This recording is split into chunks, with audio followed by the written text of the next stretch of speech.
Chapter 7. The Manuscript. We must have been wandering for a week or more, bearing northwards all the while, before we halted for a few days at a village inn, the Snowman, I believe it was called. It seemed to me as though our life of hardships had begun afresh, for as far as possible we kept to woods and byways where there was shelter and hiding. And yet it was on this journey that my father gave me my first lessons with the pistol, and I think he found me an eager pupil. As with the knife, he promised me a pistol of my own when I became expert enough to merit one, and with this bait to lure on my endeavour, I practised sedulously with the weapon every morning, for our travelling was done mostly at night.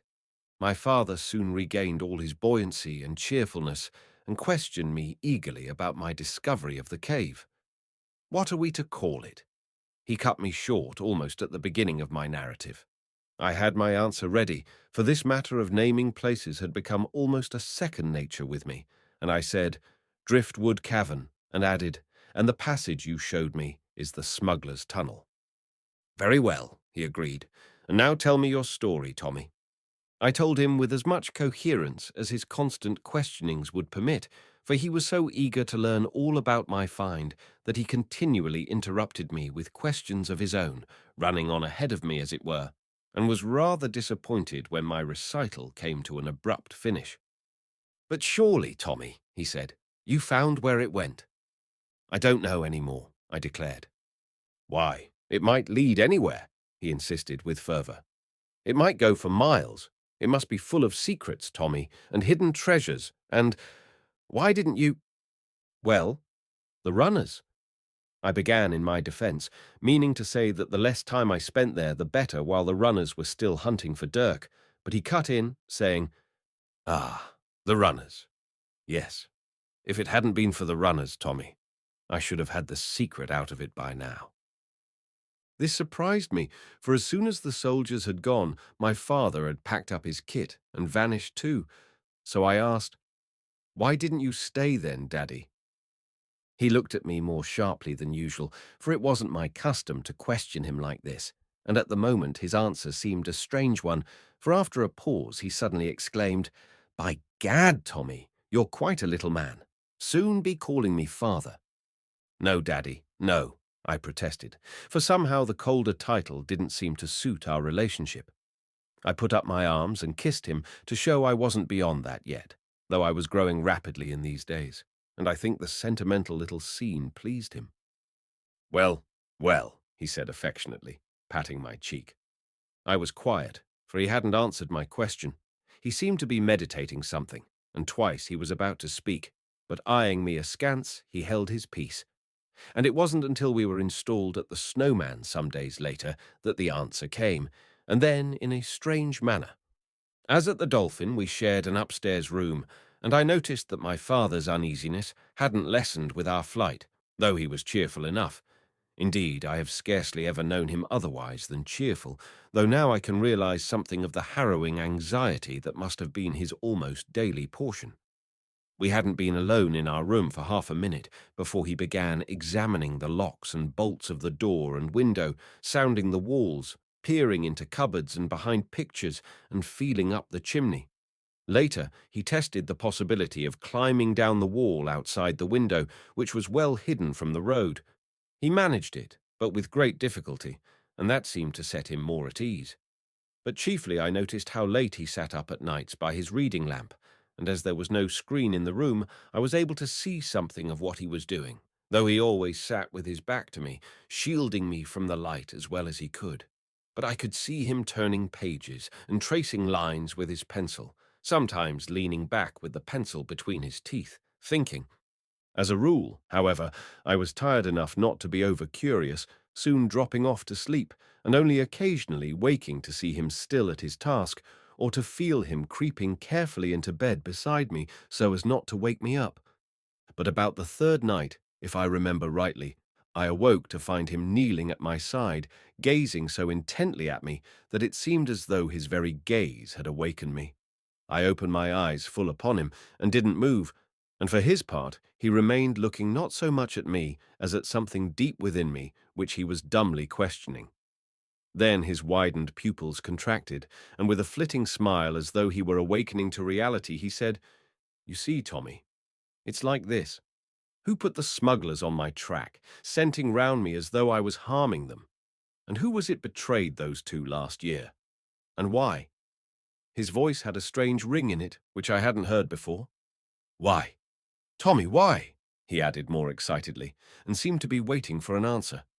Waking like that in the dead of night, it all seemed very queer to me, for to see my father's eyes bent upon me so, and to hear his "Why, Tommy, why?"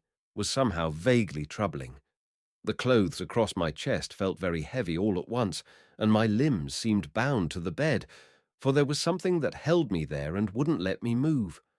A kind of spell was upon me, and I felt I wanted to scream. And then my father rose and began pacing the room, and the horrid charm snapped. I gave a great gulp and realized I had been holding my breath all the while, and the numbness fell from my limbs, and they were mine once more to move as I would. My father came to a halt and sat on the bed beside me. I was quite awake now and understood something of his drift. He began to speak again, but his tone was calmer. "One way of ridding yourself of an enemy, Tommy, is to set another on his track. When you can't fight your own battles, perhaps if you are clever enough, you may get another to fight them for you. Now suppose—" "Oh, Daddy, I see, I see," I cried, for I loved to display my sagacity before my father. "Well," he smiled at me. "Why?" I went on breathlessly. "It's Shadow of Fear." I paused for a moment at the awful name and looked furtively about me, repeating in a lower tone, "Shadow of Fear." I took courage again and continued. "He couldn't catch you, so he made the smugglers think you were a spy." "Quite right, Tommy. Full marks," said my father. "But," and now he leant over me and said very slowly and solemnly, "how does he know the sign of the burn? How does he know, Tommy? How does he know?"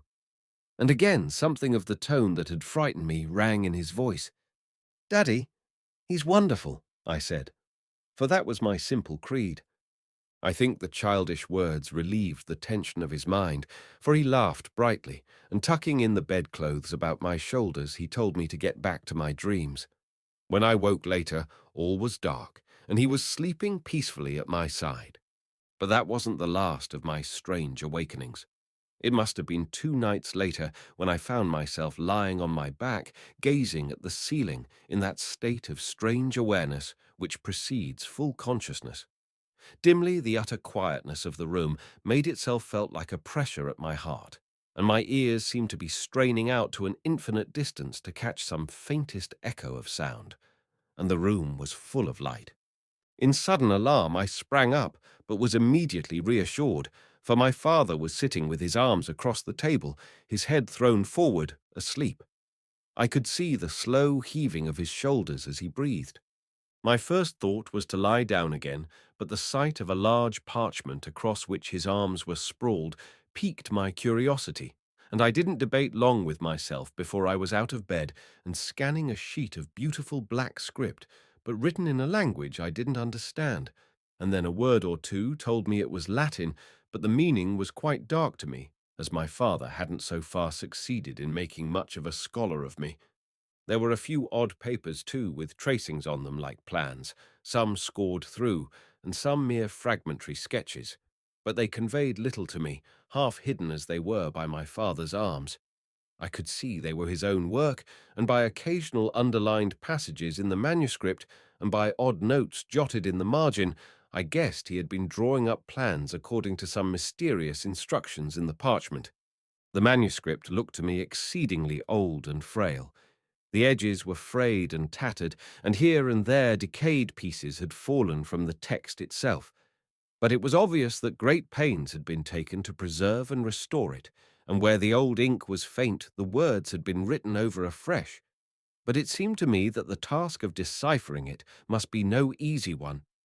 A glimmering of an idea flitted through my mind that it was somehow on account of this manuscript that my father wanted me to learn Latin. All these considerations were merely momentary, for a glance or two showed me the whole picture there and something of its meaning. and I began to understand what the mystery was which kept my father from his bed, though of course I couldn't guess at the contents of the ancient script. I was for creeping back to bed again unheeded, but stopped short at my father's open eyes fixed upon me. He had awakened without a sound or a stir, and was watching me.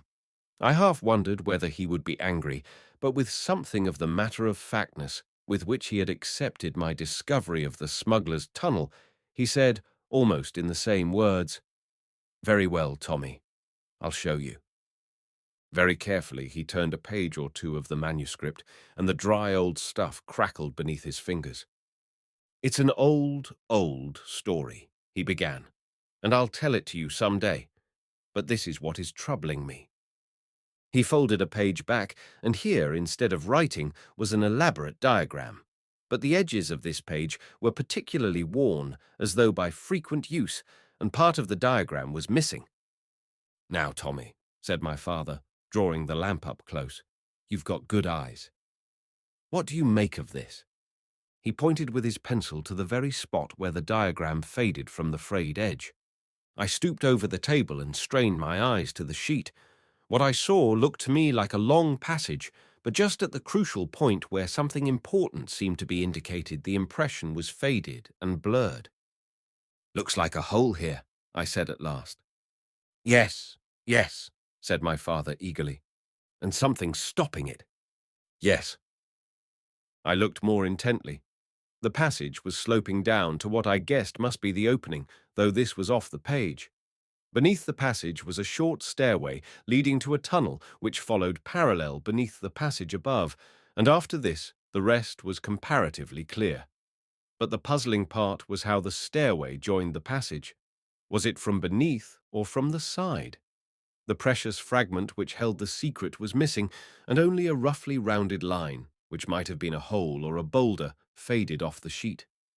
I turned away blinking and rubbed my eyes, dazzled with the strain. "Sorry, Daddy," I said. "I can't see.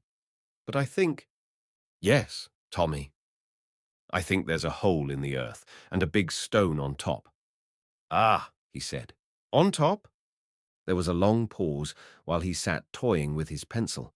Then he turned to me again and said rather sadly, "You see, I thought it might have been ebb tide gate, but if the hole is in the floor—" "But," I said, "there is a hole in the floor where the gate drops down.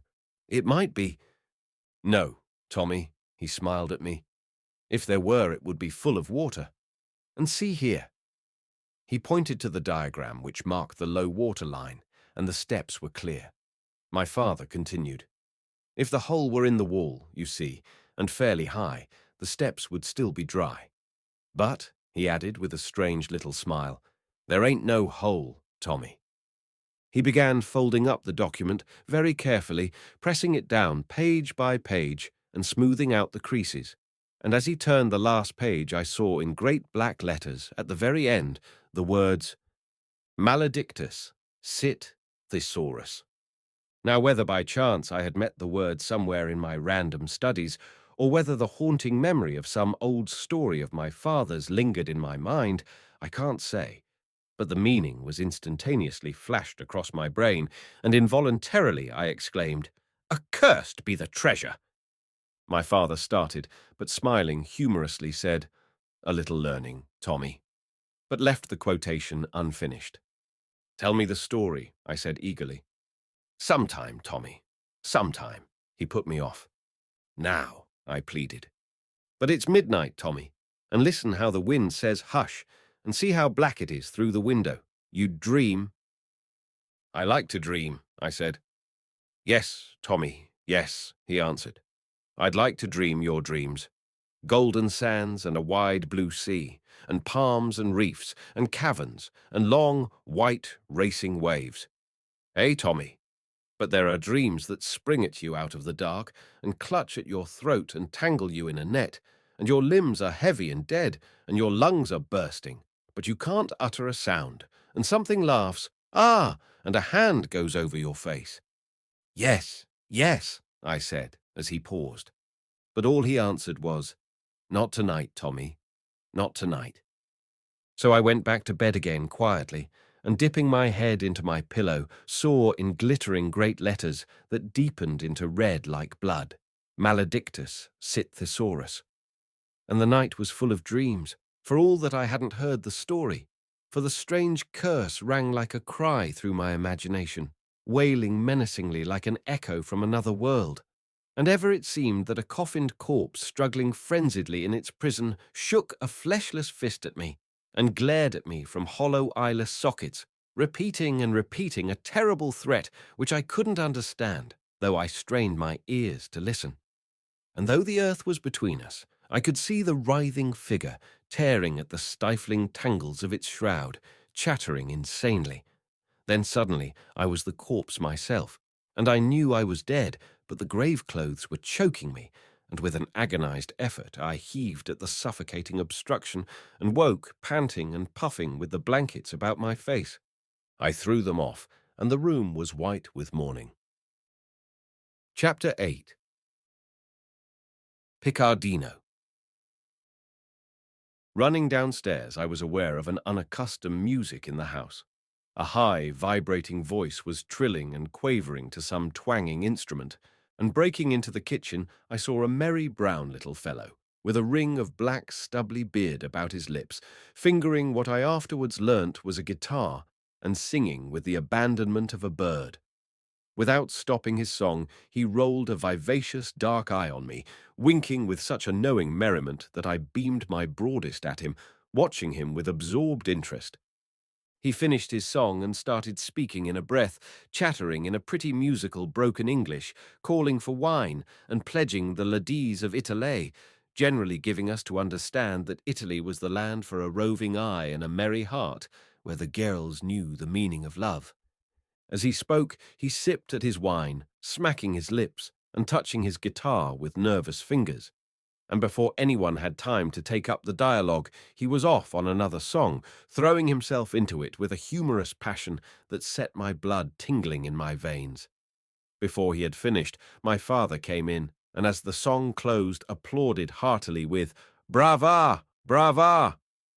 The Italian seemed gratified and swept him an elaborate bow, but my father held out his hand to the guitar, saying, "Ah, the lovely strings. My fingers have itched for them for years." The Italian hastily unslung the gaudy instrument from his shoulders and handed it to my father eagerly, saying, "Ah, an artiste. He is my brother. He shall say he have play on the guitar of Picardino. He will remember me, yes? Picardino." And before my father could prevent him, he had embraced him with fervour, greatly to the amusement of the host and the few early guests. But my father wasn't in the least disconcerted, returning the embrace with unction, and freeing himself, he fingered at the guitar, at first with some diffidence, but soon growing more confident, striking the chords boldly or rippling out the arpeggios. He hesitated a moment before launching into a song, and then began on an old sea chanté. In Plymouth Town there lived a maid. Bless you, young women. In Plymouth Town there lived a maid. Now mind what I do say. In Plymouth Town there lived a maid, and she was mistress of her trade. I'll go no more a row, O Ving, with you, fair maid. We must have been a good day's journey from the sea, but the company seemed to know the song and caught up the chorus. A row, Ving, a row, Ving. Since roving's been my rue, I'll go no more a row, O Ving. With you, fair maid. And this was the beginning of a merry contest, the guitar passing from the Italian to my father and back again, my father usually singing some gay sailor ditty, and Picardino some wavering high-pitched song of love. I listened delighted. Also Picardino, in his quaint English, was a wonderful chatterbox full of stories of the road, and I found myself at times half wishing I might join him in his wanderings and share some of his adventures of frolic and danger over the ways of France and Italy and Spain. I remember when I awoke from such dreams to reality, I glanced toward my father, feeling guilty of a kind of treason, and he seemed to be eyeing me darkly, as though half divining my thought, till in penitence lest I had wounded him, I stole up to him, and clasping his hand, said, I wouldn't, Daddy. I really wouldn't. Wouldn't what? He asked, uncomprehendingly. I wouldn't go with him. I wouldn't really. My father gazed at me rather dreamily for a minute, and suddenly seeming to awake, laughed and said, "Oh, that Tommy. No, of course not. Of course not." But I thought he didn't know either what he was saying or what I meant. I felt relieved. Meanwhile, Picadino was telling of a strange adventure in the north from where he had just come, as he said, followed by terrible voices. "Ach, so cruel, so chill, that my hair it stand upon its end, and my hair it knock like so." At which he beat a rat-tat upon the table. It seemed that upon a lonely space of moor he had arrived one evening at a huge grey house, but on knocking for admittance no one had answered him. He was tired and hungry, and could see no village near where he could rest, so he had continued to knock, till slowly growing out of the hollow house, he had become aware of a low and sorrowful moaning, like one lost soul, for ever and for ever bound to a big wheel of pain. As he told his story, his eyes started from his head, and his hair seemed to stiffen about his neck. My father was clearly struck with the picture of the lonely house, especially when the host corroborated the story, saying he had heard rumours from travellers of a haunted mansion on the moors, some 20 or 30 miles maybe to the northward. Others, too, had heard of it, and the report wasn't encouraging to investigation, as the place seemed veiled in mystery and gloom, and no one could be found to inhabit it. The last tenant, it was said, had fled shrieking from it in the dead of night, and had died raving.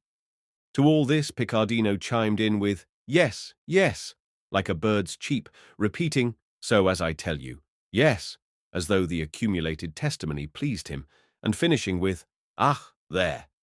Eaty's a place of spear-eats. I not go near eat, never." He shuddered till it seemed that his bones were being shaken together. Then again, striking on his guitar, he soared into another song, and at the close he passed round his hat with a flourish, and emptying the few coppers into his hand, spat upon them for luck, and invoking on us the blessing of the Virgin Mary and all the saints, danced out into the street, where we soon heard his voice thinly quavering on a high note of romantic passion. My father and I settled to our breakfast, and that over I was told to amuse myself as well as I could for the rest of the day, but to be back before dark, as we were to be off once more on our wanderings. I gave my pistol practice a miss that morning, for my first thought was to follow Picardino, and I scampered out of the Snowman in pursuit of him. But he had vanished. I inquired of him from everyone I met, and was sent southward in chase of him. But coming to a forked road, I was at a loss which way to follow, and there was no one in sight. Turning to the left at a venture, I ran a long way before I met anyone, an old tramp, as it happened, sitting by the wayside. But to my eager questioning, he slowly doffed his cap and rubbed his head, and declared that he couldn't rightly say, not but what he might have passed, but he had been winking his 40. His head nodded, even as he spoke, and I ran on. But I didn't find Picardino. I turned back eventually to search along the other road, but was equally unsuccessful. However, I soon forgot my disappointment, and went coursing my own shadow over the heathery moor. The sun was getting low when I turned my face homewards, and sighting the village from a rise, at first I stopped short, and then started running with all my might, for leaping up red into the evening was a burst of angry flame. Something vaguely foreboding tightened at my breast, but I kept a desperate pace, and arrived panting to find a crowd gathered about the Snowman, which was wrapped in dense folds of smoke, with streaks of fire licking up from it like tongues from a black mouth. My thought was uttered in my involuntary cry, "My father!" Someone in the crowd turned, and I heard him exclaim in surprise, "Why, here he be!" and another, "Ah, poor bairn!" in tones of pity. I clutched the nearest villager, and again cried, "My father! Where's my father?" looking wildly up into his face, but I didn't stay for his answer, for he turned his head uneasily away. I pushed past him, and squeezing through the crowd, broke to the front, crying in an agony, "Daddy! Daddy!" I think I would have run headlong into the flames, for something told me without the need of words what had happened, but I was arrested by a strong arm, whose I don't know to this day, for I only struggled and bit and kicked at him, shouting through my tears, "Let me go to my daddy! Let me go!" "Steady, lad, steady," was all I heard in reply. But through my frenzy, I could hear a low voice droning evenly and monotonously. However, he come out at first time was a miracle, and then to go back again. Good sort too. "Host," says he, "that cooms o' me carelessness," says he, "and here's what'll pay for it," he says, and out comes a purse o' gold as he might be to lauder to county. I heard more of this through my shouting and struggling, though it wasn't till afterwards that I realized the meaning of what I heard. But my struggling stopped when the voice changed to, and all of a sudden he says, "Hark," he says, "hark there," and takes a grip of me arm, so, "He's calling me," he says, but I couldn't hear nowt. "He's there," he cries something dreadful. "He's calling me. I can hear him." And before I knows what's what he's into to fire again, here's to burn back again. And he weren't calling at all, and him rushing in to save him.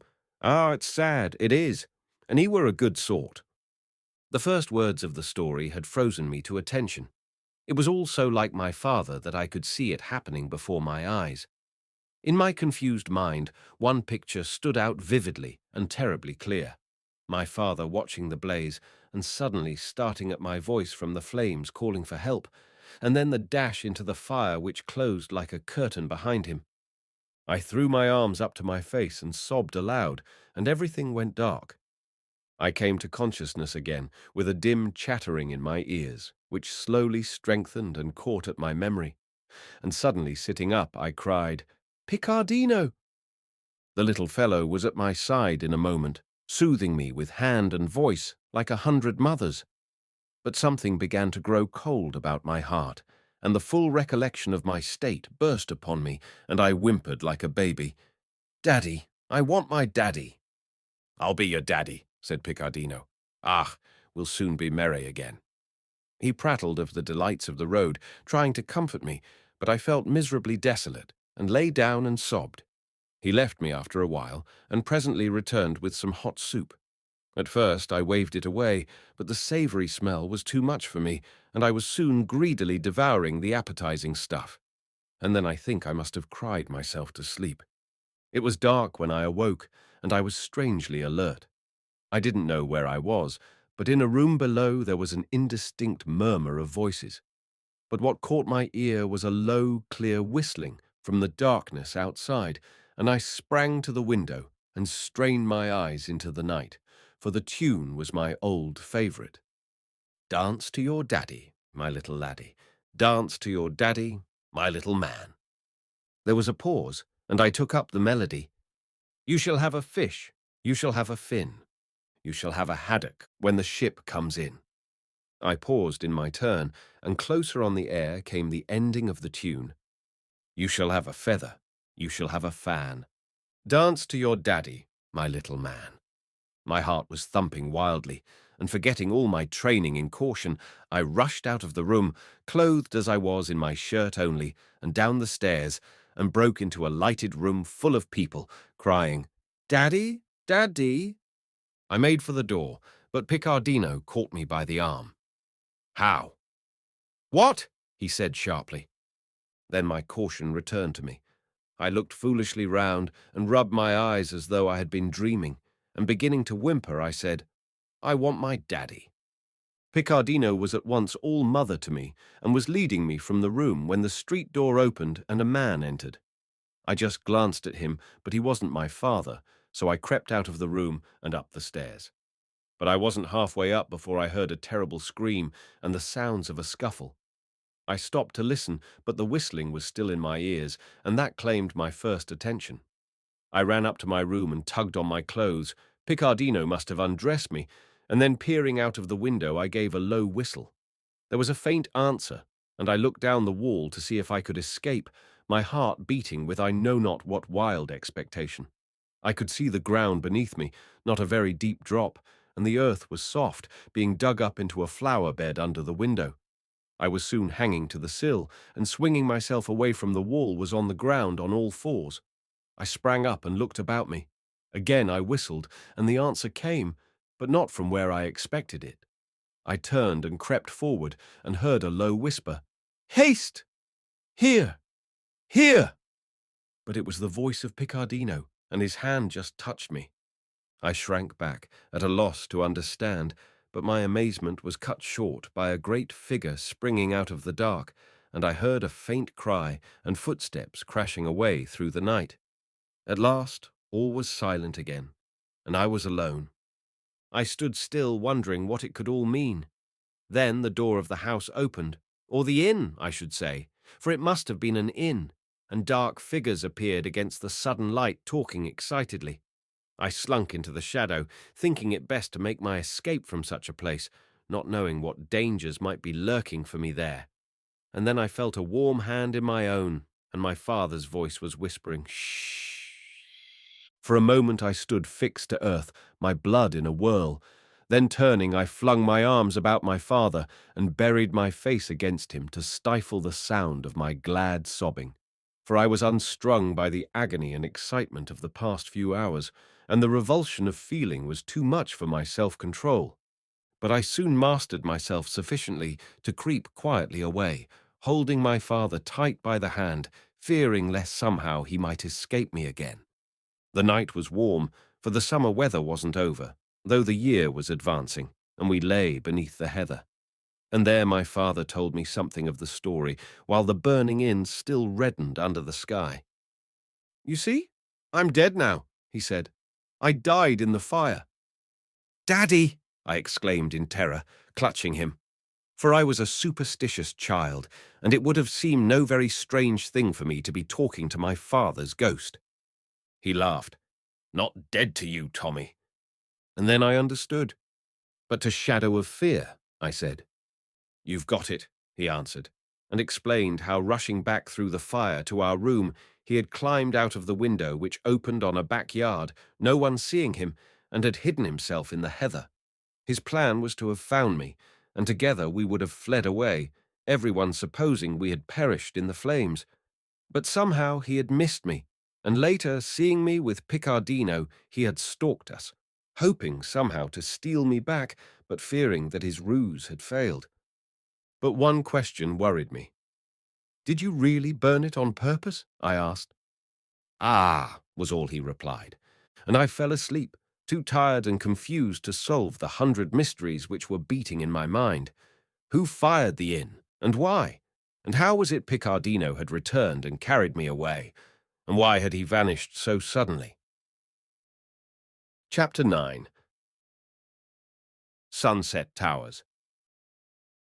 We must have lain low for a long while, or the summer must have broken very suddenly, for when one late afternoon we set out for our new home, my father telling me we should be able to rest quietly now, there was more than a breath of winter in the keen, clear air. I remember as we strode forward, silent for a time, how I watched my breath making a cloud about my face, which I conjured into airy visions of fairyland, though my fairyland wasn't a place of beautiful enchantment, but rather one of subtle spells and secret workings which mingled with our human destinies, thwarting them and twisting them awry like the undercurrents in a river, or like the oozy bedweeds that cling about a swimmer's legs, entangling him and dragging him downward into the mud. The curling vapour of my breath, tinged to a faint blue, was like some evil emanation, formless, yet with 1,000 forms melting and merging into one another, like a menacing spirit hesitating to strike, still hovering about its victim, soon to assume its final shape of doom. I think perhaps my mind was dimly aware of the story of the genii imprisoned for 1,000 years in a shard beneath the sea, and when at length drawn to earth and set free by some miserable fisherman steaming out in a towering cloud above the terrified wretch and threatening him with ruin. For there seemed to be a presence and a shadow beside us and above us as we stepped together across the lonely swelling rises of the moor, and I was vaguely troubled, half wondering whether, like the fisherman in the story, we should be able to lure the menacing thing back into its prison, or whether we should be enfolded in its snares. All this time we had been making northward, and as we topped a rise, we saw on a hill before us, lying away to our left, a great straggling mass of grey stone which my father told me was our new home. I stopped to gaze at it and felt a throb of delighted awe at the prospect of its huge loneliness standing up into the evening, grave and like a creature on guard, with eyes fixed steadily on the empty distance. Instinctively I looked away to the right, where all was a desolate stretch of abandoned moorland, so lonely that it seemed like the sea, and sniffing I thought I caught a scent of salt and weed. "How will it be, Tommy?" asked my father, and for answer I tightened my grip of his hand and gave a glad sigh. We stepped down into the valley and lost the setting sun, but rising again as we approached our new home, we saw its red rim dipping below the line of hill before us, washing the western sky in a scarlet glow, against which the walls and towers of the great building stood out black and secret, as though now the eyes of the creature were turned in upon itself, brooding on some dark and terrible mystery in its own breast. "Daddy," I said, "we will call it Sunset Towers." As we drew nearer, its immense form seemed to grow above us like a dark cloud rising out of the earth, and it was as though we were walking into the heart of a shadow. But though with each step we took the feeling of awe and wonder increased upon me, and though a low murmur, as of sad voices, strengthened as we approached, it wasn't till our feet set the echoes ringing under the archway that I realized we were in the haunted house of which Picardino had told us. We found some cold food laid for us, but there was no other sign of any inhabitant besides ourselves. And yet the fire was ready for lighting, and the lamp was full of oil, and when I went to bed, I found everything laid ready as at an inn. But I was too tired to puzzle out what all this meant. We had had a long tramp, and I was soon asleep. But once in the night I awoke to hear that same strange moaning in the air. It seemed to come from nowhere, yet filled the whole house like a presence, as though indeed the house was a living creature that was hurt and was sobbing dumbly to itself. With the morning, of course, the vapours of the night were dispelled before the disillusioning white clearness of the day, which lays bare our mysteries with a mocking shrug, as it were, revealing the secret workings and laughing at our childish credulity. For the preparations of the evening before were easily explained by the arrival of an old dame from the nearest village, some 3 miles yet to the northward and hidden down by a river valley. She was busy about the house before I was stirring, and had prepared a savoury breakfast by the time we were dressed. She was an ill-favoured old creature, battered as it looked by the storms and weather of that wild region, rather than shrivelled with age. But beneath her crust of wretchedness she had a kindly enough heart. During the morning I heard my father expostulating with her. As far as I could tell, he was trying to persuade her to come and lodge in the house, but though she was perfectly willing to work there during the day, rather than let the poor bairn die of neglect, yet she would rather cross through a blizzard morning and evening than spend a single night in the evil place. And then it was her turn to expostulate with my father, wondering, as she said, to find us alive in the morning, and telling him it was wicked to bring a child to such a house. At this he laughed and dismissed the subject. So the old dame continued to come with the morning and vanish with the night, at each parting fervently praying that we might be spared through the darkness. I think she was surprised to find us day by day, not only spared but flourishing on the haunted atmosphere. We had only one other visitor, the landlord. How my father had rented the house, I don't know, but the landlord, a ferrety little man, must have been glad to find a tenant and called to see how we were faring. He found us very gay, and by no means wishing to quit. And then my father conceived the idea of sending me to school. At first I was excited at the prospect, and tramped willingly enough the few miles to Rancy Bridge, where there was a fair-sized school for boarders and day scholars standing on a hill that sloped down to the Rancy River. But as my school days have nothing to do with my story, except that it was at Rancy Bridge where I met Worthing Bright, I needn't dwell on them. Indeed, the only thing I learnt there was how abnormal my life had been, and what a wonderful father I had. But judging by what I heard, I had no desire to change either the one or the other, for the normal and the ordinary smacked of tameness to one of my experiences.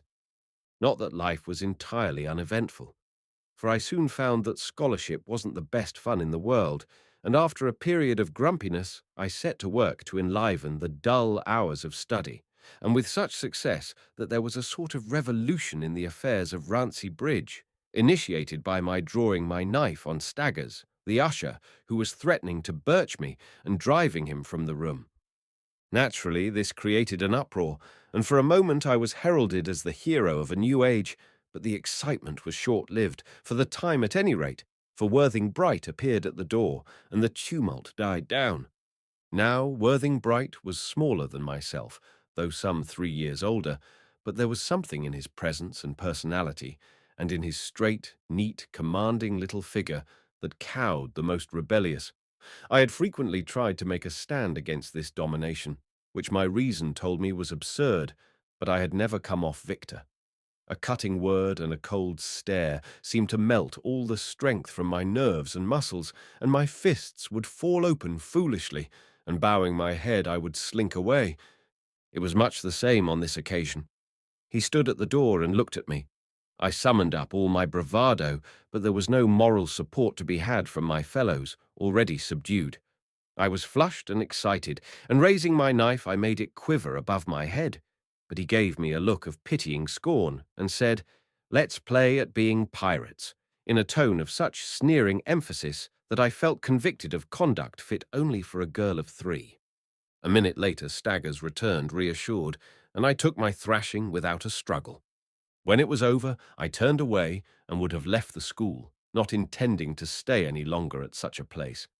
But at the door, I found Worthing still on guard. "That was well done," he said. "Now, don't spoil it." I faced him for a minute, but he pointed me back to the room, and I obeyed. I spent many troubled nights puzzling out my conduct, trying to whip myself into a fury against Worthing, for I knew well that if I were to be revenged on him, it would only be in a moment of frenzy. But all was of no avail. I was struggling against something which had mastered me, and that wasn't the greater strength of my antagonist, but the strange knowledge that somehow I loved and admired him, and would give my life if he were in danger. It may have been his spiritual power which dominated me, or it may have been the admiration in his voice, usually so scornful, when he had said, "That was well done," which set vibrating some chord of affection in me.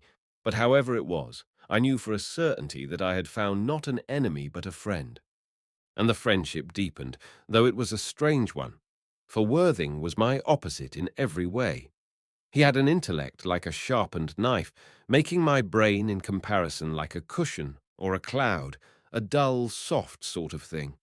Naturally, he was high up in the school, which added to the strangeness of our friendship, and his whole outlook and morality were, as yet, things unknown to me.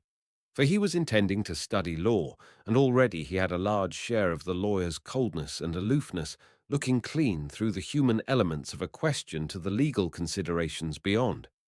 And this was one of the things which marked him out unique among his fellows, for though respected and even feared by everybody, he hadn't a single friend, and naturally so, for being deeply impressed by the dignity of law and order, living as it were in the shadow of his future career, he had constituted himself a sort of self-elected champion of the authorities, lending them the support of his extraordinary influence, lecturing us even on the necessity of obedience, and somehow impressing us with the absurd childishness of rebellion against established rule, though needless to say the impression melted with the closing of the door behind him. But though his intellect was so keen and his personality so electric, he had nothing of the bulk and muscle which about this time I was beginning to develop at a prodigious pace. I could have crushed him with a finger, yet he subdued me with a glance. I don't intend to describe the full course of our growing friendship. At first, indeed, I struggled against the feeling of affection which in my heart I knew I felt for him. I think it must have been the sort of affection a dog feels for the master who is gradually taming and training it and breaking it to his will. Perhaps in my feelings towards him there was even an element of pity which helped to cement our comradeship, for he was so utterly lonely that in my heart, though inveighing against him, I yearned towards him. And certainly his courage, though not of the hardy physical type which I was best fitted to understand, appealed to my sense of the heroic. I think the clinching incident which at length united us was the result of one of my yarns to my fellows. for living as I did in the famous haunted house and having been the companion of smugglers, not to mention the stories I had drunk in from my father's lips. I must have seemed to my mates a very treasure house of yarns, and my vanity didn't urge me to hide my light under a bushel. It was during one of these yarns that I looked up to find Worthing listening to me. I stopped, feeling guilty somehow of babyish superstition, for my story was one of ghosts, and the scene of it I had laid quite unwarrantably at Sunset Towers. I waited for Worthing to speak, and at last he said, "Of course you know that's all rubbish." I felt wounded in my pride, especially as the story was one of my father's, and the insult seemed to glance off me and strike him. So I answered hotly, "You may sneer, but you wouldn't spend a night alone in our haunted room." "I'll do it tonight," he answered without hesitation. I was taken aback, for first of all our house had no special haunted room that I was aware of, though I knew several rooms where a night alone would be distinctly unpleasant. But chiefly I was alarmed because I knew I had committed myself. Worthing would insist on the ordeal. I knew him well enough for that, and I was frightened at the possible consequences. Whether I believed the old place was haunted or not, I can't rightly say, but the mysterious wailing voices still clung about the air more like a pervading feeling than an articulate sound, though on some nights when the wind was high, there seemed to mingle with it a shaken sobbing unspeakably desolate that caught at one's very heart and set it throbbing with an ominous presentiment of impending evil. And lately the crying had taken on such a note of human pain that I had often started awake at night, shaken to the soul with pity, and feeling an urgency upon me to rise and search out the suffering thing wherever it might be hid, and soothe it with what consolation the living might bring the dead. And looking at Worthing with the memory of these things in mind, I felt a reluctant compunction at submitting him to such a trial. For I knew something of that creeping terror that comes with a strange sighing on the night, and I didn't think he fully realized what he was undertaking. And at this moment it came to me with a shock how dearly I held him, and if possible I would have drawn back. "Not tonight," I said, feeling about for some way of evasion. "Tomorrow, if you like." "So that you can prepare a ghost for me," he said coldly. "No," I cried. "No, on my honor. But I must tell my father and get a bed ready for you, and so on." "Tomorrow, then," he agreed. Now the next day was Saturday and a holiday, so I said, "Come in the morning, and we'll spend the day together. Have a look round the place, and that." "Right," and he turned away. I didn't tell my father till the next morning, when I was already expecting Worthing to arrive. I didn't at all know how my father would take the information, but as it happened, it seemed to amuse him, and he raised no objection. It seemed to me as though he saw no danger, and I said questioningly, "But suppose there is a ghost, Daddy?" "Ghosts," he answered with a laugh, "are like miracles. They only happen to people who believe in them." Worthing arrived early, and we spent a splendid day clambering about the old mansion. Half of it was in ruins, and the habitable part had been partially bricked and partially boarded up.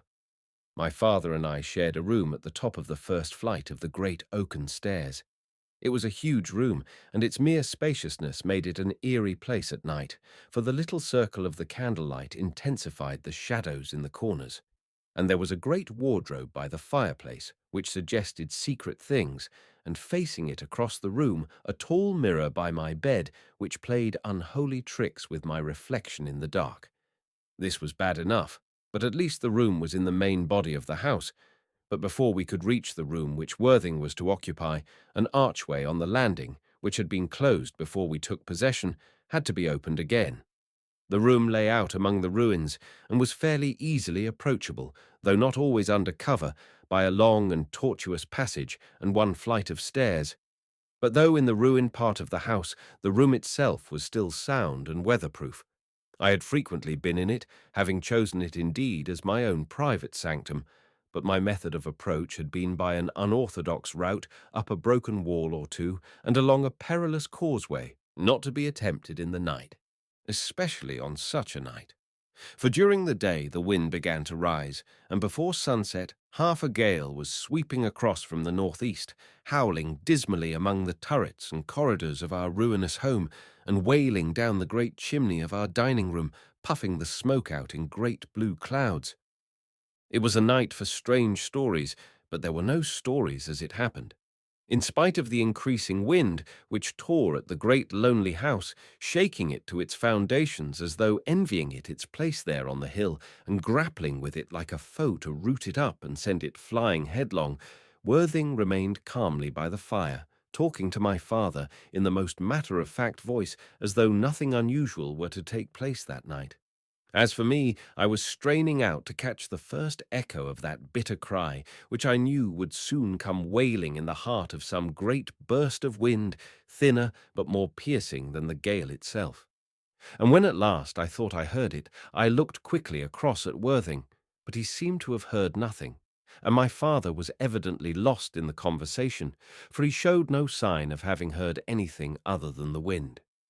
I felt left out in the cold, as though all the responsibility of what might happen this night were thrown upon my shoulders, or rather upon my heart, for it beat heavily, and with the deepening darkness throbbed with uneasier forebodings. And then there came a crash at which I sprang to my feet, so unstrung was I with anxiety. But my father, listening for a moment, said, "Some old chimney, I suppose," and resumed the conversation. I sat down again and tried to listen to what the two were talking about, but I remember nothing, for all my attention was strained out for that coming cry. And suddenly it came, sharp, as though at a swift sting, shrill, and breaking into sobs of self-pitying abandonment to anguish, to die away in a forlorn moan. Again I sprang to my feet and cried, "Listen." "You mustn't be afraid," said my father to Worthing. "The wind does that kind of thing." "Oh, Daddy, it isn't the wind," I cried. "Yes, Tommy, just the wind," he answered, looking at me and throwing a half-glance towards Worthing. I took his hint to mean that my friend mustn't be alarmed before the ordeal, so I tried to possess myself in calmness. But when it was time to go to bed, I was shaking with fear, so much so that Worthing noticed it and said, "It looks as though you're to sleep in the haunted room instead of me." "Oh, Worthing, don't go," I said. He looked at me coldly and answered, "Oh, so that's what all this little farce is about, is it? You want to frighten me from the attempt? Come." That stung me, and without a word I handed him his candle and took my own, and together we went up the echoing stairs, out under the archway, and wound our way along through the twisting corridor, shielding our candles as well as we could when we came to some half-exposed space, sometimes standing crouched against the wall till a gust had spent its fury and swept by, and then on again till, puffing with the journey, we arrived at the haunted room. Once more I would have begged him to turn back, and I did say, "Let me stay with you." But he froze me away from him, and I turned and left him there alone, beating my way back through the night and wind to my chamber. But once I heard a moan so near me that I stopped as though petrified, and held my breath to listen. But just as I breathed again, a deep draught, I thought I heard the sound repeated, but it was drowned in my breathing. But what I did hear sounded strangely like a little chuckle of some mocking and evil thing, so that I stepped on hastily, heedless of my footing, and arrived at my room in a fine state of terror. And there I sat on my bed, hearkening to the sounds of the night, and bitterly reproaching myself, but unable to still the absurd thumping of my heart and quivering of my limbs. At length I controlled myself sufficiently to pull off my clothes and scramble into bed, but there was no sleep for me. Long after my father had crept in beside me, I lay listening for I knew not what, for I felt the growing conviction that soon there would come a clear call for me, and I should have to arise and go to meet what fate should send. And all the while the wind came rushing from the moors, to whirl about the ruins as in a witch's dance, shrieking and clamouring and tugging at the walls, and raced away in scampering gusts far into the distance. And through it I caught faint echoes of that ghostly moan, a kind of ugh, ugh, of unutterable pain. I couldn't help thinking of Worthing, alone there among the crazy ruins, and wondering how the night was passing for him. Likely enough, I thought bitterly, he was serenely sleeping while I was tossing in a fever on his account, for I knew that if it hadn't been for him, I wouldn't have suffered all this terror, for this night was no worse than others had been. And to me, ghosts weren't alarming things, but creatures that gave to the night a delicious, shuddering thrill. And so, tossing and listening, I fell at length into a troubled sleep, to be awakened by a shattering cry that rang in my ears like an echo. I sat bolt upright, my heart hammering, but my father didn't move. How was it possible? I asked myself. How could he sleep through it? I felt out towards him and whispered, "Daddy!" I didn't notice till then that I was gasping as though I had run a race. I touched him and felt his chest rising and falling calmly and evenly. I lay down again, but I was wide awake, and I was telling myself that Worthing was in danger, and I ought to go to him. But I dared not. So I lay a while listening to the wind as it howled through the night, till I grew calmer, strangely calm, and a new courage came to me. "This is all nonsense," I said. "I'll go and see." I crept noiselessly out of bed and pulled on a few clothes, lit my candle and left the room, turning at the door to see that my father hadn't awakened. On the landing it was very gusty, and a racing puff caught at my flame, nearly extinguishing it. I guarded it with my hand and made for the archway. Going was very slow, for with each step my candle nearly blew out, and in the darkness I should have been lost. So I crept on slowly, my attention fixed to the flame. It was an eerie journey, for I could give no heed to what lay ahead of me, only sparing a glance now and again into the darkness around, and feeling that if anything lay in wait for me, I should be an easy prey. This feeling of helplessness increased upon me as I pushed further and further into the night, and felt the first bite of the cold air that warned me I was coming to the more open parts. How I expected to keep my candle alight, I don't know, but I managed it through the first exposed space, waiting for a pause in the wind before I crossed, and reaching shelter as a huge gust raced out of the north and screamed overhead with 100 mingled cries of pain and wrath and laughter. I rested a moment, for somehow my slow passage left me strangely breathless and exhausted, and I was all a-quiver with nervous apprehension, feeling that I was stepping deeper and deeper into some unknown snare.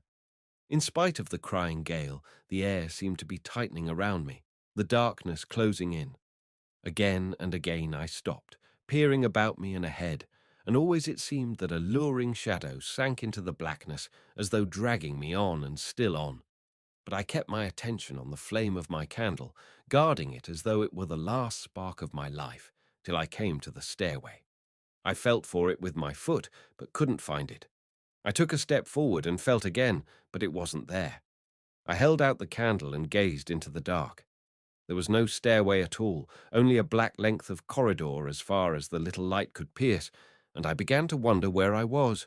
I traced over in my mind the way I had come, with the growing fear at my heart that I was lost somewhere in that wild ruin in the dead of a tempestuous night. But I wouldn't give in. Again, I felt for the stairs, as though they might have miraculously grown there while I was thinking, and again I retraced in imagination the way I had come. And then faintly behind me I heard a low clang, as of a closing gate, and the blood ran cold under my feet. I turned quickly, too quickly, for a breath caught at my candle, and with a leap and a flutter the flame went out.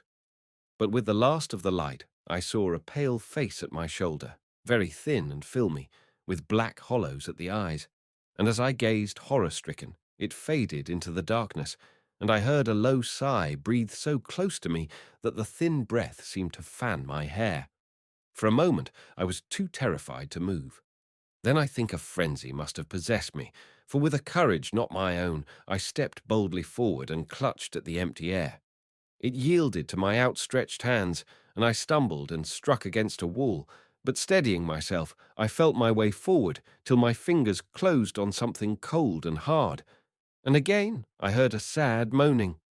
And then a sudden horror struck like a knife at my heart, for I was gripping the fleshless fingers of a skeleton. I shrieked and fell to the floor unconscious. It was in Worthing's room that I came to myself, and Worthing was throwing water on my brow. The horror was still upon me, for waking to see his face above me, it was as though I were again in that dreadful corridor, with the face of the spectre fading from my eyes. I tried to scream, but Worthing clapped his hand to my mouth and bade me be quiet in a voice of such command that at once I felt in possession of my wits. I sat up and looked about me. "That's better," said Worthing, and added, "So you've had enough of playing the ghost, have you?"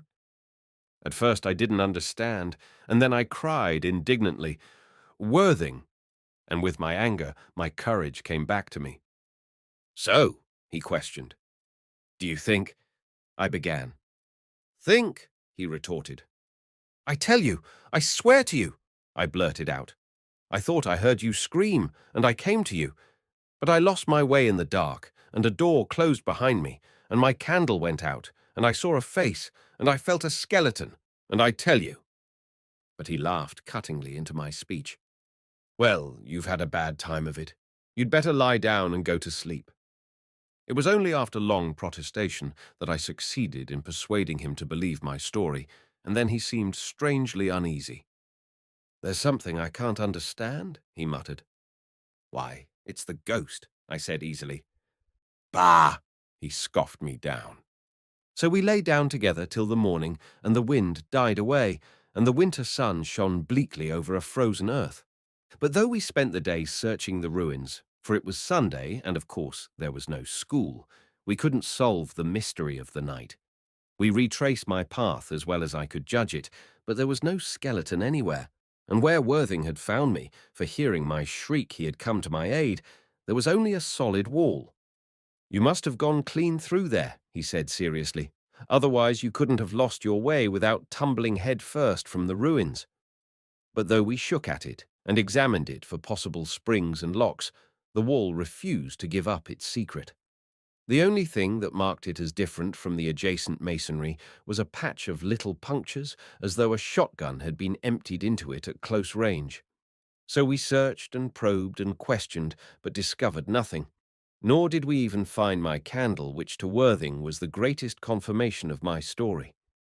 We didn't tell my father of the adventure of the night, but somehow from that hour we felt sworn friends, and I never received again from Worthing the cold chaff which made him so feared and hated at Rancy Bridge. He visited several times at Sunset Towers, and my father was loud in his praises. He considered him a sane, level-headed fellow, just the kind of friend to have behind one.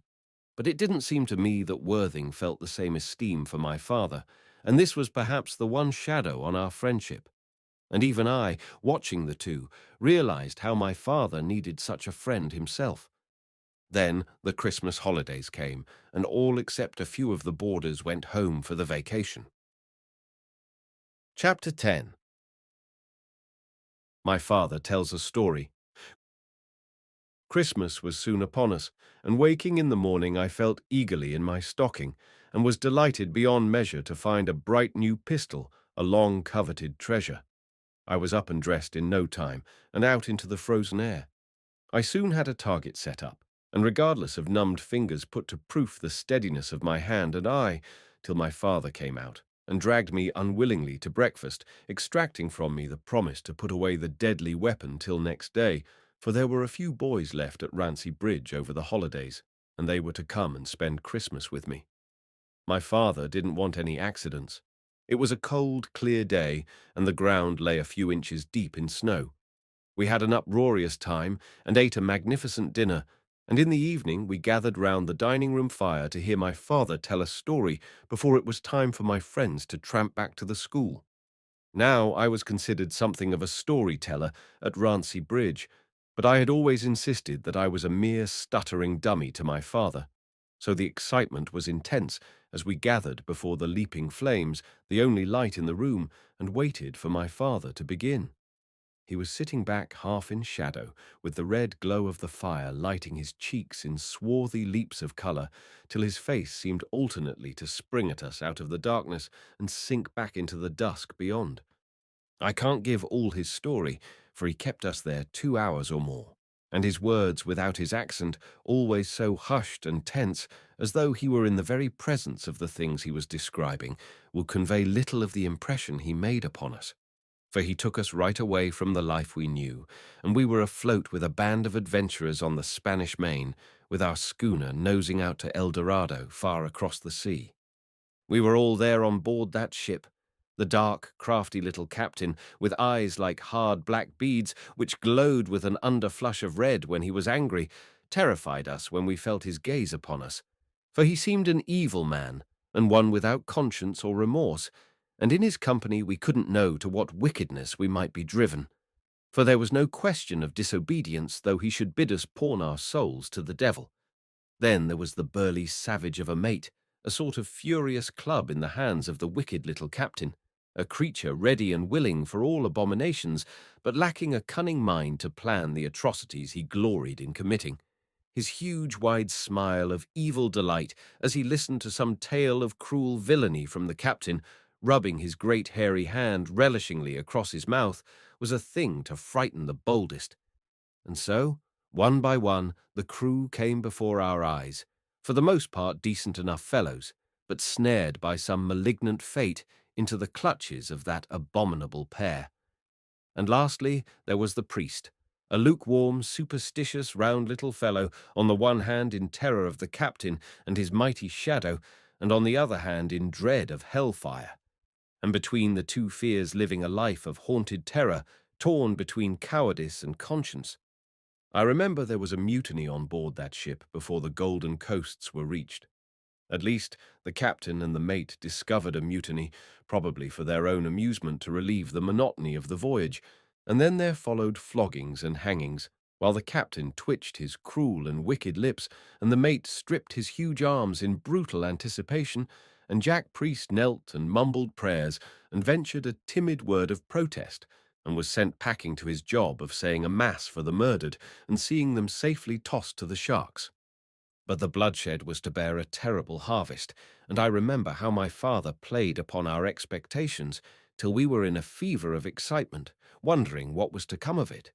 For gradually through the story, the note of coming doom was emphasized so subtly, yet so insistently, that the ship seemed to be moving forward into the closing shadow of some terrible fate.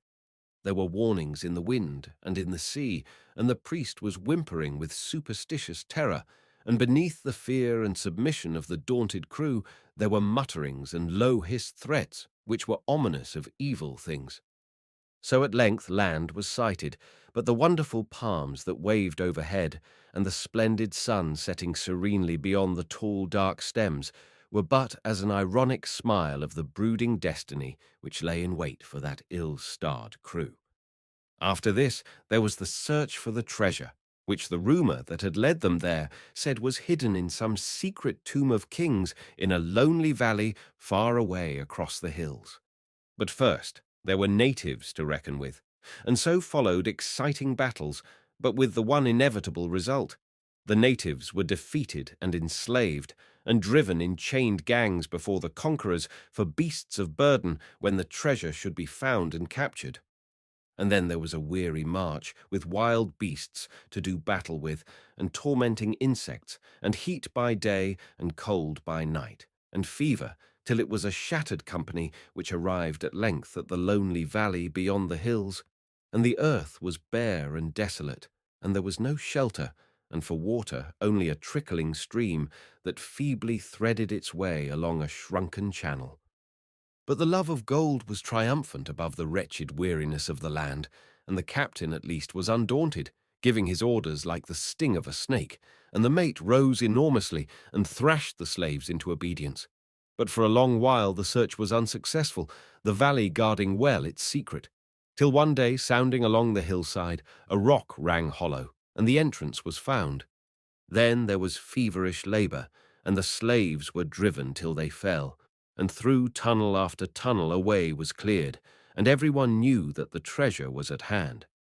Then, breaking through a low sealed door, there was the sound of chanting, and before them a grotesque company of priests were at their worship in a strange shrine beneath the earth, and the walls were glittering with precious stones and gold. There was silence for a moment as the robbers shrank back surprised, but the captain cried, "On!" And the mate bounded forward, and the crew followed, and without mercy or quarter the priests were slaughtered as they kneeled, save for one old fellow who, standing before the altar, shrieked a terrible curse at the invaders, and laid his magic on the treasure, bidding it be ruin and madness and death on all who touched it. But before the words of his enemies could reach him, he had drawn a knife and sheathed it in his breast. Then the pillage started. By now, the meaning of the mutterings on shipboard began to be understood, for there was a conspiracy on foot. The crew were divided into two parties, one abiding by the captain, the other having elected a captain of their own, intending to mutiny when the hour was ripe and follow their own leader.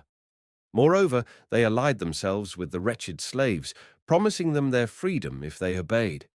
And so, when half the treasure was carried from the shrine, there was a sudden slashing of bonds, and crying of orders, and shouts, and curses, and the noise of stampeding men. For the mutineers had so contrived it that they should free the slaves who had sworn obedience to them, and at a given signal fly from the shrine, and rolling a tremendous boulder down the narrowing tunnel block up the entrance, and so entomb their enemies alive. The plan was well arranged, and the signal was given. There was a rush for the door, for a party outside had loosened the great boulder till it needed but a push to send it crashing down the passage. So the last of the conspirators came flying for safety, and behind him, not quite understanding the business, but knowing something terrible was on foot, came the immense form of the mate, rolling out oaths and curses. But the boulder was already loosened, and lurching forward it gathered speed, and grinding the shrieking mate to the wall, crashed into place, sealing up the door forever, and entombing the wretches beyond in a living death. Then there began a terrible journey back to the coast, for it seemed to the rebels that the curse of the old priest clung about their spoil. Their leader, whom they now called captain, would wake at night to hear cryings out of the earth, and whenever he lay down to sleep, the voices of his enemies seemed to echo through the ground, muffled but pitiful. And sometimes he awoke to think he was lying in a pool of blood, and sprang up shouting that the smell of murder was making him mad.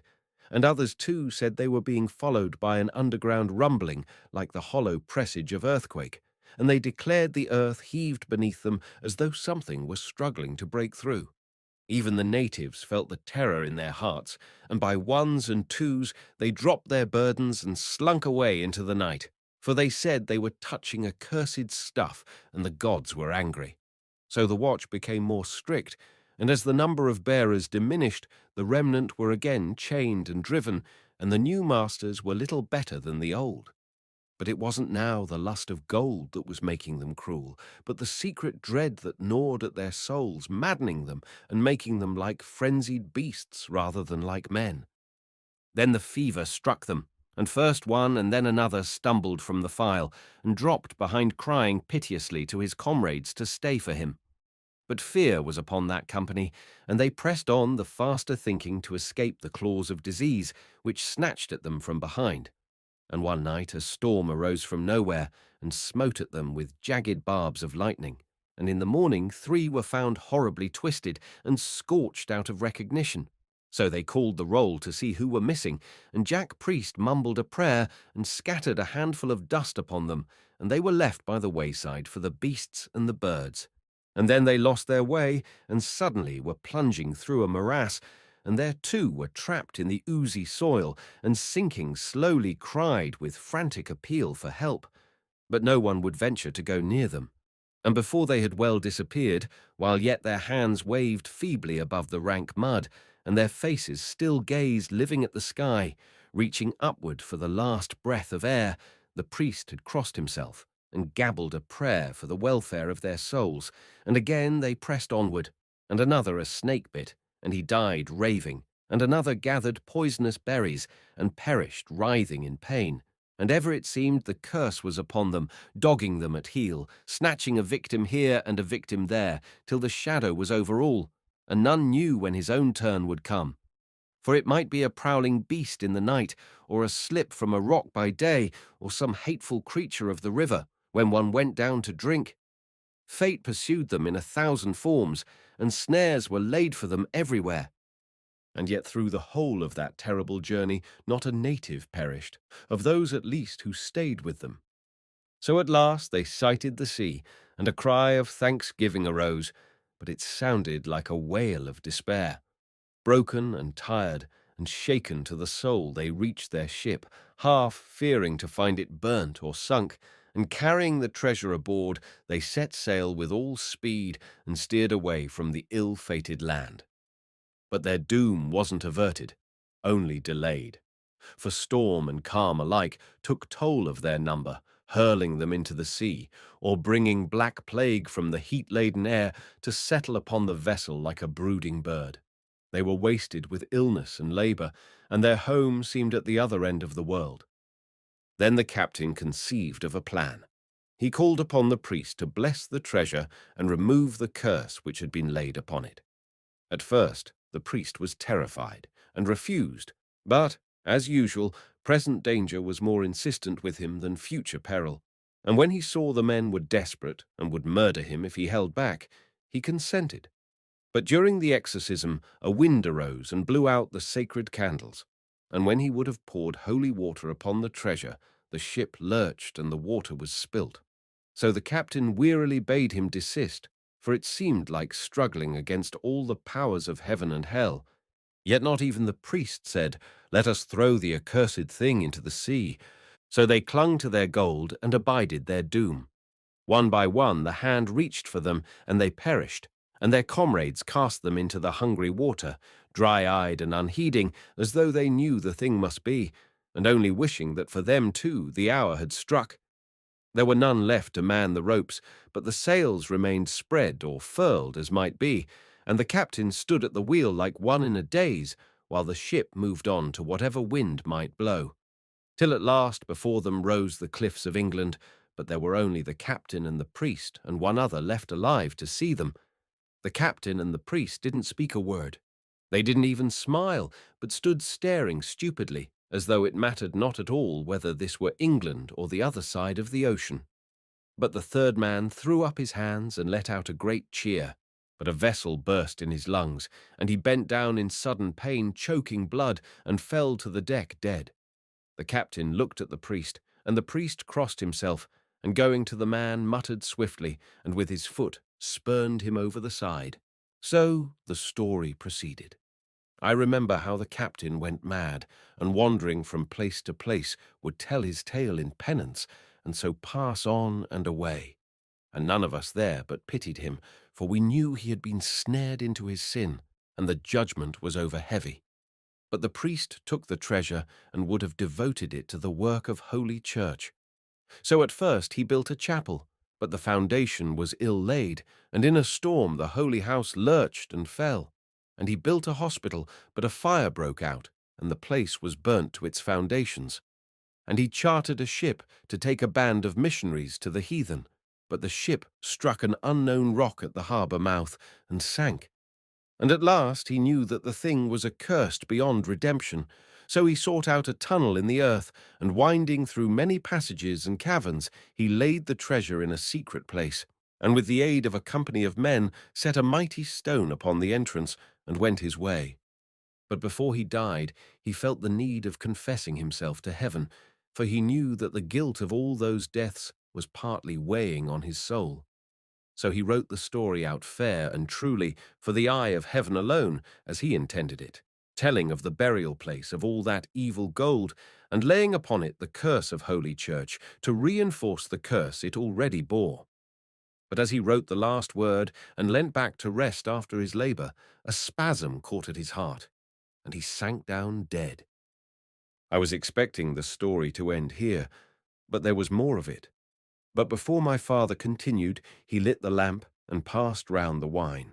We looked at each other, very quiet for a moment, then breathed deeply and lifted our glasses.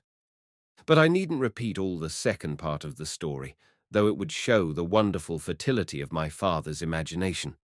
For the manuscript was found and passed on from one to another, and first this man and then that would seek for that hidden treasure.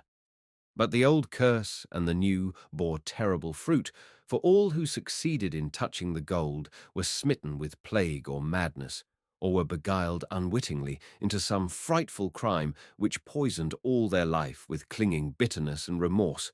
None escaped, and there beneath the earth a temptation and a terror that treasure still waited for any bold or holy enough to dare its menace or exorcise its spell. Chapter 11. The Ghost. When my father lit the lamp for the second time, there was more than one white face, for the story had been told with such a creepy emphasis that we had been lifted away from familiar things to an atmosphere of stealthy influences and subtle spells.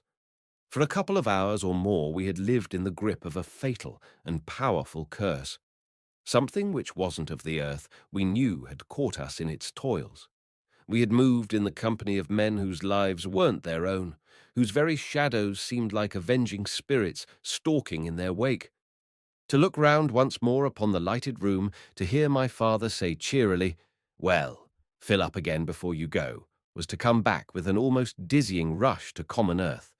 But in a moment the room was once again full of clamour.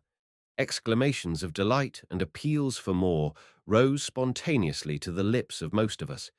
But my father wouldn't indulge us further, and the glasses were raised and emptied, and my visitors were turned out into the cold night to make the best of their way back to the school. As for me, I went off to bed, but my mind was in a confused whirl, for to me the story was more than a story. The thing had taken on a colour of reality.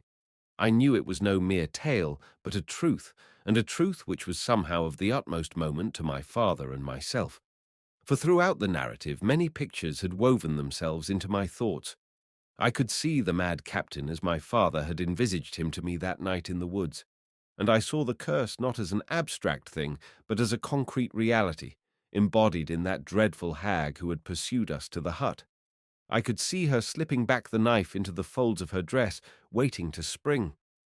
I could see her feeling for me in the straw and behind the cloak, and again the red flames lit up those terrible eyeballs of hers in their black hollow sockets.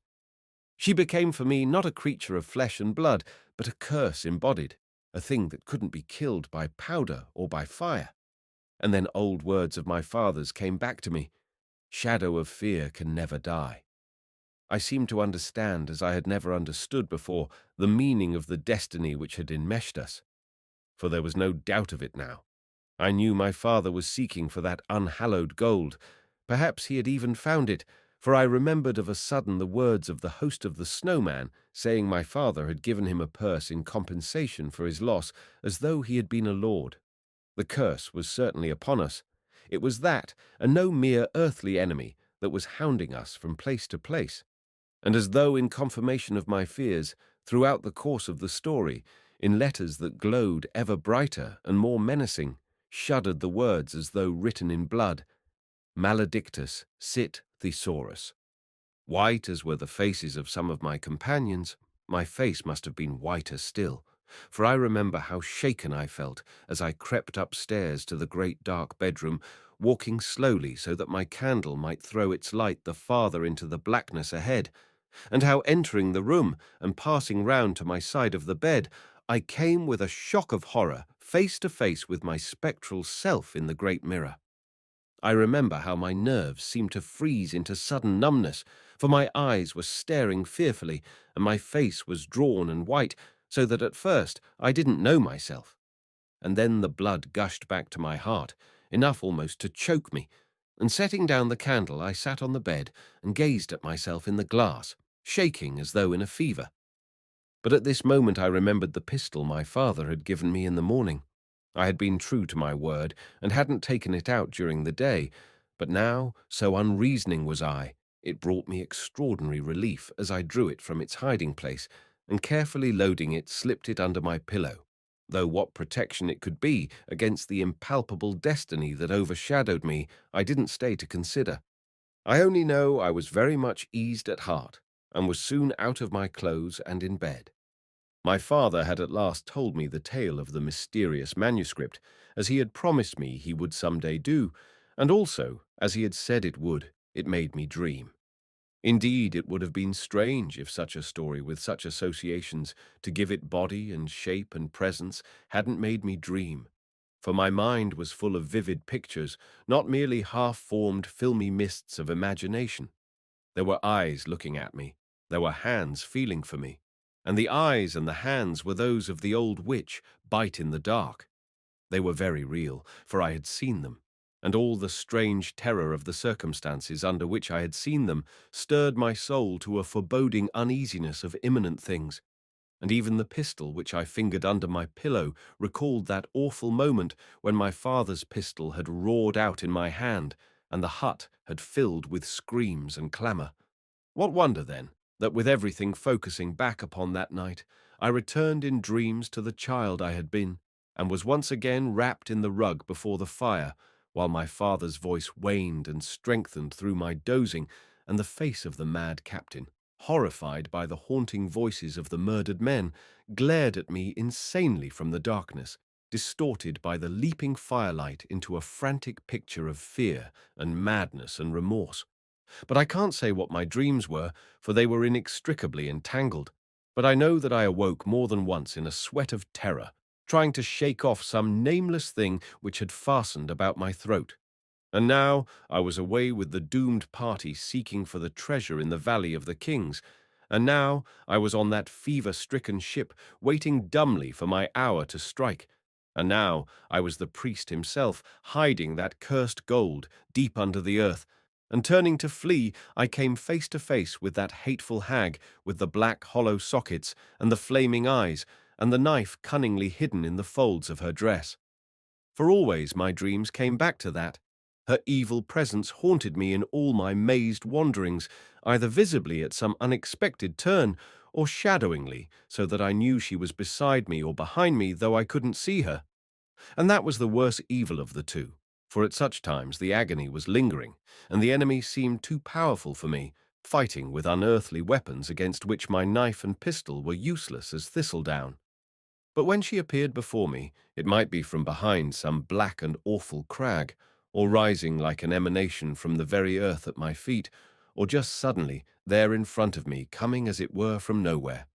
When she appeared, terrified as I might be, the impalpable horror which had wrapped me about fell away, and with a cry of hate I was at her with my knife, or drawing my pistol, blazed full into her evil face. And at such moments I awoke, and took comfort in the knowledge that it was merely a dream, and soon the night would pass, though it seemed interminable, for each dream seemed the passage of a lifetime. But once I awoke from one of these struggles with the image of the old witch so clearly before me that I thought I must still be sleeping. I lay perfectly motionless, gazing into the darkness, and with clearing consciousness came slowly to the realization that I was awake, and yet the creature of my dreams was there before me. I closed my eyes, then looked again. Still there, not to my hand, but clear and unmistakable, the very creature as I had seen her with the firelight on her face, except that now it was the moon that lit up that ghastly countenance white instead of red, and with a steady glow instead of lurchingly like the leaping flames. The night was very quiet, but outside a faint wind was crooning gently and breathing thin clouds across the sky, and with the waning of the moon the face sank slowly back into the blackness, and with its brightening it grew again, white and luminous against the dark. I couldn't see it move, but once it faded into the night, and when it appeared again it was nearer. How long I lay and watched, I don't know. It seemed an age, but I think it must have been but a moment, though my head swarmed with a confusion of ideas. My father saying, "I haven't seen her ghost," caught at my memory, and I thought how glad he would be when I told him in the morning that her ghost had appeared to me, for somehow it seemed to me that the revelation would bring him ease. I remember wondering, too, why a ghost should fade and grow with the moonlight, for I had always thought of ghosts as glowing with a radiance of their own. What it was that stirred me to action, I can't say. It might have been the realization that the thing was drawing nearer, or, as I believe, the many visionary contests of the night, mingled perhaps with a stirring memory deep in my mind, had unconsciously led my hand beneath the pillow, where I suddenly realized that my fingers had closed upon my pistol. Then, indeed, I knew what I would do. Slowly I drew the weapon out, and with infinite caution levelled it at the creature's face, and now I could see it visibly drawing nearer with a gliding stealth. Its arm was raised, and I caught the glitter of steel, but just then I pulled the trigger. There was a splintering crash and a cry, and the clang as of a door heavily closing, and my father was awake and shouting, "Why, what, Tommy?" I was out of bed and had the candle lit, and there before me was the great mirror with a wide, jagged hole smashed in the middle of it, and with cracks like the threads of a spider's web running out in every direction across its face. I stood looking at it stupidly and said, "I don't quite know, Daddy." I thought it was her ghost. "Ghost?" he cried. "Bite in the dark," I answered. "I saw her ghost." "Ha!" he exclaimed. "Yes," I said, growing bolder. She was there. She was coming towards me. She had her hand raised. She came very slowly. I could see her face. I know it was her. But my father was looking away from the mirror towards his end of the room, where the large old oaken wardrobe filled the recess between the fireplace and the door. His attention seemed absorbed, and then he leapt out of bed and flung the wardrobe open, springing back quickly as though expecting something to jump out at him. But there was nothing unusual there. "What is it, Daddy?" I asked. But he took no notice of me, still investigating the wardrobe, rummaging among the coats that were hung there and tapping at the sides. Then he stepped away from it and looked all about it, scrutinizing it as though it held a secret, while I watched him at a loss to understand. And presently he went up to it again, and putting out his full strength tried to shift it, but it wouldn't stir. "Come and help me, Tommy," he said, and I lent him what strength I had, but to no purpose. "You see, it's fixed," he said, as though that solved the mystery. "But," I began. "What, Tommy? Can't you see?" he asked with a smile. And then I saw what I had done. I had fired at a reflection while the substance had escaped, and evidently my father thought he knew which way, yet there was no clue to the trail. We didn't go to bed again that night, but went downstairs to the dining room and rekindled the embers of the fire, and roasted ourselves before it till the morning.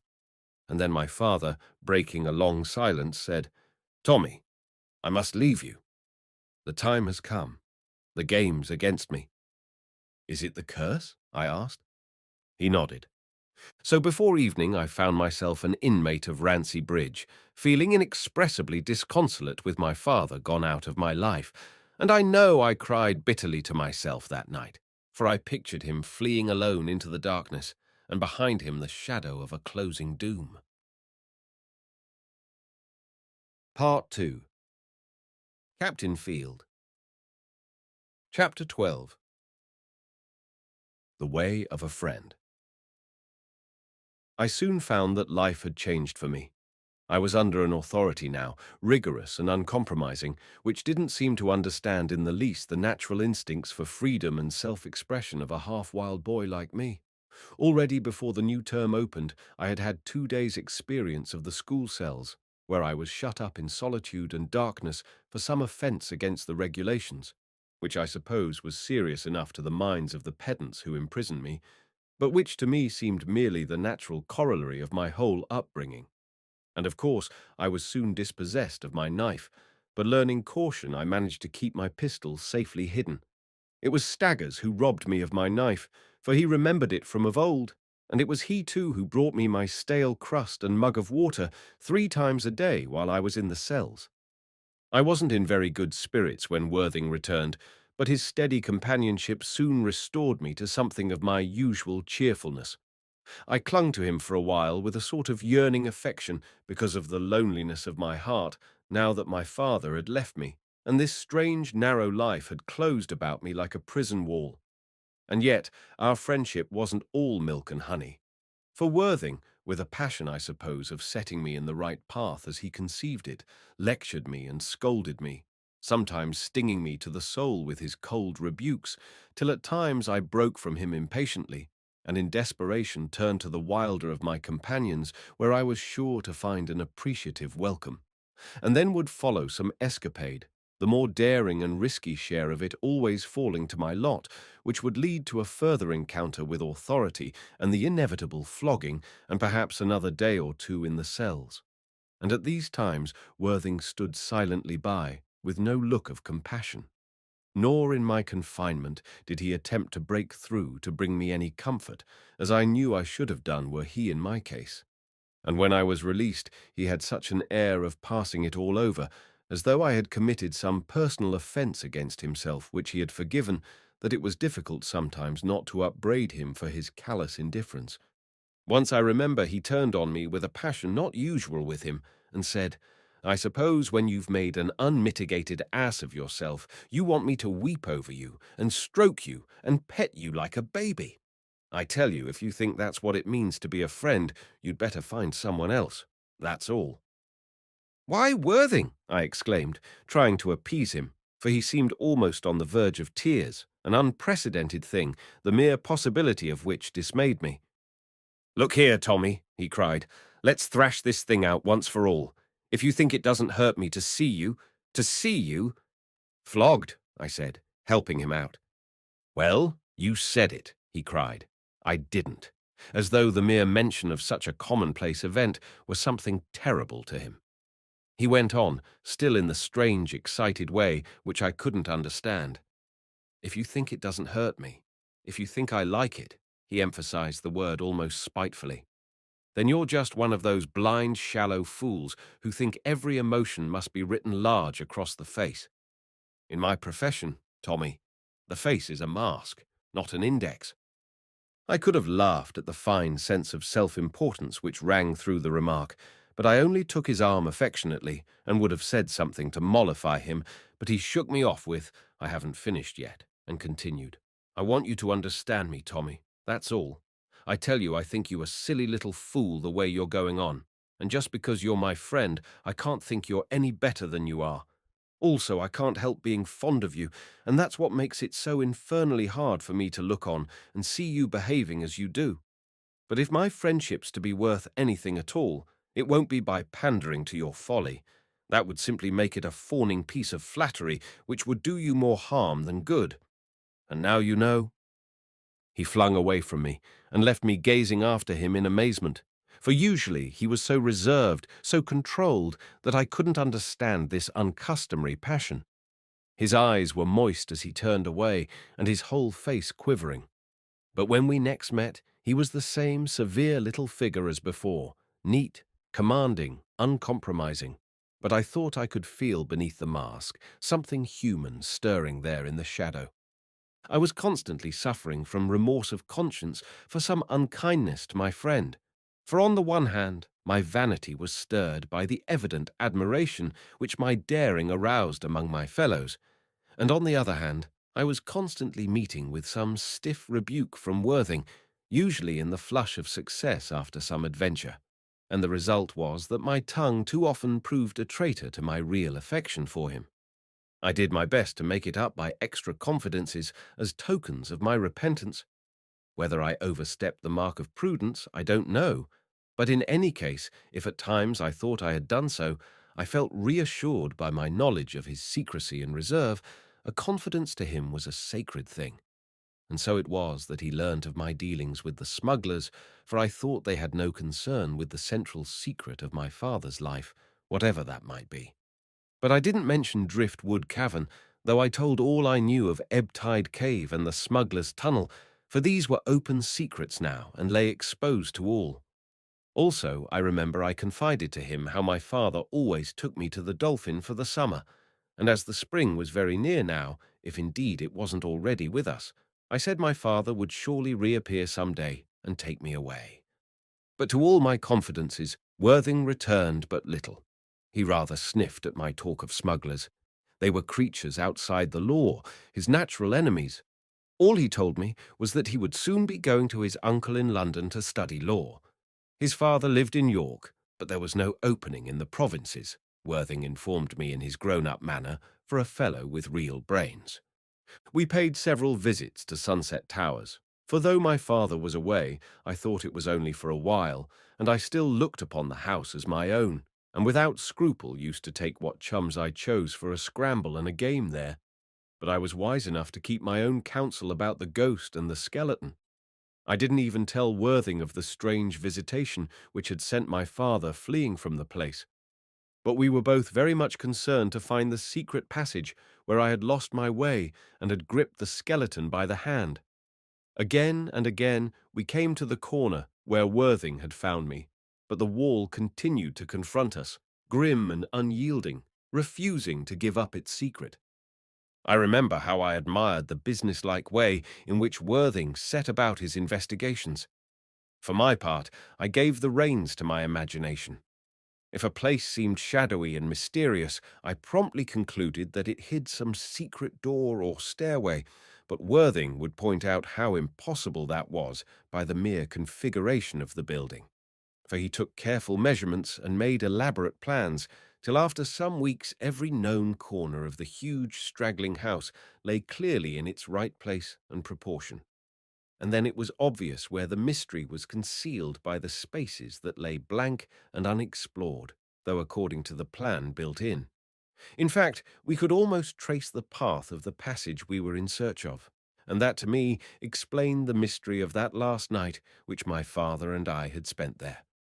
For the passage wound away from the corner where Worthing had found me, though of course on the other side of the wall, up a flight of stairs, into a chamber high up in the roof, and then down again by a twisting stairway, it must have been, by the side of the great chimney in our bedroom. And there it ended. It wasn't long before we were examining the oak wardrobe, though still I said nothing of the ghost that had appeared there. It was most tantalizing to know so much, yet to be baffled by a secret of the entrance. For tap and shake and scrutinize as we would, we learnt nothing. The wall remained stolidly dumb, and the wardrobe was firm and sound, except for one worm-eaten panel in the side against the chimney. But though this looked suspicious, yet it gave no clue to the quest we were on. Once I suggested knocking a hole through the wall, but Worthing pointed out that that would destroy the secrecy of the thing. So we persisted in our investigations whenever we were able to slip away for an afternoon. There was one curious thing that puzzled us. We knew there was a hidden room high up in the house, and we knew where it was, though of course we couldn't reach it. But as far as we could see, there was no window to it. Worthing suggested there must be a window somewhere in the roof, so one day we climbed up to search for it. And there we found that by clever planning and building the room still guarded its secret, except for the over-curious who were willing to risk a fall, which would mean a broken neck for sure. For we discovered that the great chimney stack above the bedroom my father and I had used was much larger than necessity warranted, and was supplied along one side with a complete row of false pots. It was built almost 4 square, and it didn't need much astuteness to surmise that if we could only scale it, we should find enclosed between its walls the window we were seeking. But it was too high to scale.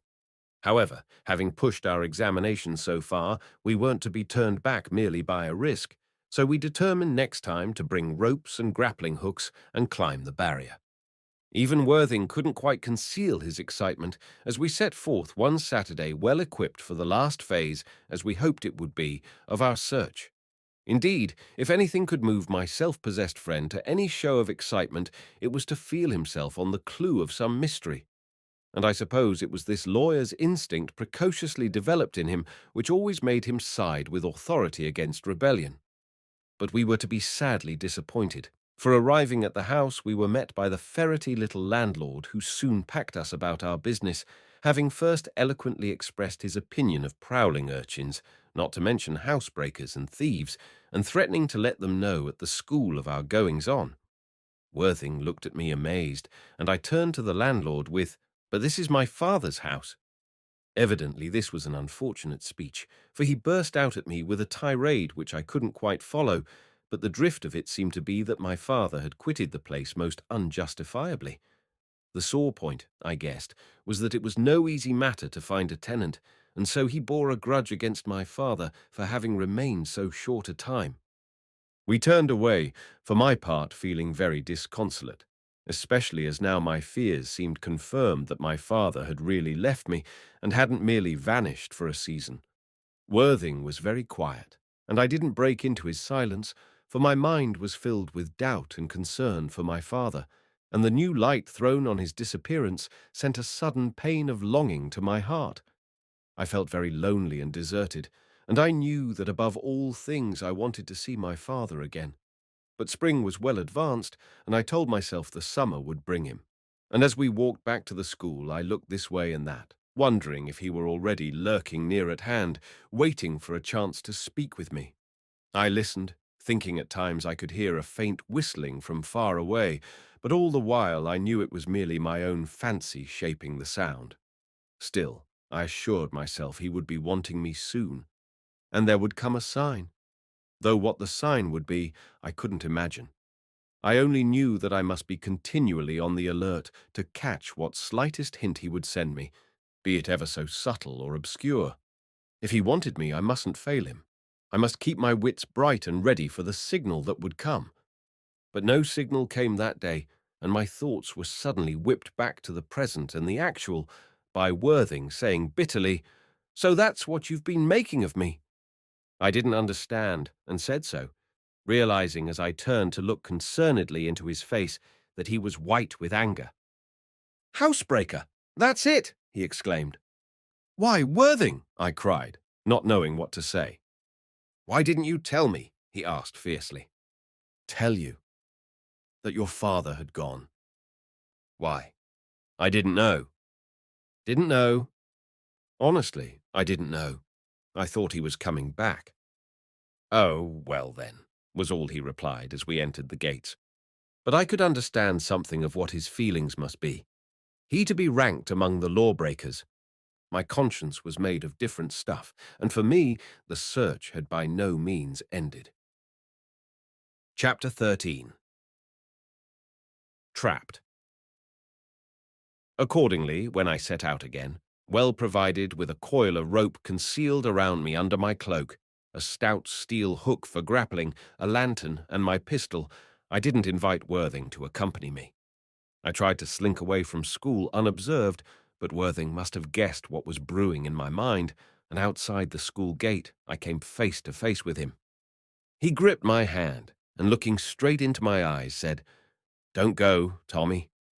I laughed and shook myself free. "Don't go," he repeated. "You know now that the house isn't yours." "But the secret will soon be mine," I replied.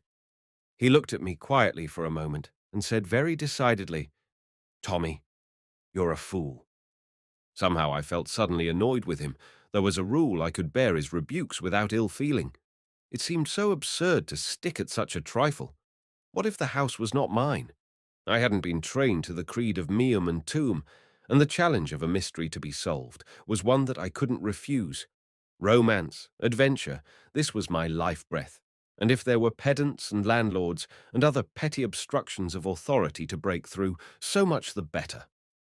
"I'm a fool, am I said, and added stupidly, "Well, I think you're a coward." He stiffened and turned on his heel, and my anger died down like a flame beneath a drench of water. "Worthing!" I cried, but he walked on. And then I remembered how he had spent that night alone in the haunted room, and I had called him a coward. I knew I had merely done so under that foolish impulse of self-justification which makes us whiten our own conduct by blackening that of those who oppose us. As he walked away, I was in two minds whether to follow him or not, but my business was urgent, and I told myself I could easily unsay the silly word later on. So I pushed forward and had soon forgotten the little tiff. I took precautions this time not to enter the grounds where I was likely to be seen, and I was soon among the ruins climbing up to the roof by a way I knew well through long experience. Then came the real obstacle, the wall of the false stack, high, smooth, and with no foothold, approached by a steep, slanting roof which would throw me to the ground far below if I slipped. And owing partly to the ruinous state of the house, and partly to its original disposition, this was the only way of reaching the stack in which I knew lay concealed the entrance to the secret chamber. I crawled out onto the sloping roof, keeping to the edge where I could get a certain purchase for my feet against the level eaves, and when under the stack I lay flat on my stomach and looked upward along the slates slanting away above me to the wall standing stiffly up beyond. I surveyed it for a moment and felt just the least apprehension. But taking a grip on my nerve, I bound the hook firmly to the rope and slung it up over the wall, then pulled in to see if it had gripped. It wasn't an easy matter to throw at all in such a position, and the first attempt was unsuccessful, but at the third throw the rope held. It was difficult to test it properly by taking the strain, for I was obliged to cling with one hand to the slates, and if I tugged at the rope and it came away suddenly, I should probably lose my grip and be sent over the edge. However, I jerked it 3 or 4 times, and it seemed firm enough. Then, summoning my courage, I took the rope in both hands, pulled myself slowly up along the slanting slates, and was soon at the foot of the wall. Before ascending, I again jerked at the rope to test it for the last time, and feeling reassured, began climbing up hand over hand. But I had scarcely mounted a couple of feet before I felt something give, and for a dizzying moment I hung in mid-air expecting to fall and gazing frenziedly for some possible crevice in the roof beneath me to catch my fingers in if the rope should slip. But it seemed to be steady enough now, and cautiously I recommenced the ascent. I was halfway up when again there came that sickening jerk as though something were breaking loose.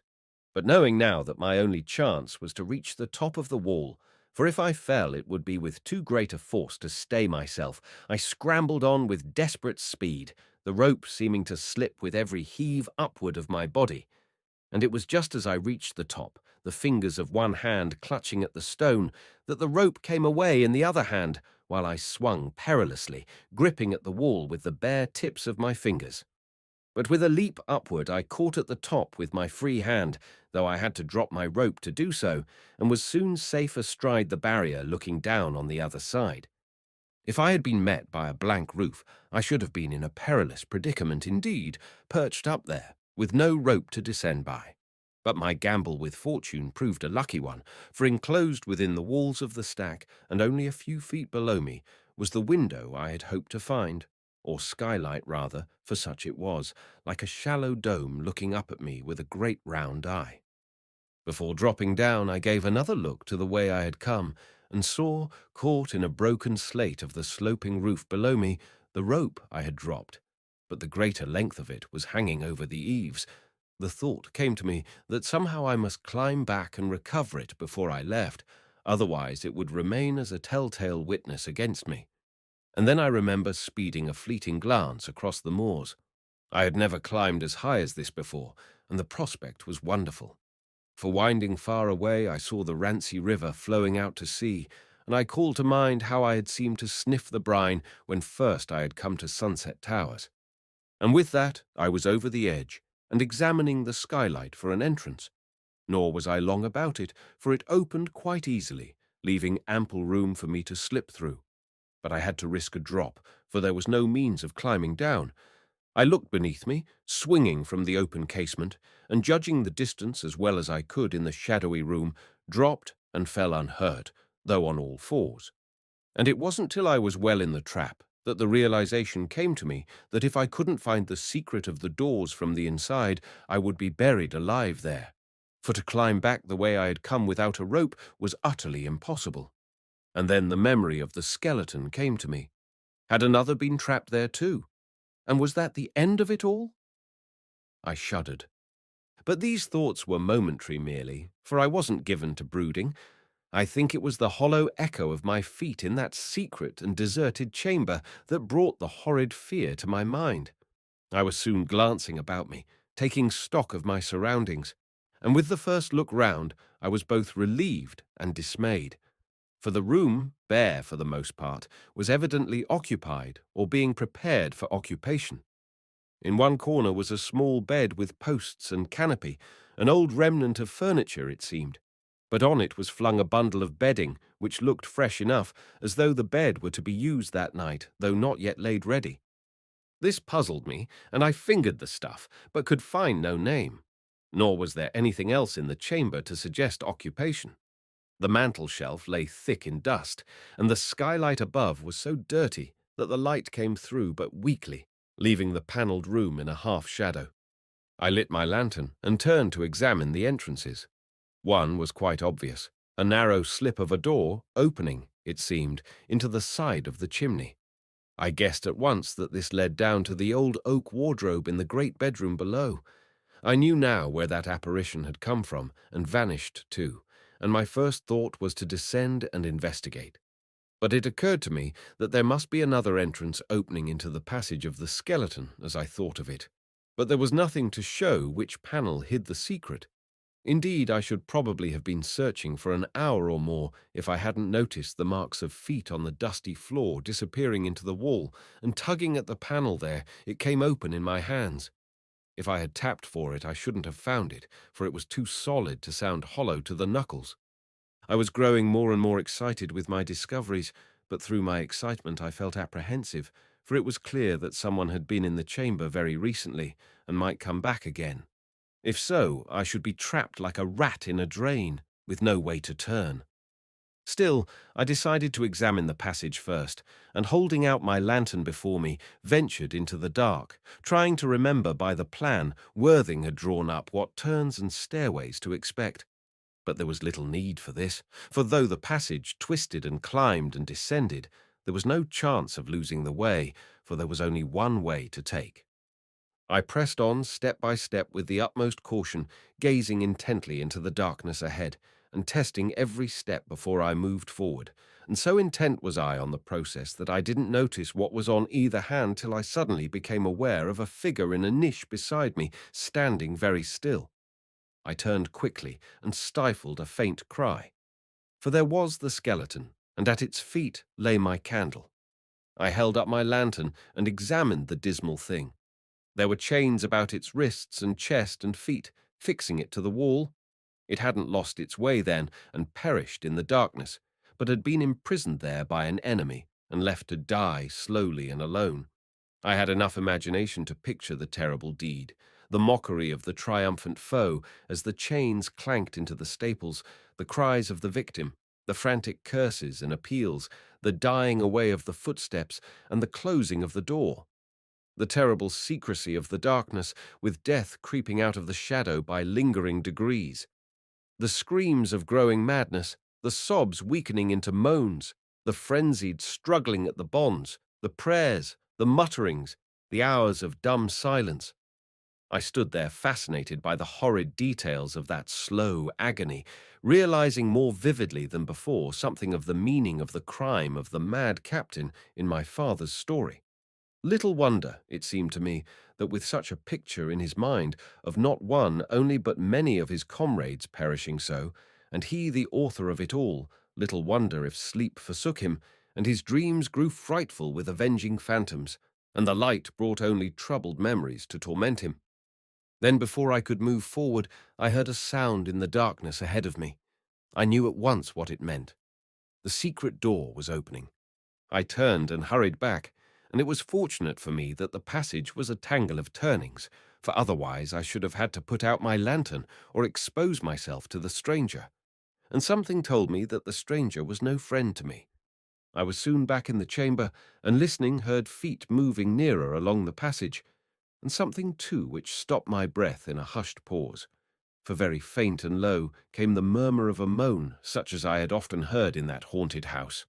And then I could have laughed, for I said, "The door is open, and the wind is blowing through." But I had no time to ponder on the sound, for the feet were approaching. I turned to the chimney and opened the narrow door in the side, and before me was the first step of a spiral stairway, so cramped that as I entered I brushed both shoulders against the walls. At last I reached the bottom, and there I paused again to listen. I could hear faint sounds above me, but I breathed freely when there was no step upon the stairs.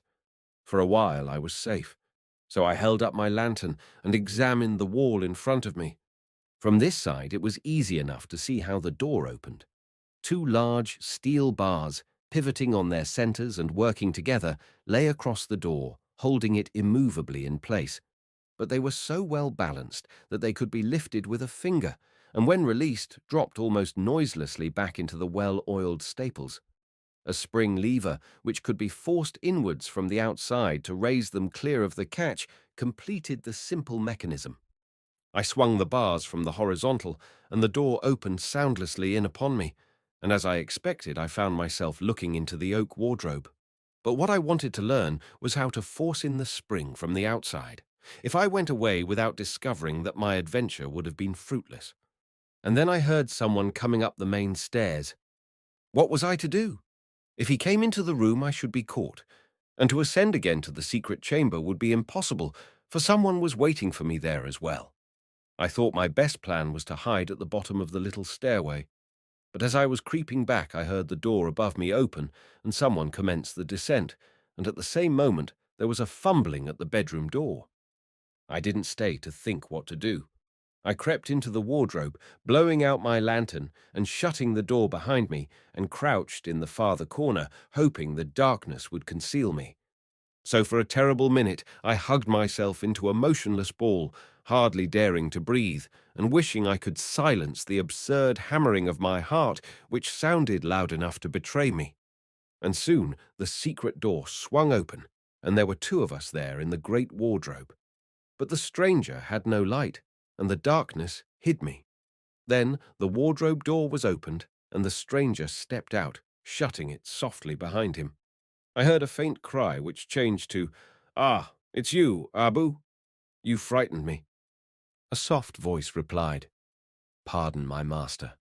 I did not know you were here." The first voice continued, "Yes, back once again. There's no other place for me." "It is a good place, my master," was the gentle reply. Something in the tone of the last speaker soothed and calmed me. His voice was placid and comforting.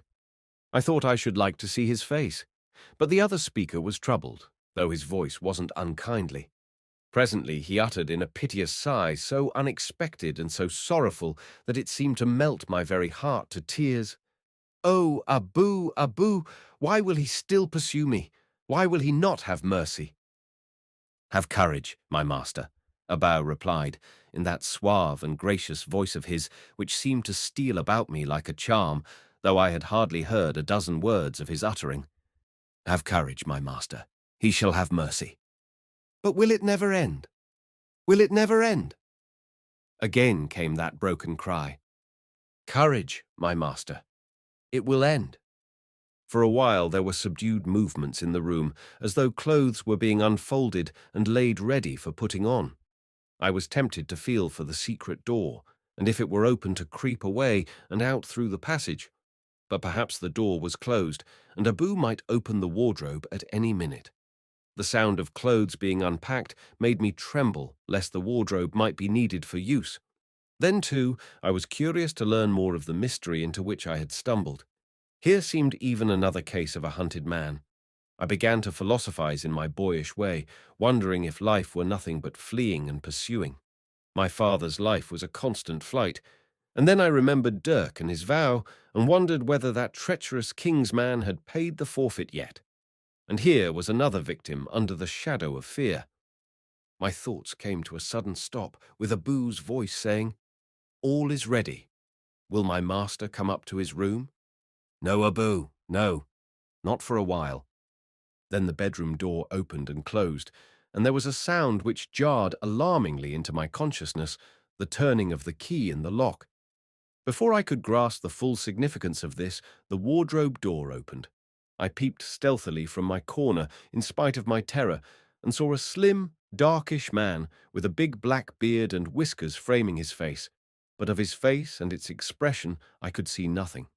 He had a slender instrument in his hand, but how he applied it to the secret door I couldn't see. It opened and closed behind him. I listened for his steps as he ascended, but so silent or so muffled were they that I could hardly distinguish them. But I could hear enough to know that he was safely landed in the room above. I breathed freely, and cautiously opening the wardrobe, crept out. Once more I was in that bedroom I knew so well. Before me was a new mirror in place of the one I had smashed. For a moment I stared at myself, feeling very guilty, as though I had been caught at some prank. But I had no time for idle fancies. I went quickly up to the door and tried it, but, as I feared, it was locked on the outside. I was a prisoner. Even if later it were possible to venture back the way I had come, how was I to open that secret door? Evidently some kind of instrument was needed, and I had nothing. Nor would I have known how to apply it had there been one ready to hand. For a moment I gazed stupidly round the room, idly noticing some travelling gear thrown on a chair, then mechanically went to the window, though I knew perfectly well that I couldn't climb down the wall and the drop to earth was far too deep to be considered. However, I stood looking out, busily turning over in mind every conceivable plan of escape. But the ground lay far below, and the wall promised no foothold, nor had it developed any miraculous excrescences for my special behoof. I turned away and examined the wardrobe, the sudden idea coming to me that perhaps Abu might have left his curious key in the door. But there was no such luck in store for me. The door was locked, and I had no means of opening it. Again I tried the bedroom door, but it remained sulkily closed against me. Miracles refused to come to my rescue. Being at a loss, I stood in the middle of the room staring forlornly about me, and again made my useless round from the window to the wardrobe, and from the wardrobe to the door. There seemed no way of escape. The only thing to do was to hide and wait, and the only place to hide in was the wardrobe. Still, it would be time enough to hide when I heard anyone coming. Meanwhile, I must continue to worry at the problem of how to escape. Again, the same old round, and again without profit. Then I had an illuminating idea. If I couldn't climb down the wall, perhaps I could climb up. I ran to the window and looked towards the roof, and there, dangling above me and a little to one side, was my rope. I nearly shouted with triumph, and jumping to the sill, reached for it and seized it. But it wouldn't come away. I tugged harder, but though it seemed to give a little, almost precipitating me off the ledge, it refused to yield. And all this while I knew I was exposing myself to anyone who might be looking up from the garden. I scanned the ground below, but could see no one, so again gave my attention to the rope. It seemed fixed more firmly than ever. I jumped back into the room and blew on my hands to cool them, for they were getting sore. And then it occurred to me that after all my intention had been to climb up, not down, and there was the rope ready for me. So again I sprang to the sill, and taking a firm grip of the rope, swung out into the open, and still spinning round and round, started to climb for the eaves.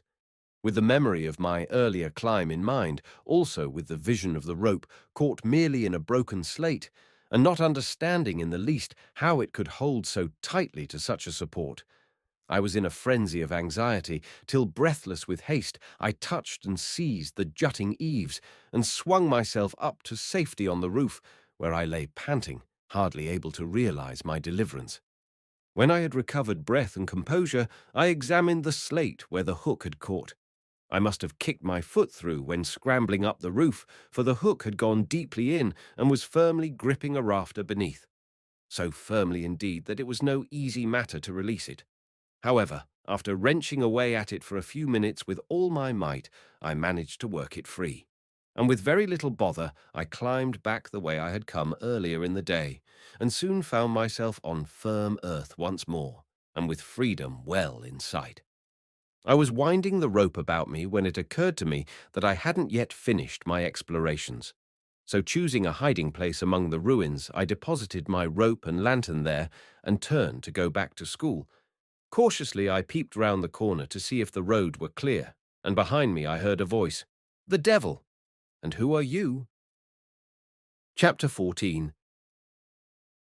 The New Tenant. I was too frightened even to turn about, and stood petrified to the spot. I felt I must have been seen and followed, and something of the fear a trapped spy must experience laid hold of me. I was too terrified to think. My faculties were numb and useless. The question was repeated. "Who are you?" The answer came from my mouth as though it was the only one possible. "Tommy," I said simply, and slowly turned and looked upon the questioner. "Oh, you're Tommy, are you?" he cried almost jovially. I saw a face of angry suspicion smooth itself out to one of merry kindness, and instinctively I smiled my broadest. "So you're Tommy, eh?" repeated the man, whom somehow I immediately knew to be Abu's master, perhaps by his voice, but rather, as I think, because of a lurking shadow of uneasiness in his kindly grey eyes. I had seen just such a look on my father's face when danger was imminent. It was the look of the hunted which I knew so well, and I knew this man was in hiding from some inveterate foe. He, too, lived with an enemy ever on his trail. For a moment we stood facing each other, for my part still smiling, and growing reassured as the merry lines about his eyes puckered and wrinkled with amusement. It seemed as though, somehow, I had found favor with him, for a child is quick to read the signs of affection in a stranger, and I know I felt a glow of heart, as though I had stumbled on a friend, for his face was one of the kindest I had seen, and the lurking sadness, and something haunting and elusive in the whole expression, appealed to my sense of the romantic and mysterious, for already I knew there was a sorrow and a mystery in the life of this new friend of mine, and his face bore witness to the shadow amidst the sunshine. It was the kind of face I would have given to some favorite sea captain of my imagination, a face to love and yet to fear a little, with that kind of fear which is a delight, for it carries with it a sense of trust and reverence, and a face to wonder at and brood upon, for it was eloquent of old adventures and far sojournings and strange and secret things. What prompted me to speak as I did, I can't say. I think something of my father's power of acting was born in me, for more than once in my life I have found myself playing a part with such ease and naturalness as for a while to have deceived even myself, and now I suddenly reverted to a simple, confiding, unsuspecting child, though half wondering what made me assume such a mask. "Everybody calls me Tommy," I said, "and I go to school at Rancy Bridge, way yonder, but I hate it because they won't let me play when I want to, and they've taken away my knife. But—" And here I looked cautiously round, and slowly drawing my pistol held it out to the stranger, saying, "But they don't know I've got this." He chuckled merrily, and taking the pistol, turned it over in his hands, while I watched him. He seemed to be hiding something behind his smile, something I couldn't quite read. I held out my hand and said, "I want it back, please." And he gave it me, asking, "And do you know how to use it, my little man?" "See," I said, raising it and taking aim. "I can hit that ousel." "No," he cried quickly. "No." "Poor thing." "Poor thing?" I said inquiringly. "Well, there," he passed it over. "Put up your pistol. You may need it. I can see we're going to be great friends." Again his eyes surveyed me twinklingly. I continued with my chatter. "I should like you to be my friend. I think you can tell me stories. I like stories." "You like stories, eh?" he said. "Exciting ones," I answered in an awed voice, "that make you feel hrr." I shuddered to express my meaning, and he laughed aloud. "Ghost stories?" he asked. "I've seen a ghost," I replied very quietly. "The devil you have!" he cried. "I tell you, yes," I went on, with something of my father's tense expression in my voice. "I've seen a ghost. Here. This house is haunted. You like ghosts too? That you've come to live here?" I put the question with a simplicity that surprised myself, for by now I knew I was acting a part, and yet couldn't bring myself to speak naturally. A constraint was upon me to carry on the play. I think the old man was delighted, for he broke out into a great peal of laughter, such as I associated with my imaginary type of jolly sea captain, and exclaimed, "Like ghosts, eh? Well, they're not exactly friends of mine, though I suppose we shall all be ghosts some day, eh?" "Yes," I said in a hushed voice, "all ghosts some day." I was appalled at the change in his face. All the merriment died out of it, and his eyes became bright and piercing. "What do you mean, eh? What do you mean?" he cried, gripping me by the arm. I was alarmed at this sudden transformation, for the shadow which I had seen lurking like a little speck in the corner of his eyes seemed to have overspread his whole countenance. There was something, too, of that awful imbecile look I had seen that night on my father's face when he had told me the story of the mad captain. I stood looking stupidly up at him, and presently he relaxed his hold and with a sigh drew his arm across his face as though to brush away the pain that had so suddenly overshadowed it. I said, "I think you've seen a ghost, too." It was an unfortunate speech, for the frenzy surged back to his countenance, and his eyes blazed savagely at me. Again he caught me in his hands, and his whole body was quivering. "Ghosts!" he cried. "Ghosts! Ah, don't you ever speak of ghosts. They wake you in the dark, and you open your eyes, and they are staring at you, staring.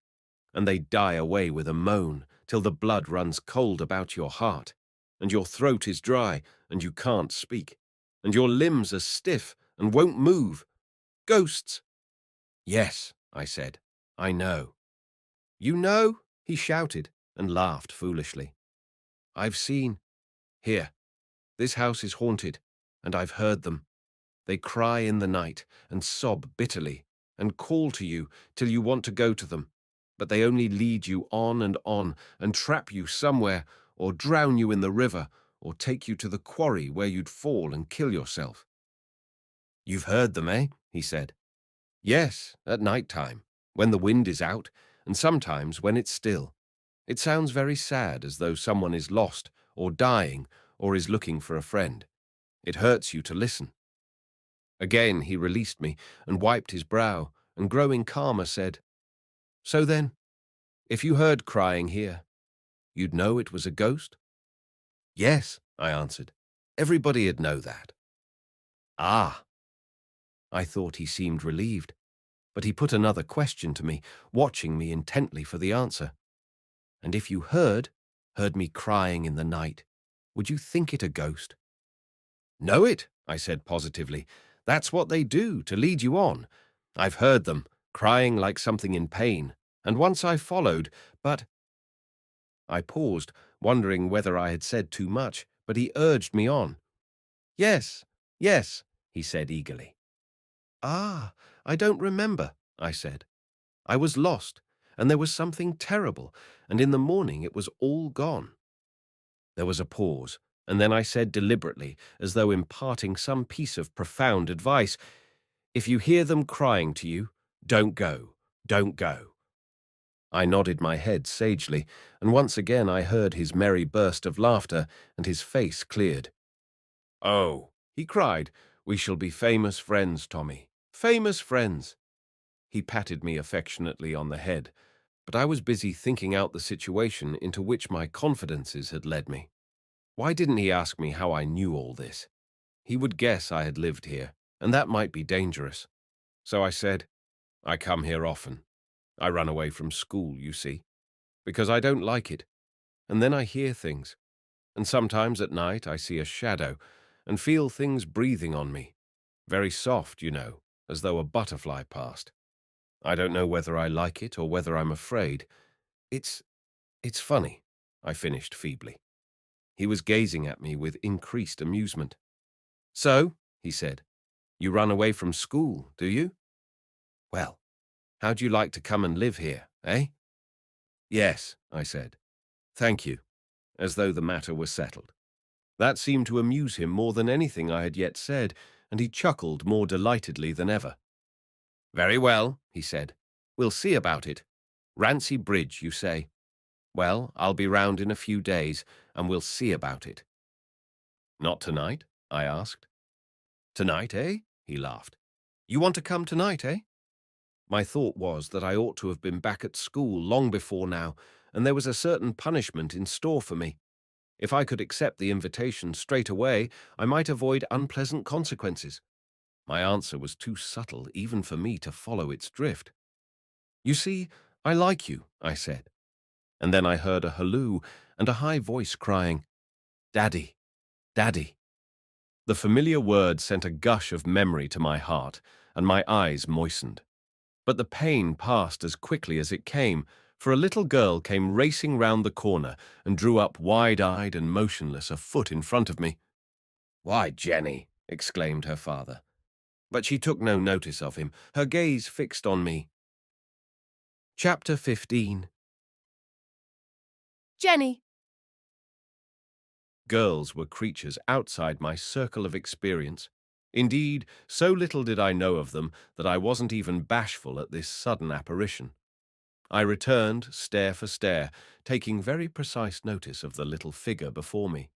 The round, dark eyes, the disordered locks, the curving lips, full and red, the slightly tilted nose, the freckles about the brow, all spoke of qualities I could well appreciate.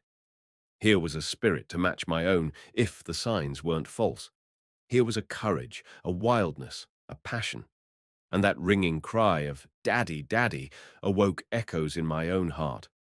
I knew at once that I had found a companion, nor did I share that contempt for girls which I have since found is so usual with boys, perhaps because I was ignorant of the tactics of sisters so well calculated to move brothers to disgust and misappreciation of the whole sex. Indeed, I hardly said to myself, "This is a girl." All I thought was, "Here is a companion. We shall be able to play together." And her name was Jenny. I moved my lips as though to speak it. I thought I liked it. It was a name one could shout or whisper.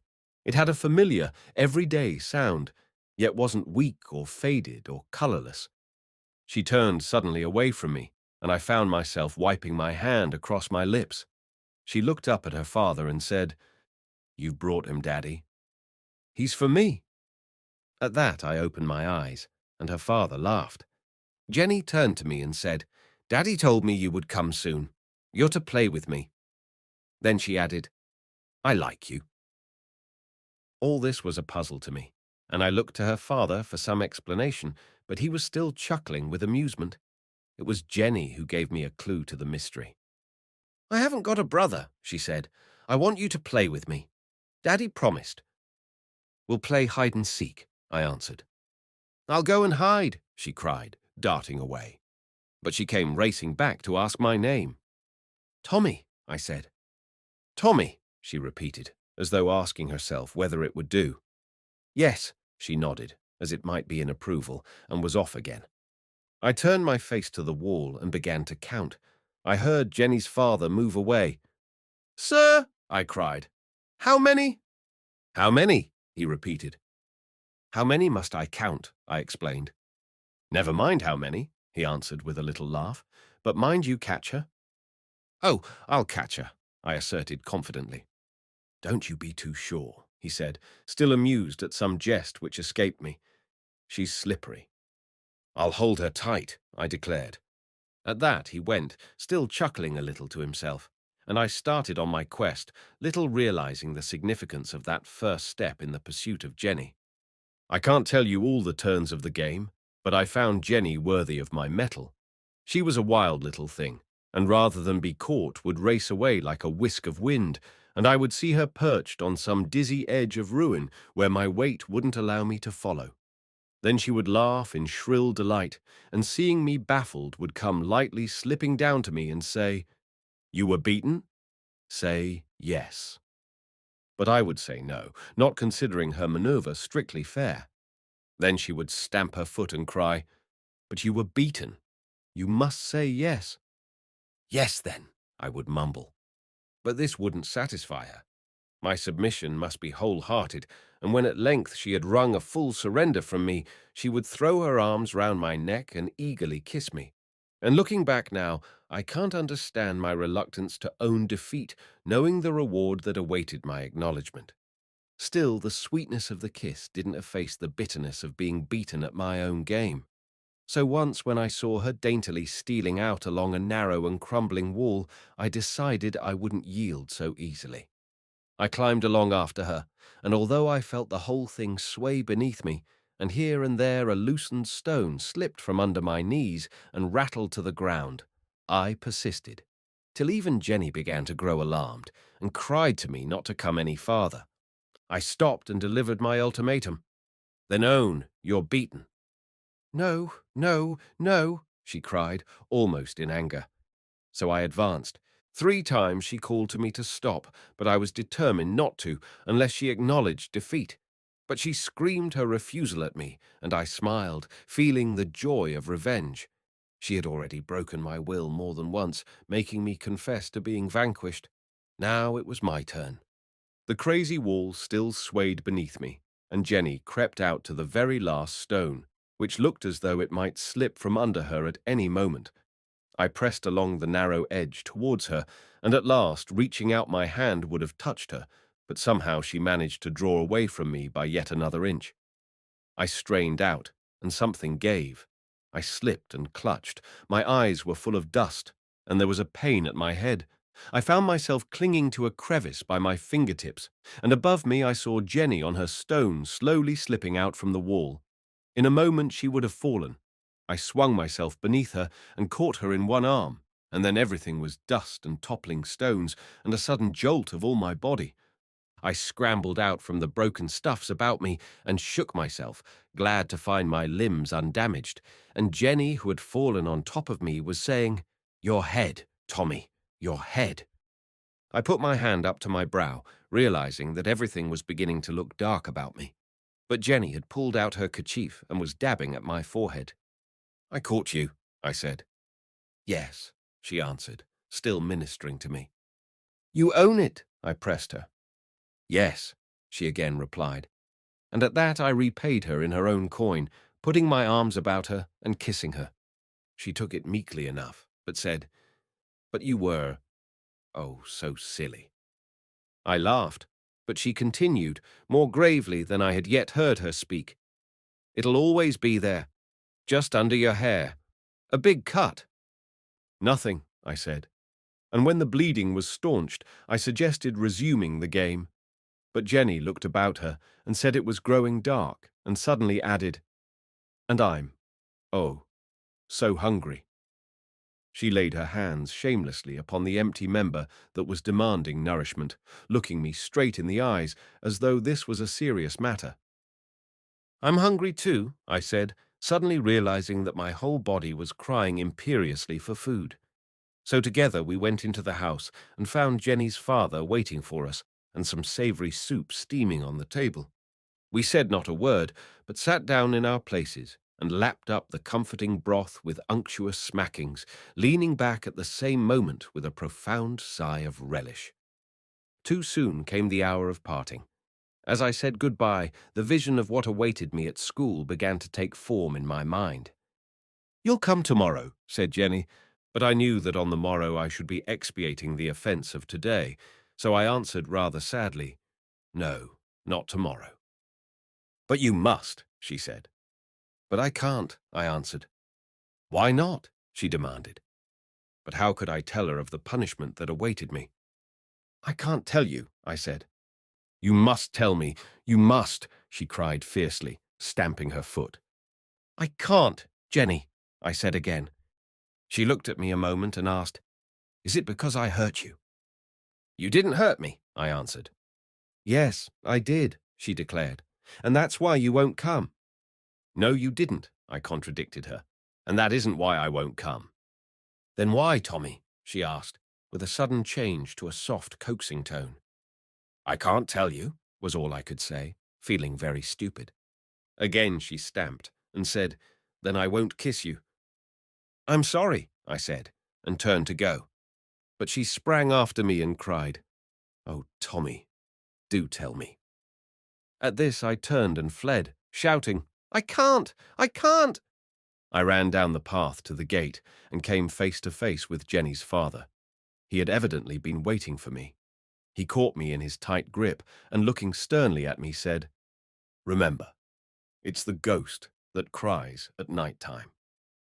"Yes," I answered. "The ghost." "I know. I've heard it." "And seen it," he went on. "And seen it," I admitted.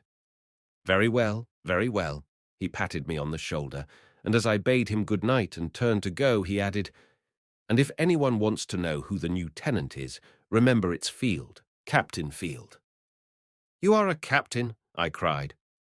"How do you mean?" he demanded, with a swift return to his fiercer manner. "Why," I replied, "I like captains. You'll tell me stories." "Stories? Ha, yes, stories enough for a lifetime," he ejaculated, and I ran on my way.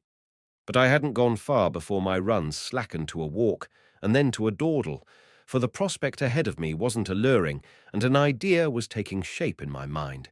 If I returned and delivered myself up to authority, I didn't know when I should be able to break from captivity again. And the thought of being separated from Jenny wasn't to be borne. I didn't remember having so thoroughly enjoyed myself since my father had left me.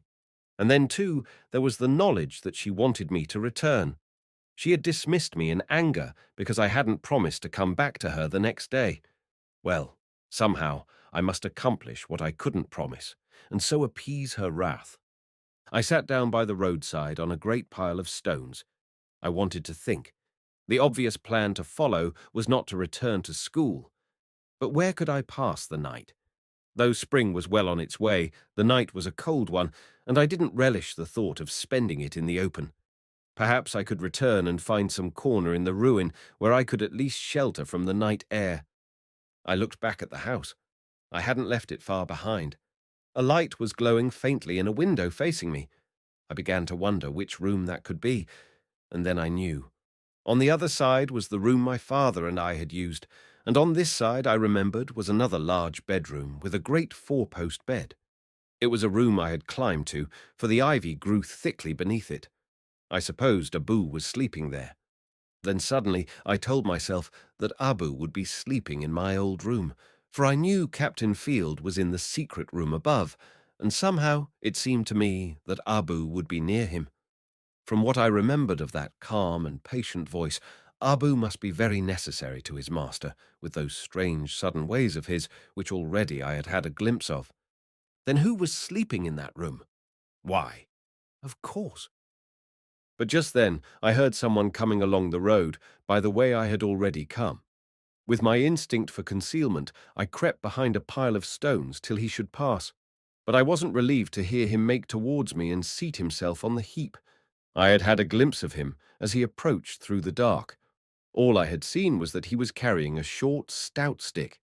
It was some little time before he rose again and moved on, and meanwhile I had heard shufflings and tuggings and whispered oaths as though some difficult or painful operation was in progress, but I didn't dare peer above the stones to investigate. But when at last the fellow got up to go, I did peep after him, and was startled to see what had been a two-legged man hobble away, with one leg transformed to a wooden stump below the knee. I rubbed my eyes and gazed after him as he melted into the night. But the change was no mere illusion. I could hear the clop of his wooden leg on the hard road. For a while I sat there wondering what it could mean, till stories of impostors who feigned blindness and lameness came into my mind. I told myself it was some sham beggar, and turned my thoughts to my own case. Again I looked towards Sunset Towers, but the light had gone from the window.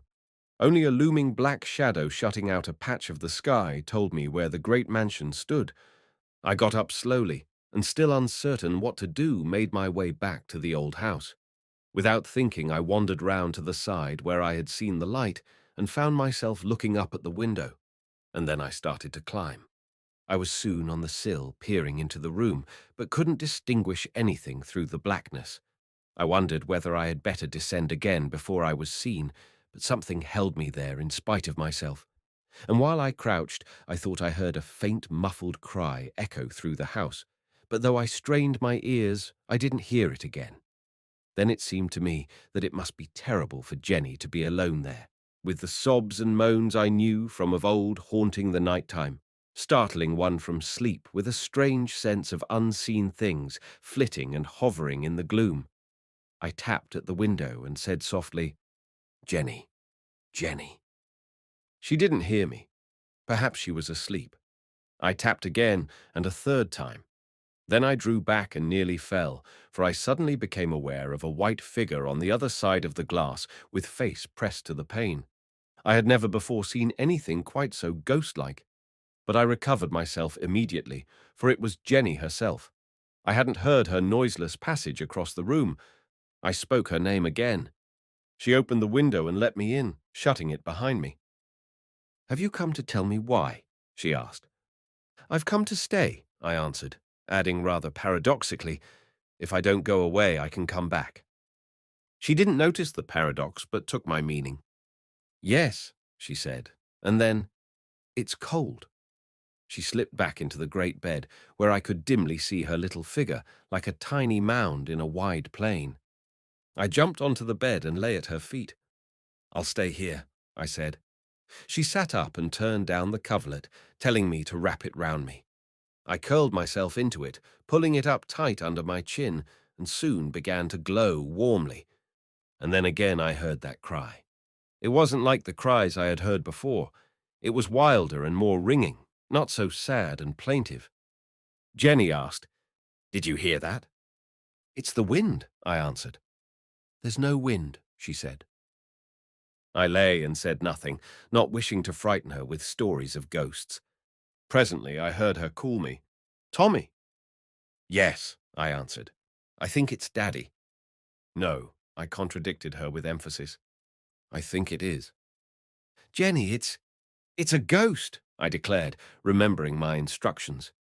"No, it's Daddy," she asserted again. "I've often heard him. There's a bad man who comes and frightens him. Then he shouts like that." I sent out a flying thought to Dirk and his vow of vengeance. Could it be possible that Jenny's father was the king's man? "Jenny," I said, "I tell you it's a ghost. I've heard it before. I've seen it." And to take her mind from her father, I told her a jumbled-up story, part true, part imaginary, of how once I thought I had heard my friend calling to me in the night, and had risen, and had been led, I knew not where, and had found a skeleton in the darkness, and it was the ghost of the skeleton that had been calling me all the time. I ended, "They call as though it's somebody you know. Then you want to get up and go to them, and then they catch you." Jenny lay quiet for a minute, then said, "Tommy, that's a lovely story. Tell me another." I was immensely relieved to realize that she didn't believe me, for as I finished the tale, it came to me with a flash of fear that she might want to know how it was I had ever lived in the house. "Tomorrow," I answered her, for I was weary. I expected her to insist in her imperious way on another recital then and there, but she said, "I'm tired, Tommy. Good night." "Good night," I returned, and was soon asleep. I awoke early and crept out of my cover. Jenny was still sleeping. I threw her a look, then crossed to the window and climbed down. When I arrived on the scene for breakfast, the captain was somewhat surprised to see me. "Back again?" he cried. I looked at Jenny and answered, "I'm not going to school any more." The captain laughed uproariously, but Jenny said, "You'll stay at school with me. Daddy'll teach us." I thought then that school had prospects of interest for a boy. Chapter 16. Abu. For a few days I was so happy that I believe I had even forgotten my father. The captain was immensely amused at the decided way in which I had established myself as one of the household, and when I told him I had no intention of returning to Rancy Bridge, he chuckled delightedly to himself, as though at some secret joke, and then, in a whisper, confided to me that he too had run away from school, nodding his head at me and winking shrewdly. But I wasn't allowed unlimited freedom, for Jenny and I had to sit at a table for a couple of hours every morning, reading and writing, or listening to the captain's instructions in geography or history, or whatever it was that he happened to pitch on. And when the big hand of the clock drew round to the second hour, we weren't too eager to run away, for the captain's teaching was more like storytelling than the kind of stuff I had been used to at Rancy Bridge. I think it was effective enough in its own way, for though I wasn't his pupil for very long, yet in those few days I began to get a definite picture of the course of English history and the ways of the world beyond the seas. With a longer course, I dare say I should have grown wise enough in matters of international trade and the bearing of geographical conditions on the life of the world, for these were the captain's favourite themes. Still, interesting as I found all this, when once free of the classroom and out among the ruins with Jenny, I didn't give much thought to what I had learnt. My whole soul was absorbed in play. And pretending to be investigating, rather than guiding, I took Jenny to every nook and corner of the old place, except indeed into the secret passage, for as a matter of fact I hadn't yet learnt how to open the door, though remembering a Bow's long key, I could guess that one of the little holes in the pitted surface of the wall was the entrance to the lock. All this, I say, had to be done as though everything were a fresh discovery to me, for I knew I mustn't let Jenny or her father know that I had lived there before.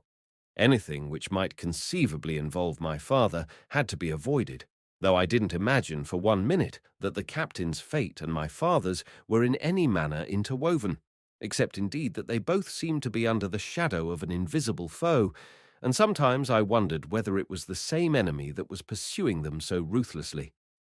I soon found that Jenny had a fierce little heart. Indeed, I had discovered that on the first afternoon. But the days I now spent with her revealed her to me more and more vividly. Her fierceness was of a type that I appreciated and even admired. She never sulked when she couldn't have her own way. Her anger was the anger of an antagonist, not of a spoilt darling. We played our games indeed, as though our whole strength and cunning were pitted against each other. We didn't play for the mere fun of the thing, but to win, and neither gave nor expected quarter. This was the sort of play I relished. There was a sting and a fervour in it that so far I had never known. For my father, of course, had always outmatched me, and if ever I outwitted him, it seemed as a sort of concession to my weakness. But now we were both on our mettle, and the evenings found us weary to exhaustion with the exertions of our unending struggle. It was during one of these games that I suddenly came across Worthing. He caught a flying glimpse of me as I was diving for shelter into a bush and called severely, "Tommy, come here." "Hush," I whispered, creeping out.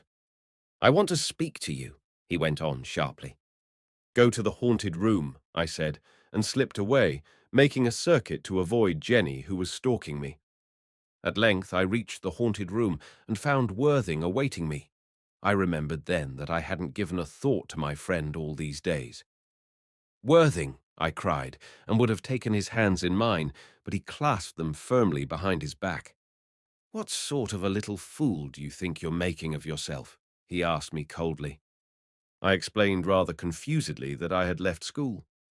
"That story won't do for the officers," he replied. "The officers?" I questioned blankly. "They're after you. You might have guessed that, and you know the penalty of running away." "I know most of the penalties," I replied, with unusual bitterness for me. "Well then, you'd better come back quickly," he said. "They'll need wild horses to get me there," I declared. For a while he surveyed me pityingly, then turned on his heel and made for the door, saying, "Well, I give you up." "Worthing," I cried, catching him by the arm, "don't go like this." He merely swung round and faced me. "Look here," I went on. "You're my friend, aren't you? Well, come and live here with me. It's simply splendid, I tell you." He gave a short little laugh and said, "Thanks. No." And again he was going. But at the door he turned and in a more relenting tone added, "Tommy, your heart's in the right place, but it's too big, and there's no room for brains." And just then Jenny came leaping into the room and collided with him full tilt. He fell back a step and looked at her, while for her part she stood motionless, gazing at him, much as she had done at her first meeting with me. "Jenny, this is Worthing," I said. "Worthing?" she inquired. "He's my friend, Worthing Bright," I explained. "I don't like him," she said. Worthing stood silent, and I couldn't read what was passing in his mind, but he looked stiff and scornful. I was troubled and said, "But you must like him, Jenny. He's my friend." "I won't like him," she declared with emphasis. "But Jenny," I protested. Worthing cut in coldly. "I don't see the need at all." And turning to Jenny, he went on, "If you don't like me, perhaps you may learn to fear me." "If I could fear you," she answered defiantly, "I should like you too." They gazed fiercely at each other, and I stood helpless, for I seemed to be between two elemental forces. Their eyes were electric in their intensity of antagonism. The combat passed beyond me. My nature was too lax and mild for such a strain of hate. Then Worthing turned to me, and his words cut me like a bitter wind. "So, Tommy," he said, "already. These creatures lure us from our duty soon enough. It's to be expected. But already, I can't even wish you joy." Now all this was an enigma to me, but the tone of his voice and the look of his eyes were worse than a whip. "Worthing," I exclaimed, conscious that somehow I had roused his scorn as well as his anger. "What is it? Why will you quarrel with me like this? I want to be friends." "You'd better keep your Jenny," he threw at me, and was gone. We were left alone. Jenny said emphatically, "That boy hates me. He wants to take you from me. But I won't let you go." "Of course not," I said mazedly. We were soon back at our game, but for a time my heart was heavy. I couldn't understand Worthing's bitter rebuke. After all, he was 3 years my senior. He had been to London.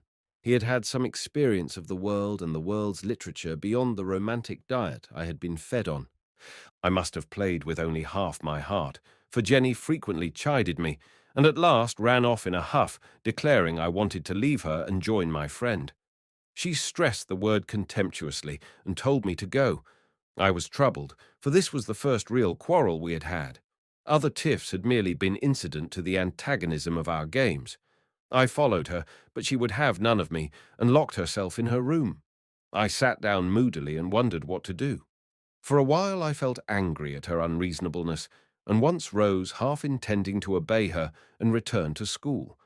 But the knowledge that if I did so, I should be saying goodbye to Sunset Towers for many a long day came as a check to my peevish anger.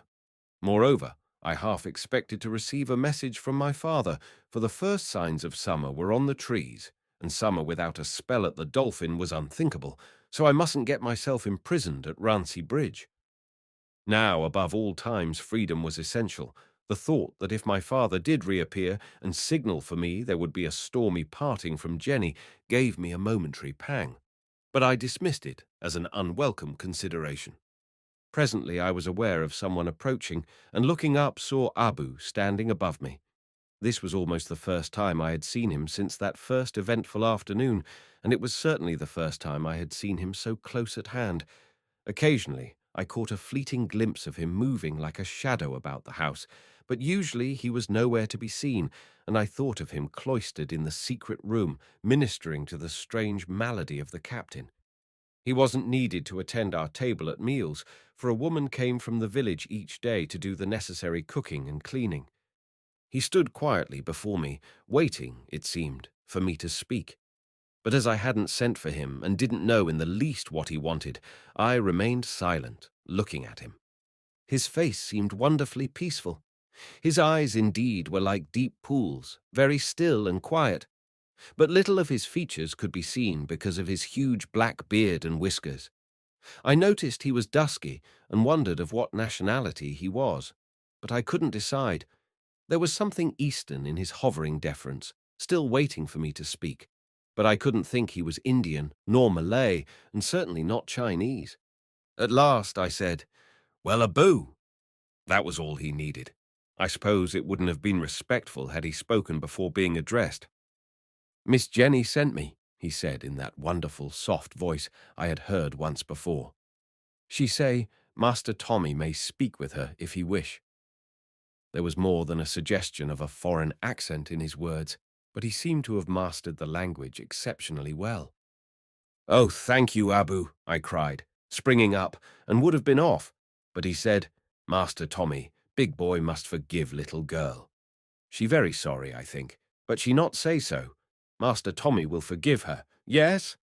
"Oh, yes, Abu, yes," I called out to him as I ran off, and that was not the only time his mediation was of use to us, for sometimes it was my turn to hunt him out and send him on an embassy of reconciliation to Jenny, and always he would tell me in his gentle way, till at last the words began to sink into my heart like a memory.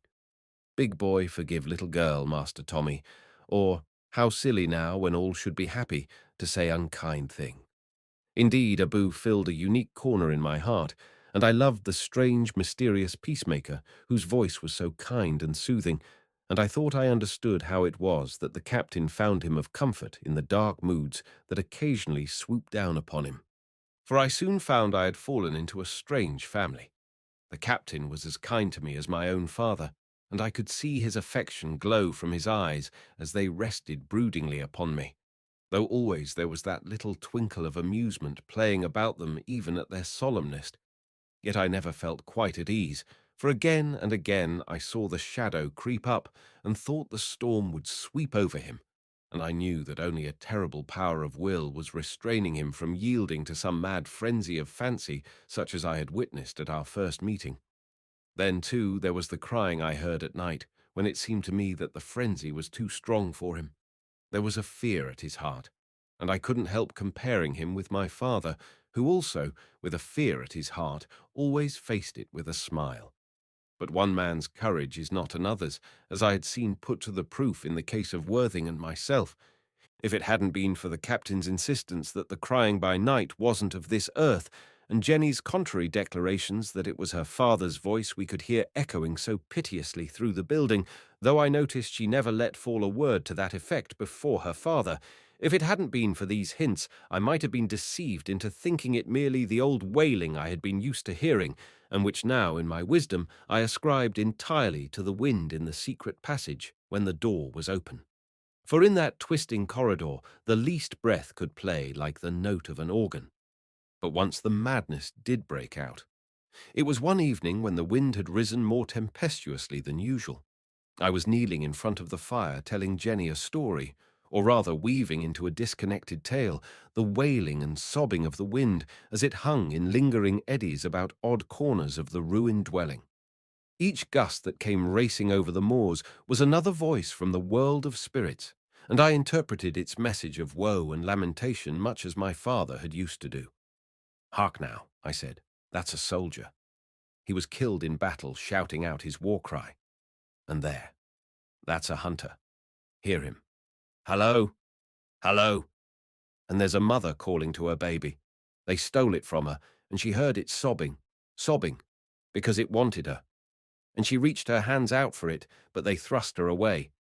You hear her crying, "Away, away!" And, "Ah, listen! 2, 3, 4, 5, all howling together. They're chasing someone. Listen! On, on, on!" He's crying for mercy. Their hands are at his throat. He feels their breath behind him. And how they're laughing. "Aha! Aha!" "Oh, Jenny!" I broke off, for at that moment, as though the clamouring wind had burst into the very room, there was a fearful howl of insane laughter, and the captain sprang at me and seized me about the throat, shaking me like a rat. "Laughing, are they?" he shouted frenziedly. "Laughing. Aha! And they've caught him, have they? Yes, by God, caught him." And with that he flung me away from him, crouching back from me like an animal preparing to spring. I was terrified and half choked. As I looked at his blazing eyes, I felt a cold horror at my heart, for his face was distorted into a frightful grimace of imbecile hatred and fury. I picked myself up slowly, for I feared a quick movement would bring him upon me. But he still crouched menacingly, and I could see his body quivering with insane malice. I felt about in my mind for some way of escape. The window. The door. But suddenly he was at me, and I sprang away behind the table. There followed a terrible chase, round and round, and my nimbleness stood me in good stead. For 3 times he was foiled as I swung a chair in his path, and he crashed to the floor, sprawling and hissing out threats and curses. But I couldn't get to the window or the door. He was cunning enough to guard my escape, and I began to wonder how the chase would end. Again he crouched away from me with the table between us, while I kept my eyes fixed steadily on his. He was jabbering to himself like an angry ape, but with a menace too terrifying to describe. Then with a bound he cleared the table, and only my quickness in dropping flat to the floor saved me from his clutch. With a scramble I was under the table, and again facing him across it. But he lay moaning to himself, holding his head, and I felt a sudden pity swell up in my heart. He must have hurt himself, and foolishly enough I wanted to comfort him. I took a step or 2 round the table, and yet he lay still. I advanced, but he made no movement. "Sir," I said, "it's only me." "It's Tommy." "Tommy? Tommy?" he repeated vacantly, then suddenly broke out with a sob. "Oh, forgive me, Tommy!" With that I ran boldly up to him and knelt down beside him, but with a hideous cackle he gripped me by the shoulders, and I realized I had been duped. But I wasn't to be taken so. I remembered my pistol, and as my hands were free I drew it easily enough and cried, "Let me go, Captain, or I'll shoot you." I was amazed at the success of my maneuver, for he fell back holding up his hands and gazing at me in horror. I began to retreat to the door, but just then it opened, and Jenny, whom I hadn't missed till now, returned, and behind her, Abu. He went straight to the captain and said, "Come, my master, in that smooth voice of his, which fell like a charm on the terrible scene, and like a lamb the captain followed his servant from the room. Chapter 17. The Sign. I was left alone with Jenny, and found her glaring at me white with anger. I was startled and fell back from her, for it seemed for a moment as though her father's madness had descended upon her, and that I was to be whirled into another storm of frenzy. But as she gazed at me, her fierce eyes blazing, I soon came to realize that nothing worse than anger possessed her, and I wasn't long in learning the cause of it. "You would kill my daddy," she said with sharp emphasis, still fixing me with her gaze. "Jenny," I answered weakly.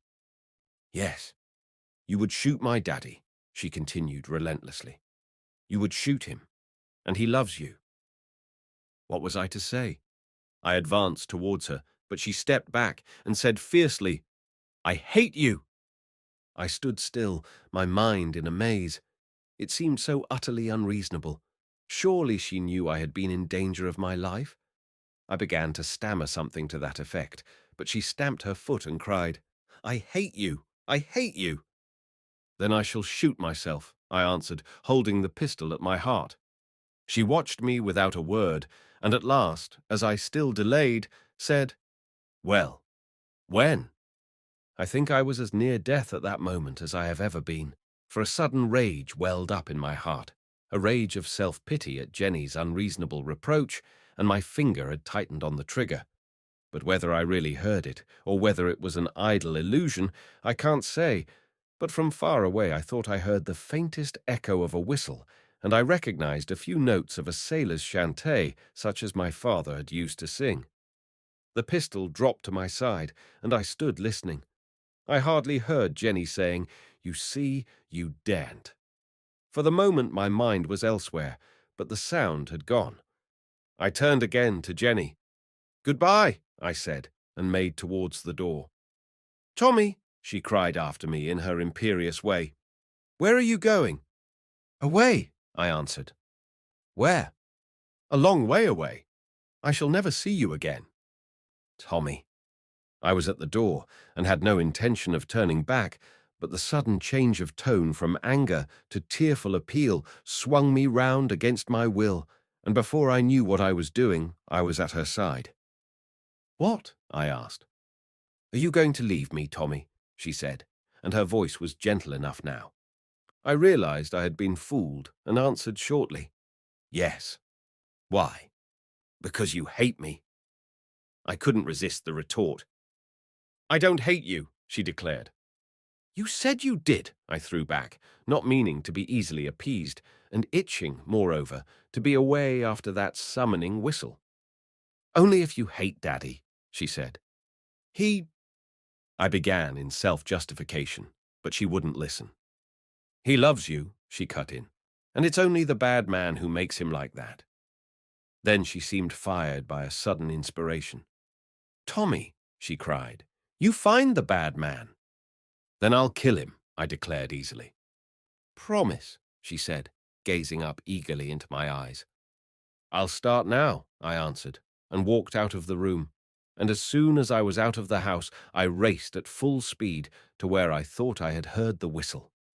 But though I searched for an hour or more, whistling odd snatches of melody, which I knew my father would recognize if he were near, yet I saw no one, except indeed one immense fellow swinging up the shadowy road towards Rancy Bridge.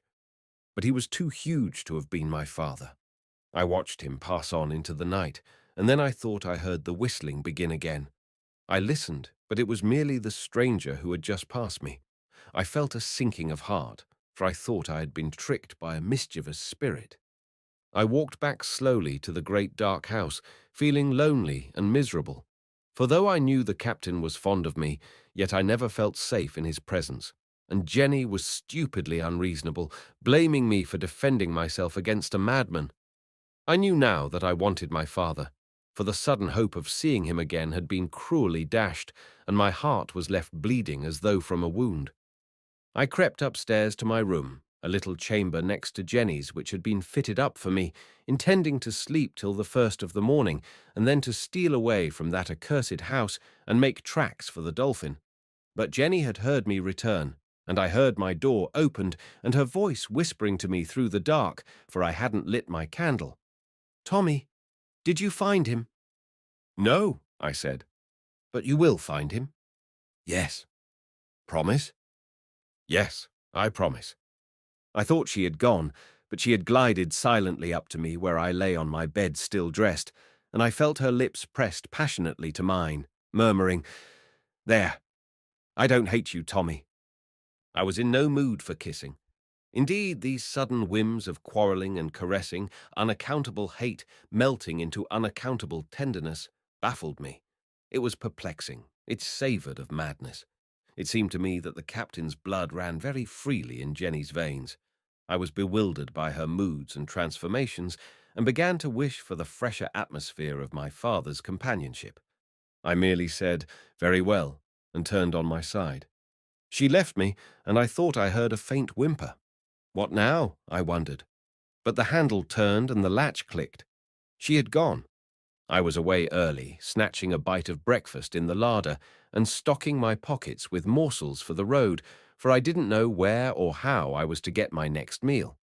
As I left the gate, I should have turned south straight away, but I knew if I turned north for 100 yards, I should have another sight of Jenny's window. I didn't stop to ask myself why I should want another sight of Jenny's window. Perhaps I rather reproached myself for my coldness to her the night before, when she so evidently wanted to heal the wound she had dealt me. However that might be, the fact remains recorded against me that I yielded to the unreasoning prompting of my heart to throw a farewell kiss to her window before I started again on my travels, with our next meeting shrouded somewhere in the mists ahead. I reached the heap of stones where I had hidden from the false-legged beggarman and gazed back at the house. I could see Jenny's window, black among the ivied stone, but as I looked, a white figure appeared there, and I knew it was Jenny. I sprang onto the pile of stones and waved my hands. She saw me and waved in return. For a moment, a strange, unaccustomed thrill ran along my blood, and I thought I would go back to her for a warmer leave-taking. But she had gone, and at that moment I heard stealthy steps approach me. I looked round to see the officers Worthing had warned me of.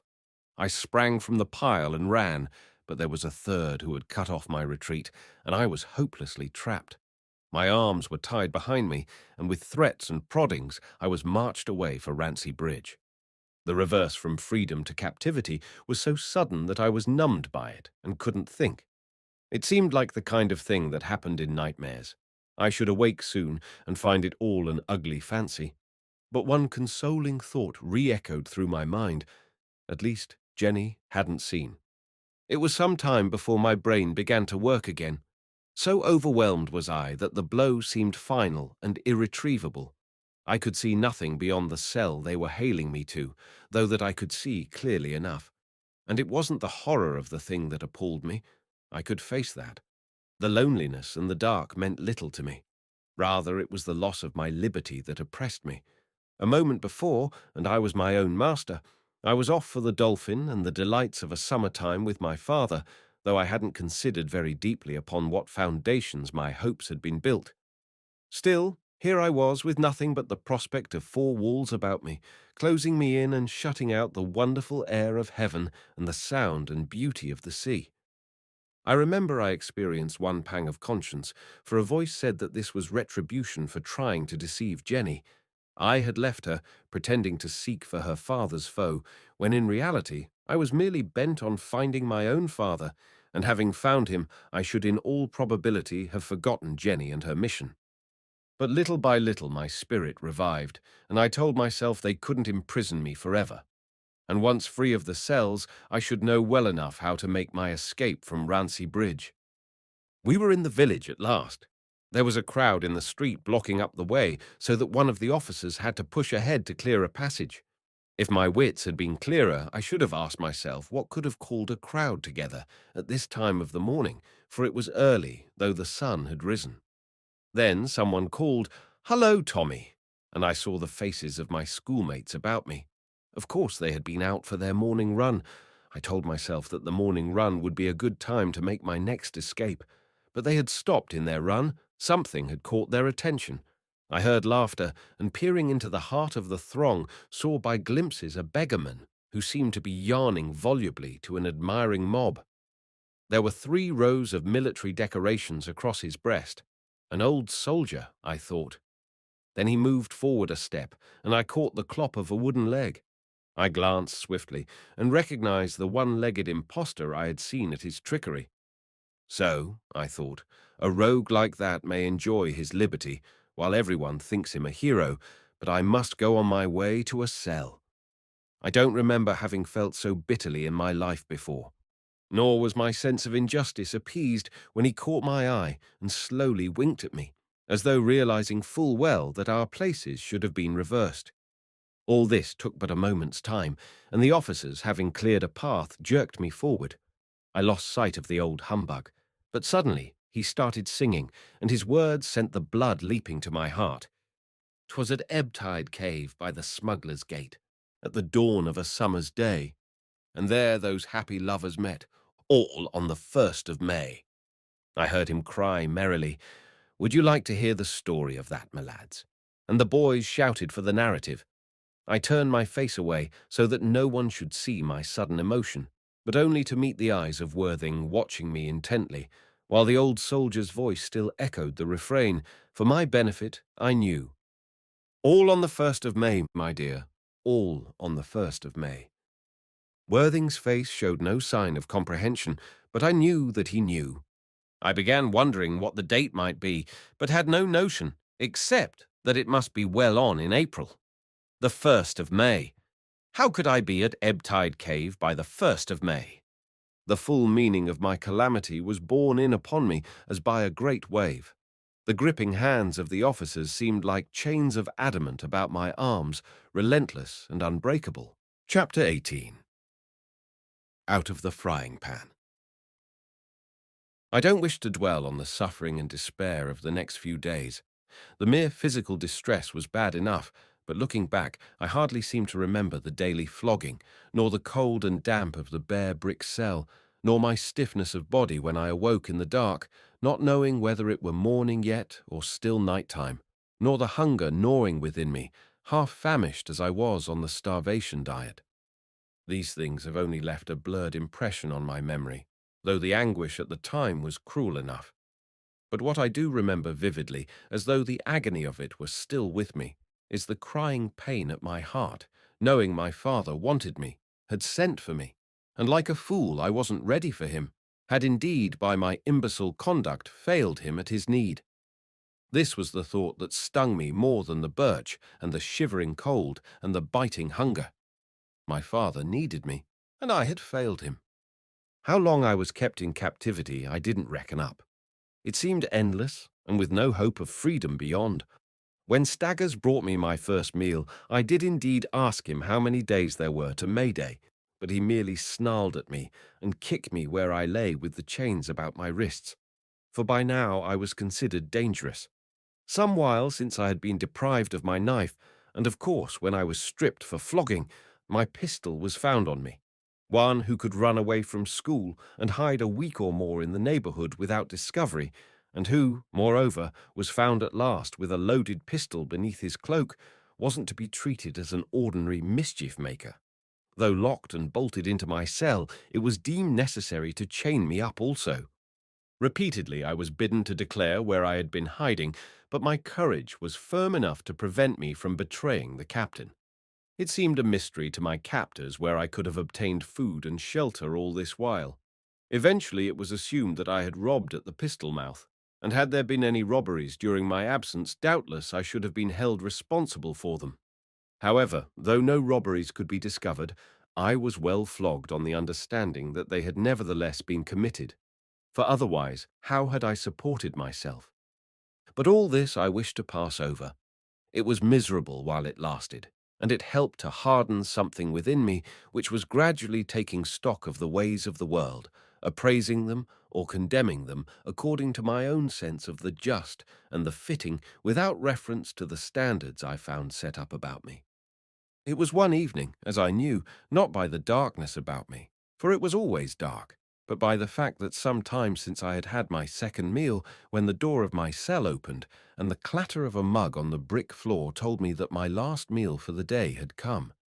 I didn't move, for hungry as I was, the mouldy crust and water didn't rouse my appetite. But I was surprised at the unaccustomed striking of a light. So used had I grown to the darkness that I couldn't keep my eyes open, but screwed them up painfully against the dazzling glare. But little by little, blinking them open again, at last I could just bear to look about me. I saw Worthing holding up a lantern and gazing down at me. I was more surprised than I could express. I couldn't even utter his name, but lay there gaping stupidly and wondering if it were merely a vision. Presently he spoke, coldly I thought, but deliberately, as though each word was of importance. "If you have quite recovered yourself," he said, "just listen to me. You haven't too much time. First, here's a file for those chains. You must work the thing yourself as well as you can. Then, here are your knife and pistol. I shall leave the door unlocked. I think you'll know what to do. Goodbye."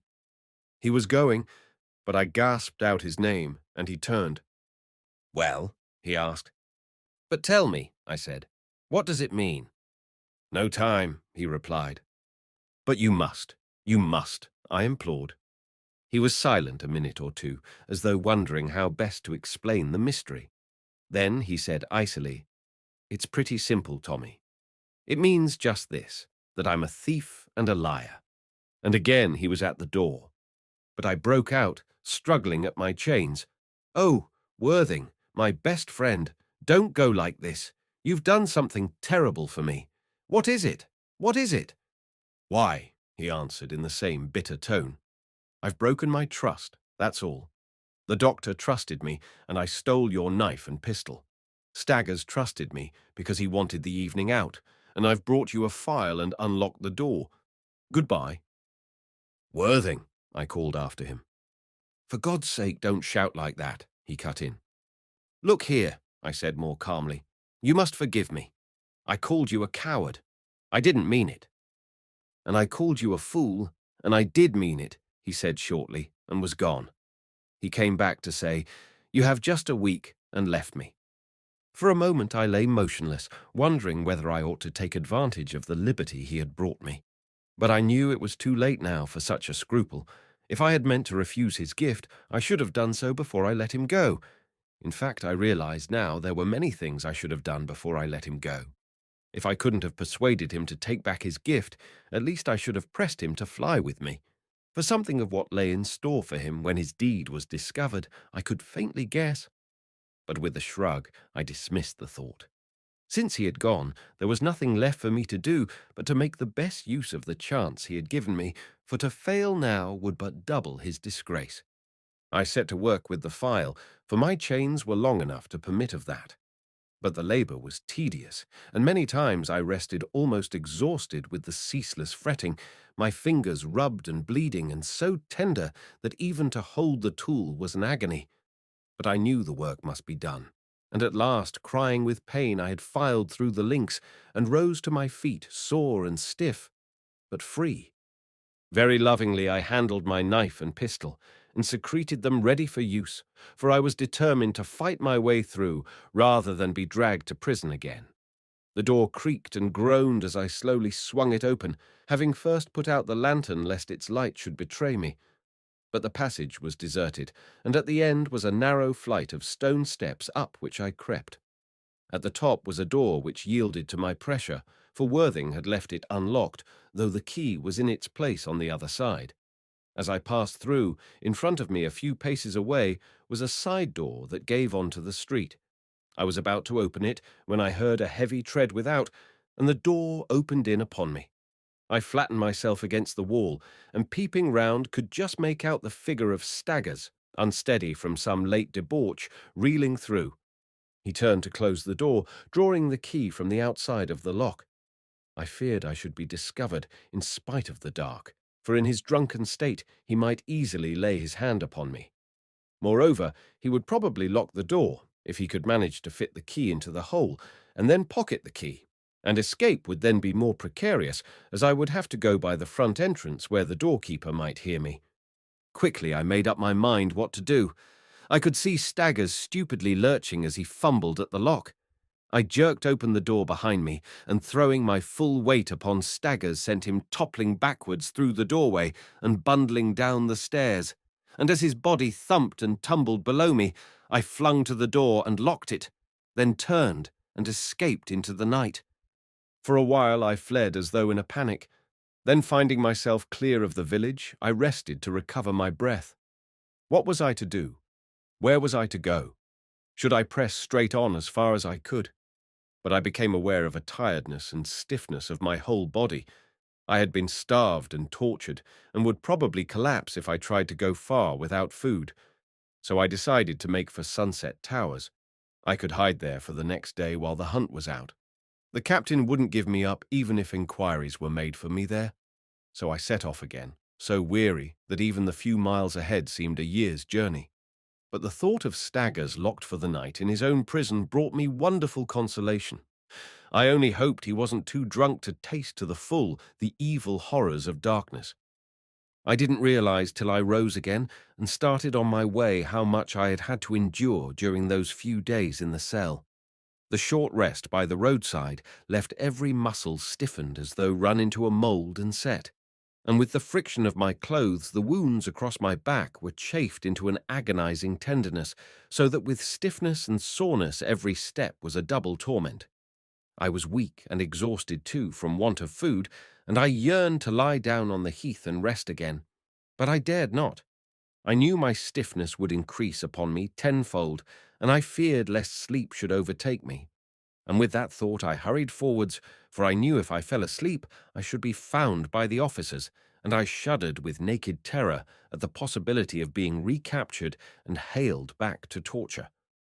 The new taste of freedom, with the prospect of the Dolphin and my father only a week's tramp away, set the dread of imprisonment in black relief, till the fear of it became a haunting terror at my heels to spur me forward in spite of aches and pains. So I stepped on as swiftly as I could, crying with the agony of the rough clothes against my raw back, for indeed they seemed like rasps grating at my very bones. Before I reached Sunset Towers, I was alarmed to see the east growing white with the morning. I hadn't realized what a time I had spent filing through my chains, nor indeed how laggingly I had crept the few miles from Rancy Bridge. For I was staggering now in a crazy zigzag, unconscious of everything except the goal before me and the need to reach it without delay.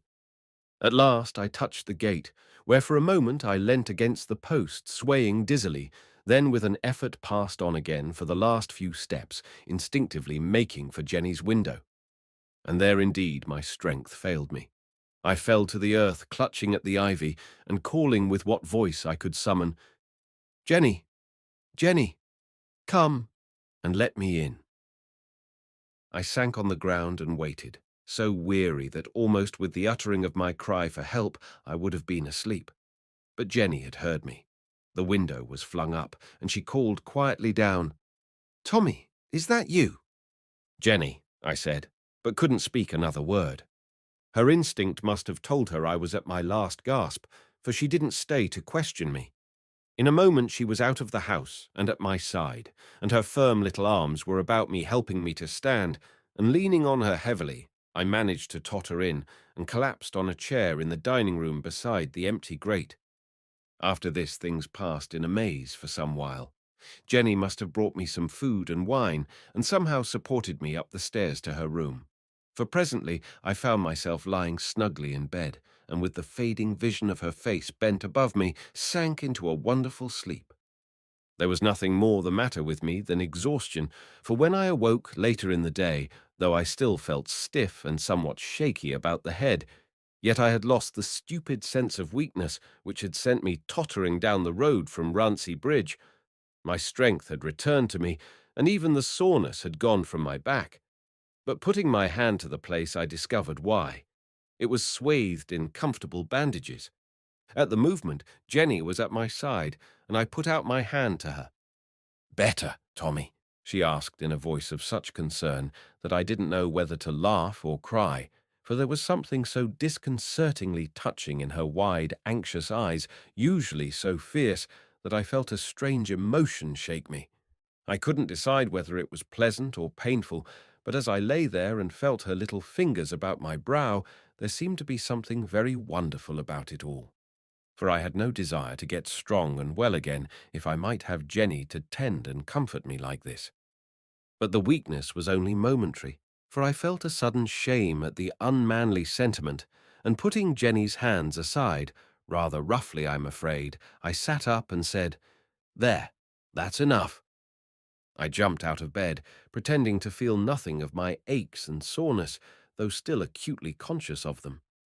Jenny fell back with a little, "Oh," and her eyes grew harder. Perhaps I felt a slight compunction at having so churlishly repaid her care and tenderness, but that unpleasant sense of shame at having yielded to a weak and babyish emotion wouldn't let me tell her how dearly I held her. But it pained me to see her standing away from me, surveying me gloomily, stroking her hands together as though I had hurt them. I wanted to say something to set all right again, but all I could say was, "I must be quick, Jenny." I began pulling on my clothes, for someone had undressed me. Then she smiled at me, and I felt relieved, for there had seemed for a moment the menace of thunder in the air, but now I knew the storm had blown over. "Let me help you," she said, as I struggled against my stiffness, reaching round for the sleeve of my jacket, and soon I was dressed and armed again and felt like a man. I took a turn up and down the room to reassure myself that I was indeed master of my faculties, and then would have opened the door and gone downstairs. But Jenny stopped me, saying, "You can't go yet, Tommy." She gripped my arm and pulled me back. "Why not?" I asked. "Not yet," was all she answered. "But why?" I pressed in, growing surprise.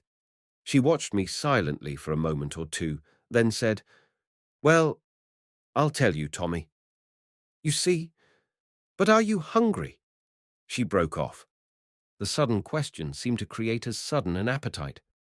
I said I was, very hungry. She told me to stay there and cautiously left the room, and after a while came tripping lightly back with half a meat pie and a bottle of wine under her arm. "There," she said, laying down the spoils. "I'll tell you while you eat." So I set to with a relish, while Jenny told me the story of the day's happenings. Firstly, it seems, Worthing had arrived the day before and had told the captain, who had been fretting at my sudden disappearance, the cause of it, and he had gone to Rancy Bridge to inquire into the matter. That had given the authorities the information they had been wanting, but in spite of the captain's appeals, they wouldn't release me. However, he had made a fresh attempt that morning, and there had been a splendid battle, but again he had failed to recover me. Then shortly after he had left the school, my flight must have been discovered, as it would have been earlier had not Staggers been imprisoned and so unable to report my escape. What had happened to Worthing I could only surmise, for Jenny said nothing of the matter, and listening to her story I had little leisure to think deeply of his case. I suffered a passing pang on his account and forgot him. Jenny had been alarmed to see her father returning in a terrified state, and rushing up the stairs he had vanished into his room, where he had locked himself in, muttering, "The officers! The officers!" It must have been almost immediately after his visit that my escape was discovered, and the officers had followed straight away on his track, expecting to find me at his house. I didn't trouble to question exactly why he had been terrified. I was anxious to know what had happened to the officers. Evidently they had been met at the door by the impassive Abu and quietly hushed away. Meanwhile, Jenny had kept my presence in her room a profound secret. That had been her little romance, and she had wanted it all to herself. So I must wait, she told me, till the night came, and then I could escape in safety. I think her story and my meal ended simultaneously, for as I pushed away my plate, licking in the clinging fragments from my lips, she sat down beside me with a plump of her little body, and said, "There, Tommy, and I watched you sleep, oh, so long, but I like to see your eyes." Again I felt that unpleasant and unaccountable awkwardness, and sniggered rather stupidly. Jenny relieved the situation by exclaiming suddenly, "I don't hate Worthing any more." "Ah, Worthing!" I ejaculated, And again I was wrung with doubt as to what had happened to him when my escape had become known. Had he first made good his own retreat? Somehow I didn't think so. It wasn't like Worthing to run away. Well, they would have little mercy on him. He told me, Tommy, Jenny went on with hesitation, and finished, what you wouldn't tell me. Ah, I said.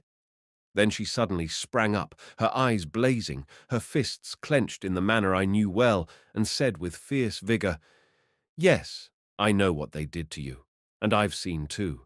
I hate them. Oh, how I hate them. It's their way, I said. But they won't catch you again, will they, Tommy? She put her hands on my shoulders and said, Promise, as I had heard her say it twice before. I laughed and answered, It won't be my fault if they do. Ah. Her hands dropped.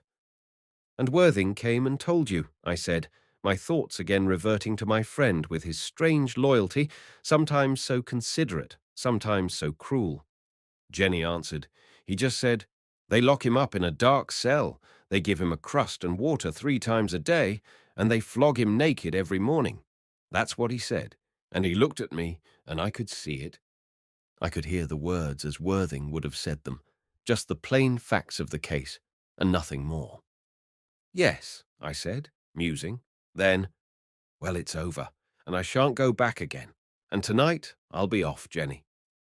She turned to a drawer and took out a bundle neatly folded and strapped, and said, Here's your things. There's some food, and here's some money. She gave me a golden guinea. Jenny, I exclaimed. You'll need it, she said simply. But I'll never spend it, I declared, again under the power of that unnerving emotion. I shall keep this as long as I live. It was Jenny herself who dashed my ardour. You'll keep it, she said, till you're hungry. But I registered a silent vow to keep it forever in memory of my little playmate. I put it carefully in my inmost pocket, and so we talked together. I told Jenny how I had escaped and what Worthing had done for my sake. And as I told the story, I realized more than ever the significance of the self-abnegating act. To save me, he had made himself a liar and a thief. What that must mean to one with his passion for law and authority, I could only dimly imagine. As for me, I should have been willing to perjure myself 100 times over for anyone I loved, but I knew by all my experience of his nature how such guilt would rankle in Worthing's soul. He had set himself up against the law. He had violated the ruling principle of his life. He had swerved aside from the clear, straight path he had marked out for himself, and all to save his friend, whose conduct he had never pretended to sympathize with or condone. I worked myself up into a fine emotion as I spoke of all this to Jenny. She said thoughtfully, He loves you, Tommy. That's why. I thought I could read in her steady eyes, and I would have done the same. So the evening wore away, while the darkness closed in like a visible shadow drawing ever nearer, and it was time for me to depart. Chapter 19. Into the Fire.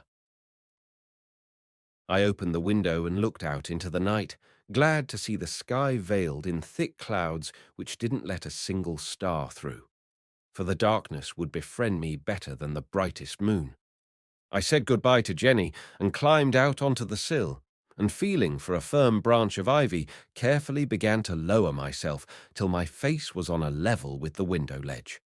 There, I paused to say a last farewell, and Jenny, stooping swiftly, caught my cheeks between her little hands and kissed me with a passionate vigour, saying, You'll find him, Tommy. And kill him, I answered, and recommenced the descent. I reached the ground safely, and looking up heard a faint whisper, Goodbye, Tommy. Goodbye. But it was too dark to see my little friend, and I moved away, keeping close to the wall. I hadn't gone many yards before I was arrested by the faintest sound of footsteps in front of me. Immediately my mind filled with thoughts of the officers. They were lurking there for me. I stood still and listened. I wasn't mistaken. The sound was repeated, stealthily, as though someone was creeping towards me through the darkness. Had I been heard too? I asked myself. I thought not, for I had taken every precaution, treading as softly as I knew how. But was it safest to retreat or to wait where I was? For a moment or two I waited, listening whether the steps would approach me or not. For a while I heard nothing, and thought they had ceased. Then close to me I heard a louder crunch on the path, and I realized that only a few paces separated me from this unknown prowler, who I felt convinced was on my trail. The sudden proximity nerved me to action. I glided back on the way I had come, but a treacherous twig cracked beneath my heel with a report like a pistol. I stood petrified, straining eyes and ears for signs of my pursuer. But he seemed to have halted. The air was deathly still. I pressed on again, hugging the wall, and felt where it opened back into a low doorway. I crept into the crevice and silently strained against the little door, but it was locked. Indeed, I didn't expect to find it otherwise, for I remembered it and knew it was never used. I thought my best plan was to wait under the archway, where if it came to blows I could take my enemy by surprise. I crouched into the darkness, listening for his approach. Still the silence remained unbroken, and my ears filled with that shrill singing which is only heard when the air is utterly still.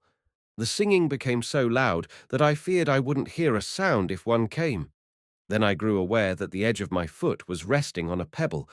I was terrified lest it should somehow shoot from beneath me and betray my hiding place. But an inspiration came to me. Slowly I stooped down and took the pebble in my hand, then carefully threw it in front of me among the shrubbery that bordered the other side of the path. I thought my pursuer, hearing it, would turn and follow the sound. I heard it fall with a dull thud on the earth beyond the bushes. I had thrown too far. To give the rustling sound I intended, it should have fallen in among the twigs. However, I drew myself up silently and listened. I thought I could distinguish a faint movement, and it seemed that my pursuer was nearer than before. Would he step aside after the false trail? But another stir in the darkness told me he was still on my track. I began to stoop for another pebble. I thought the maneuver was worth a second trial. But as I stooped, my arm touched something soft. My muscles stiffened, and my heart gave a bound, for I had touched a man. I dared not move, hardly dared breathe. I wanted to turn and look, but I couldn't control a nerve. Then I seemed to hear a deep, slow breathing beside me. It was more a motion of the air than a sound. Summoning my utmost courage, I turned my head.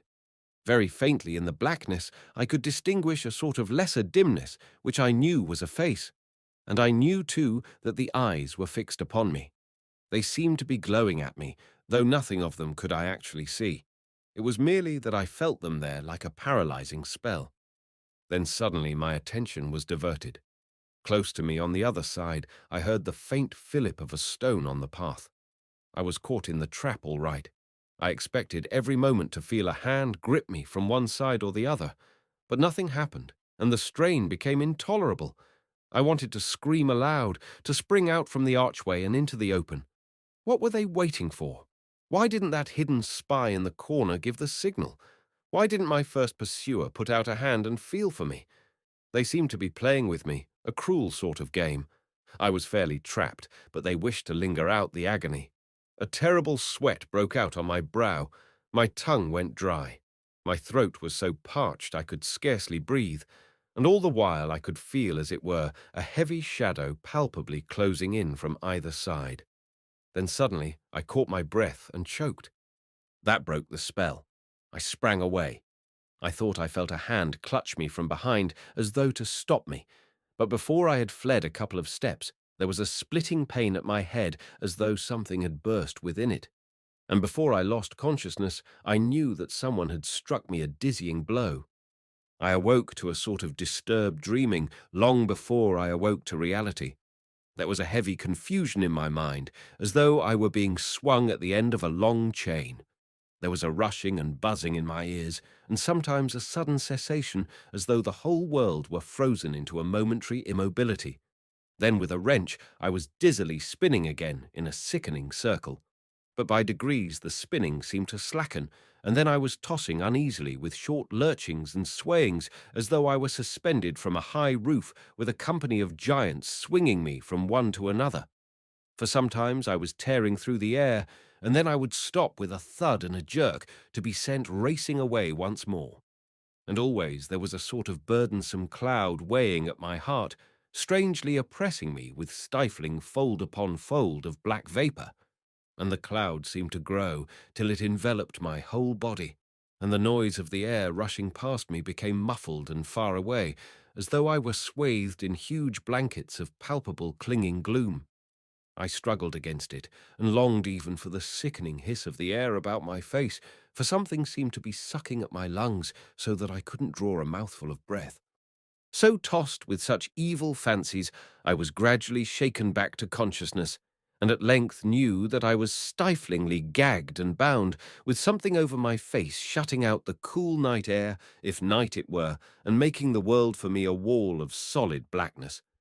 I knew also that I was being carried on somebody's back, and over very uneven country, I thought, for my body, not by any means recovered from its stiffness and soreness, was being jolted cruelly as my captor pushed on with thumping strides. It was useless trying to struggle or to utter the least sound. I did make one frenzied effort, but though the blood seemed to be bursting at my veins, I couldn't so much as twitch a muscle. I believe if I hadn't lapsed again into unconsciousness, I should have gone mad, for there seemed to well up from the very depths of my being, as it were, a scream of frenzy, heaving to be uttered, but unable to burst free, and with a sense of convulsed suffocation, I felt the darkness close about me again, and my senses were mercifully sealed. So with a wavering mist about me, which sometimes opened to let through a dim and filmy light, to darken again into an impenetrable gloom, I was borne on and on, interminably, it seemed, to my dazed mind. Then the jolting jog gave place to a smooth tranquillity, and a vague rhythmic grinding told me I was in a boat on the river.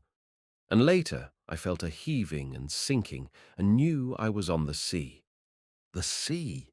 Perhaps it was the sudden realization that I was out upon the beloved sea that revived me, or perhaps it was merely that the stifling wrapper had been removed from my face, and I could breathe again in ease and comfort. I found, too, that my limbs were free, though still cruelly stiff. But with the discovery I sat up, for I had been lying down, and looked about me. Little enough could I make out, for it was dark in the cabin, if cabin it were, and only from one side came a faint blur of lesser darkness. I half wondered whether it were early morning or late evening, for the past seemed so far away that a day might easily have slipped over. Also I realized that during the day, supposing a day to have gone by, the wind had risen, for it had been serenely calm when I had left Sunset Towers. I rose, and treading cautiously, for the ship was rolling, and I was unsteady from my long dizziness and swooning, I made my way to the spot from where the dim light seemed to be coming. It had appeared a long way off, but suddenly I found myself upon it. It was a glazed window, and perpendicular shadows down it told me it was barred on the outside. I tried to gaze out upon the sea, but it was too dark for me to distinguish anything, except indeed the faintly luminous white of the water where the ship cut through. Yet the thought that I was at sea was exhilarating, and rapidly my nausea fell away, and I drew in deep breaths as though to fill my lungs with the delicious salt air, though in the cabin there was little but the smell of pitch and damp canvas and rotting cordage. At a sudden thought I thrust my hand beneath my cloak. My weapons had both gone, but rummaging vaguely in my pockets I felt Jenny's guinea, and somehow the feel of it in my fingers gave me a sense of companionship and comfort. Next I began to explore my prison, for I didn't dare hope it was anything else, nor did I begin to reason out yet what strange cause had brought me there. It was enough for the moment to take bearings of my surroundings, and it was soon done, for I was confined in a box rather than a cabin. There was a pile of damp canvas matting on which I had been lying, but otherwise there was nothing in the place at all, and it measured only 3 of my full paces either way. I felt for the door. The handle turned, but the door was firmly locked or bolted on the other side. I shook it, not vigorously, but merely to learn whether there were anyone on guard, and sure enough, a harsh, deep voice from the outside advised me with an oath to keep quiet. Then indeed I sat down on my pile of canvas and started to think, but with little result, I couldn't imagine what could have induced my captors to kidnap me in this way and take me out to sea. Indeed, I wondered now whether it was the officers, after all, who had caught me. Was there another on my track? My father's secret enemy, it might be. Perhaps now the persecution was to include me too. But who was that other one who had been hidden under the archway? What was his part in the drama? And then the memory of the paralyzing fear I had felt told me it must have been the witch, Bite in the dark. I shuddered at the thought. Was it indeed she? I found no answer to all these questionings, but tossed them vainly about in my muddled mind, till all was chaos and confusion. And after all, I told myself, it might be a mistake. I preferred to accept that solution, for it was the most consoling. And yet for the life of me, I couldn't imagine any set of circumstances to account for such an error. So telling myself it was all a mistake which would soon be rectified, yet believing deep within me that the shadow of fear which had darkened my father's life was now closing about me too, I lay down and tried to sleep. But the morning brought no comfort. I discovered that I was in some part of the deck-house. I could hear the carpenter at work close by, and the smell of sizzling pork told me that the galley wasn't far distant. There were voices too, but in spite of my knocking and shouting, no one took the least heed of me. I peered out through the window which gave onto a strip of deck, pressing my face to the pane, waiting for someone to pass by. But no one came, and I fell back to my pallet disheartened. Eventually, a great rough fellow, the one I suspect who had growled at me outside the door, brought me a hunk of pork on a slab of bread and a tin of vile coffee. But to all my questioning, he wouldn't answer a word, except, "The skipper'll settle you all right, don't you fear." Later in the day, I demanded to see the skipper, and was told that the longer it was before I saw him, the healthier it would be for me. So I gazed through the little window, growing more and more disconsolate, till even the swaying of the waves as they slid out from beneath the vessel and tossed their manes and curved away to the open waters failed to stir my ardour. The wonder became a grey monotony, which brought with it even an accustomed sickness. For as a rule, I was a good sailor, and in other circumstances would have gloried in the swelling monsters which pushed up from under the vessel to drop her into a deep pool of overshadowing green. But now I felt strangely dizzy, and for a while lay rolling on the floor, vomiting miserably, and it didn't seem to matter in the least whether the vessel and all within it should sink to the bottom of the sea. So another night came, and another day, without change, except that I wasn't sick again, though the ship lurched more heavily and staggered uneasily forward as though a gale were rising. But with my captivity a dull and unusual brooding settled upon my spirit. I began to ask why fate had marked me out beyond all others for such unaccountable trials and reverses. I seemed to be the plaything of some brutal and implacable tyrant whose sport it was to dance me from adversity to adversity, tantalizing me by glimpses of desirable havens, but whisking me off and away again before I had time to fix my moorings. But mercifully, I was still too young for such ideas to take deep root. The problems of evil and the destiny of man were beyond my scope of meditation. However, during the days that passed so slowly and so wearily, I thought much of my father and Worthing and Jenny. I had leisure to set many things in their right places in my mind, and arrange them in some sort of proportion and perspective. For instance, the picture of Worthing's sacrifice of honor for the sake of friendship grew like a visible thing before my eyes, till I bowed myself down and cried for the hurt my folly had done him. Then, too, I could see quite plainly now that I was deceiving Jenny inexcusably. She had sent me forth, having buckled on my armor, as it were, to track down her father's foe. Believing in me as her champion, she had hidden me and tended me all that day. She had put me in her own bed, she had bound up my wounds and brought me food, and I had accepted her care as my due reward. I was masquerading, playing the hero, when all I wished was to escape from her and find my father. The thought didn't please me, but in compensation I told myself I would keep my word to her somehow and put an end to that evil that was darkening her father's life. But how? What clue had I? What clue did she think I had? Poor little Jenny. In her simplicity, I supposed all she thought I had to do was to inquire of the first stranger and receive an answer to the riddle. Indeed, the task seemed hopeless. I knew just nothing of the affair. Well, at least I would find my father. He might help me. At any rate, he could teach me something of the technique of the sleuth. And meanwhile, I wouldn't return to Jenny till I had accomplished something worthy of her trust in me. So I watched and waited, settling my plans as though I were free and not a prisoner in the power of an unknown foe. I counted the days, in an agony lest the 1st of May should come and pass, and the ship not touch land, nor any prospect show itself of release from this unaccountable captivity. The last day of April came, and with it a buffeting wind. Slowly the grey sky darkened towards evening. I made a frantic appeal to my jailer to take me to the captain, but the surly fellow glanced darkly at me without a word. I clutched him as he left the cabin, but he put out a great foot and sent me staggering across the floor to jolt against the partition and collapse half-winded. There seemed no hope. In the evening, an angry sun broke from the clouds and set full ahead. Languidly, I told myself we were steering west. Then I threw myself across the floor, and with my face in my hands gave way to a fit of inconsolable weeping. Chapter 20. At the dawn of a summer's day. It was still dark when I awoke to feel rough hands about me and the tightening grip of ropes around my arms and legs. I shouted, and a huge hand was promptly clapped across my mouth, and a moment later, a suffocating gag, knotted mercilessly at the back of my neck, stifled the least groan. A bandage, too, was fastened over my eyes. I made one convulsive effort to burst the bonds which were rapidly netting me about, but with the only result that they were twisted the more cruelly, crushing me in as though by the embrace of some enormous bear, till I thought my ribs would crack beneath the strain.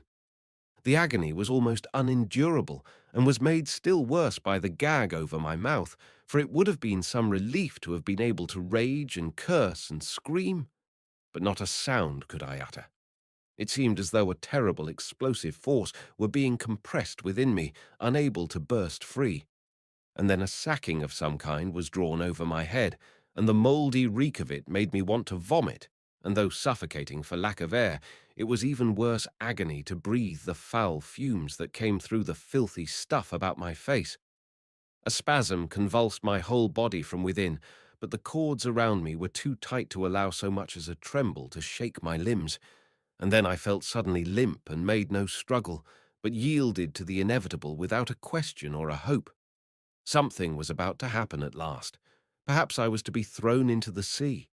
Well, life's whole treatment of me had been so unjust, so spiteful, and during the last 2 weeks so cruel and intolerable that any sort of end would be a relief. So I gave no heed to the bumpings and shakings I had to undergo. I didn't ask myself what was happening to me, and lying calmly, so I was probably happier than questioning and struggling. It was impossible for me to stir a finger to help myself. I simply didn't care what became of me. I think I even fell into swooning sleep, so indifferent was I to my fate. For I was tired out with my captivity, first at Rancy Bridge, and then in this vessel, and my spirit was broken. But if I swooned or slept, I was roused to consciousness again by the feel of cold water about my legs. I thought I had passed beyond all self-concern, but at the touch of the sea, my love of life revived, and I became acutely aware of all that was happening to me. My feet were being fixed to something, and I was being held upright, for I couldn't support myself. Not only was I too securely bound to have any control of my limbs, but there was a swaying and lurching beneath me which would have made standing difficult in any case. I began to wonder where I was, but all I could surmise was that I was on an open raft being tossed up and down at sea. Presently the worst of the tossing stopped, and I assumed we had come into quieter water. But why were my feet being fixed to the raft? Why was I being held upright? Then, with a deeper dip of the raft, I felt a sharp upward jerk beneath my arms. There was a rope fixed about me from somewhere above. But what did it mean? Then the hands that had been supporting me were withdrawn, and I began to sway dizzily. But the rope clutched at me viciously as I fell. For a while I lurched backwards and forwards, my feet fixed to the raft, if raft it were, as it rose and sank with the waves, and the rope catching me with malicious jerks as I toppled and swung. Then suddenly the terrible significance of it all was borne in upon me with a cruel clearness. I seemed to hear my father telling over again that story of dreadful vengeance, the most appalling that the brutal minds of smugglers and pirates could devise. And at the thought of it, an agonized cry gushed up from my soul, though not a murmur could pass my lips. For I knew I was hanging between earth and sea, and my fate was to be slowly drawn asunder between them.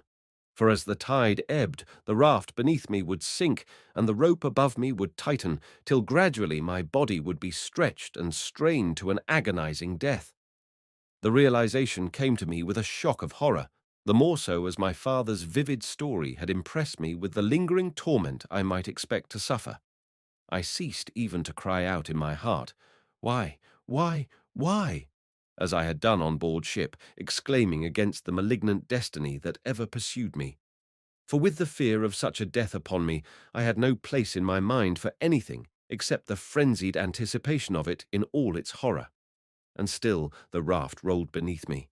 I lurched and toppled, while the rope gripped me like a relentless hand, which would soon be tightening to drag me limb from limb. Then I felt the sacking over my face being removed, and I caught my first keen whiff of the beautiful sea air. It came like a cruel reminder of all I was about to lose, and once again a spasm of surgent rebellion against my fate convulsed me. The pain of it was dreadful, for still it was as though that violent explosive power was struggling to burst free from within me, but was restrained by an aching pressure at every pore. Then fingers were tearing at the bandage over my eyes, and it was wrenched roughly away, and I could see, but not distinctly, for it was still in the dusk of the early morning, and I seemed to be in a cave of some kind, for before my eyes the air grew into a darkness of retreating gloom. But I couldn't turn my head to see what lay on either side of me, though the swaying of the raft gave me passing glimpses of a dark rock wall dripping with damp and spray. But what came upon my vision with a shock, at first of rapture, then of strange fear, and lastly whirling me in a maze of mystified wonder, was a face very white against the shadow, with wide, terrible eyes fixed on mine as though in a frenzy. For the face was the face of Dirk. Forgetting my gag, I raised my voice to cry his name, and the sudden checking of my breath sent the blood surging dizzily to my head, so that my eyes clouded with a gush of darkness, and I nearly swooned. But as my sight cleared, terror began to settle on my heart, for Dirk faced me with eyes blazing with such a madness of hate, and his lips curled into such a leer of malice, that the dreadful vision framed white against the darkness was like some emanation from a terrible dream. And slowly he drew nearer, his eyes fixed on mine, till at length his face almost touched me, and I could feel his breath curl hotly about my brow. And all the while I was too numbed and stupefied to ask myself what it could mean. Then I noticed a change come over his face. He drew back, the tension of his evil glare relaxed, and a puzzled wavering loosened his lips. Then he suddenly darted his face once more at mine, searching my eyes for I knew not what, and then he turned me about to the light, and with an oath began fingering the gag about my mouth, and tore it violently off, staring at me like a madman. "Dirk!" I croaked out faintly. "Save me, Dirk!" "Devil of hell!" he cried. "It's Tommy!" He drew his knife and slashed feverishly at the rope beneath my arms, cursing at the strands that foiled his impatient onslaught.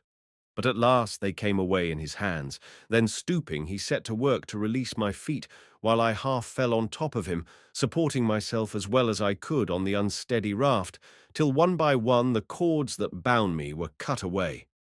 With a wonderful sense of freedom, I kicked my legs and waved my arms, then collapsed onto the raft, half delirious from the sudden relief.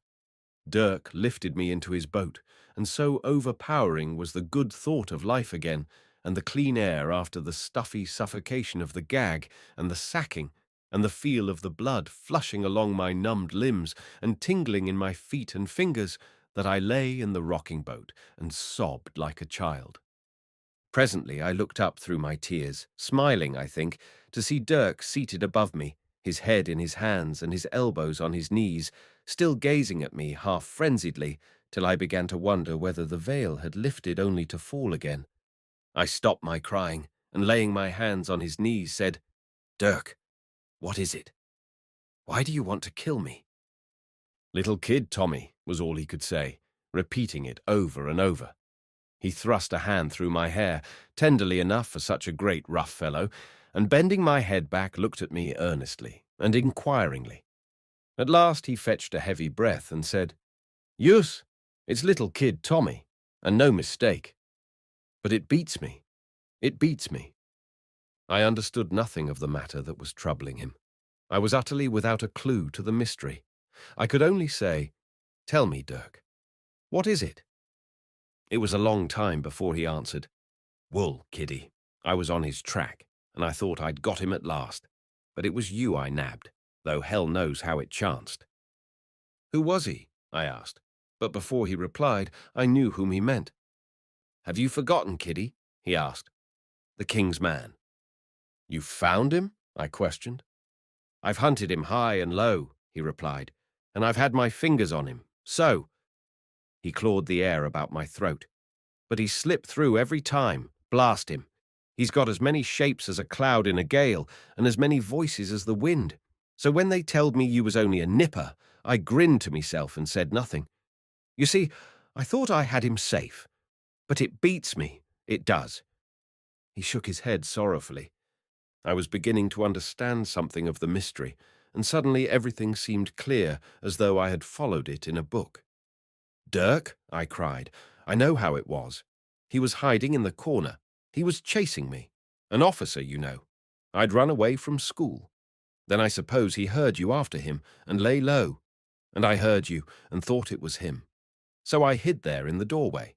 And then I felt him there and got frightened and jumped out, and you nabbed me instead." I ended breathlessly. You see. He scratched his head, somewhat bewildered, and said, "Here, kiddie, just say that lot again." So I began at the beginning and explained how the officers were after me and how I had heard footsteps and taken cover till comprehension dawned on him at last. "That's him," I concluded.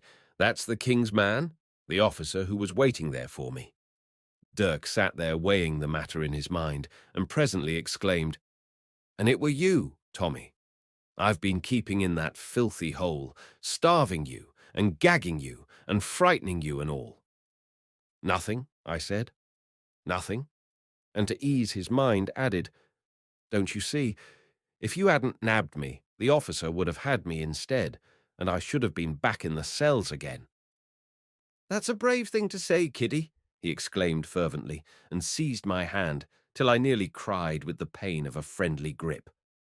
"Wool," he added, releasing me and thumping his fist on his knee. "I'll go and find him again, and I'll catch him next time, and then you know what I meant doing." He broke off fiercely. "Yes," I said. "Ha!" he cried, grinning evilly. "I'll tear him limb from limb. Slowly, kiddie, slowly." He stressed the word lingeringly. "And I'll sit just here and watch his eyes, same as I meant to this morning." He sat motionless a while, gazing terribly before him as though witnessing his cruel revenge in actual progress. "6 hours," he said. Then with an oath he dashed his hand across his eye as though to obliterate the picture, and smiling more pleasantly said, "Well, let's row in for a bit, and then for something wet at the Dolphin." "The Dolphin!" I cried.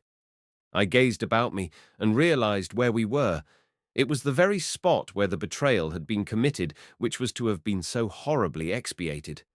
We were by the Smuggler's Gate in Ebb Tide Cave. Ebb Tide Cave! "Dirk!" I cried in sudden excitement. "Is this the 1st of May?" "Aye, kiddie," he answered. "It is that." My father's song came into my mind. I could almost hear him singing it. "'Twas at Ebb Tide Cave by the Smuggler's Gate, at the dawn of a summer's day, and there those happy lovers met, all on the 1st of May." So vivid was the fancy that I could actually hear my father's voice that I sat motionless, listening, till Dirk asked what ailed me. "Oh, Dirk," I said, "you must have fallen from heaven?" I've got to meet my father here today, and you've brought me. Fallen from heaven, he repeated, his lips curling bitterly. Yes, I reckon I have that, and I don't see myself climbing back again. And so, his voice changed. Your dad's coming, is he? Well, I'll be off and leave you to him then. And if I see him at the Dolphin, I'll let him know there's a surprise packet down this way. He rowed me out into the pool, where a great wind greeted us, and landed me on the rocks, then turned to row in up the smuggler's tunnel, for the tide was still almost at the full. But I suddenly remembered my knife and pistol. I think he understood my gesture as I clapped my hands to my sides, feeling for them. He smiled darkly and nodded at my waist. I looked down, and there they were, tucked in my belt, and in my excitement I hadn't noticed them. He didn't explain the mystery, but I thought I understood it. The sight of them there, to hand, yet useless, would have been an added torment to the perishing victim.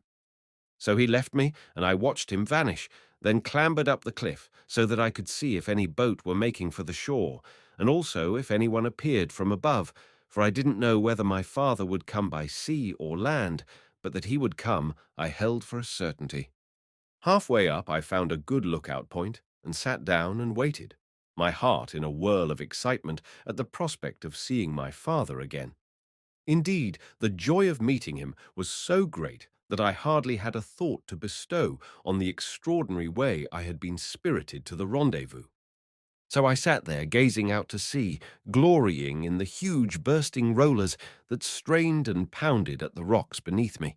For a southwest gale was racing in across the white-streaked waters, dewing my face with the spray in its breath and slapping my hair in heavy, damp tangles against my forehead. Before me, lying out at anchor in the heaving sea, was the brig that had brought me there, and away to the east the sky was reddening with the coming of the sun. Chapter 21. All on the 1st of May. For a while I sat there in a delicious waking dream. The shadows of the past fell away from me, and the future held no visible menace. Indeed, I didn't think of the future. The present was all my concern, or at least only so much of the future as would bring my father back to me. Beyond that, I didn't look. Already my schooling in adventures and surprises was teaching me to live in today and let tomorrow shift for itself. So much could happen in a single hour that foresight and circumspection were a wasted labor. So I yielded to blissful anticipation, so near as it seemed to immediate realization, and saw no cloud in the sky of my contentment. Even the day was such as I loved. The hallooing of the wind, the bursting of the waves, the salt-laden scent of the racing air, the bounding vitality and keen stinging sweetness of it all were like a triumphal chant of the blood and the breath. It was as though the earth and sea were living things, and my spirit was exalted at the rapture of their boisterous play. It wasn't immediately that I realized the meaning of certain pebbles and clods of earth that came rolling down the cliff to either side of me. I was too preoccupied to look up all at once. But when a heavier lump came bounding down almost at my elbow, I turned to see what the cause of it might be. It was merely somebody climbing down the cliff and rolling stones at me, either to have a game with me or to attract my attention. I thought probably it was the latter, for when he saw me gazing up at him, he stopped and began waving to me, and it looked as though he were shouting, but the wind was in his teeth, and I couldn't catch a sound. And then I sprang to my feet and gazed with a searching scrutiny at the waving figure, for it was none other than Worthing. Just for a moment I stood vacantly wondering how he had found me out, but dismissing the question I accepted the fact of his presence, and started scrambling up the sloping track towards him, the great wind heaving me upwards from behind like a huge helping hand. "Why, Worthing," I panted, as I reached him and seized his hand. "Worthing!" The question I would have put to him was implied in my cry of astonishment. "It's quite simple," he answered me. "I knew where you would go, and I followed." I didn't stop to explain the amazing way in which I had reached my destination. That story would keep. What I wanted to know was what had happened to him when my escape had been discovered, and why he had left school. I put the questions to him, not very coherently, for a sense of shame prevented me from asking, What did they do to you? But he took my meaning and answered me. They said a lot of things about me. Publicly, of course. And they flogged me. Flogged you, I cried, nearly adding his own comment. Publicly, of course. At least it was an experience, he said. Oh, Worthing, I exclaimed in remorse, feeling behind his calm words the disgust of the indignity still rankling in his mind. Worthing, it was all my fault. Look here, Tommy, he replied. It was my own deliberate choice. No, I said. Yes, he answered curtly. Please give me credit for knowing my own mind. He looked at me in his settled, uncompromising way, and I could say no more. I wrung his hand in silence, and there was a pause. I didn't dare ask for further particulars. Indeed, there was no need. My imagination could fill in with abundant details the outline he had drawn for me. They had flogged him. Worthing, the soul of law and discipline. The thing seemed incredible. They had flogged him. His very pride seemed a shield sufficient to ward off such a calamity.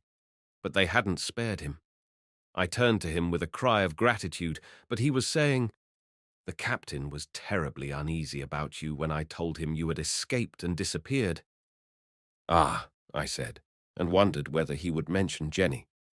I told him, he went on, that I would find you and send you back to him. Yes, I said doubtfully, and added, Is that why you followed me? Not exactly, he replied. I had decided on that before. I had committed my offence and taken my punishment. There was nothing else to wait for. I made up my mind to leave the place as soon as the affair was over. I shall go to my uncle in London, but first I thought I should like to find you, Tommy. Again I wrung his hand, and in what stumbling words I could lay tongue to was trying to tell him how dear he was to me. But suddenly he pointed below where a schooner was staggering round the headland. But what I saw was a little boat already threading the channel into ebb tide pool, bobbing like a seesaw on the backs of the rearing waves. The tide was ebbing, and I wondered whether the boat would make the entrance, but as I looked it rose on a leaping crest and plunged through the narrow passage into the pool, where it disappeared under the overhanging arch. But I had recognized the solitary oarsman, though his back had been towards me. It was my father. I waved frantically as he vanished under the brow of rock and hallooed into the wind with all my might, though I knew well that my voice couldn't reach him in that gale. But I was so excited that the wind beating the words back into my face only made me shout the more, and I set off down the cliff, slipping and leaping, with Worthing following more cautiously behind me. I was afraid my father would row in up the tunnel, where I would be unable to follow unless I swam for it. But with a cry of relief, I welcomed him as I saw him appear again, climbing up the cliff towards me.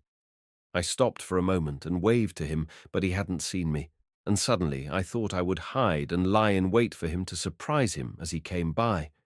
I ducked behind a rock and peered out cautiously to watch for his coming.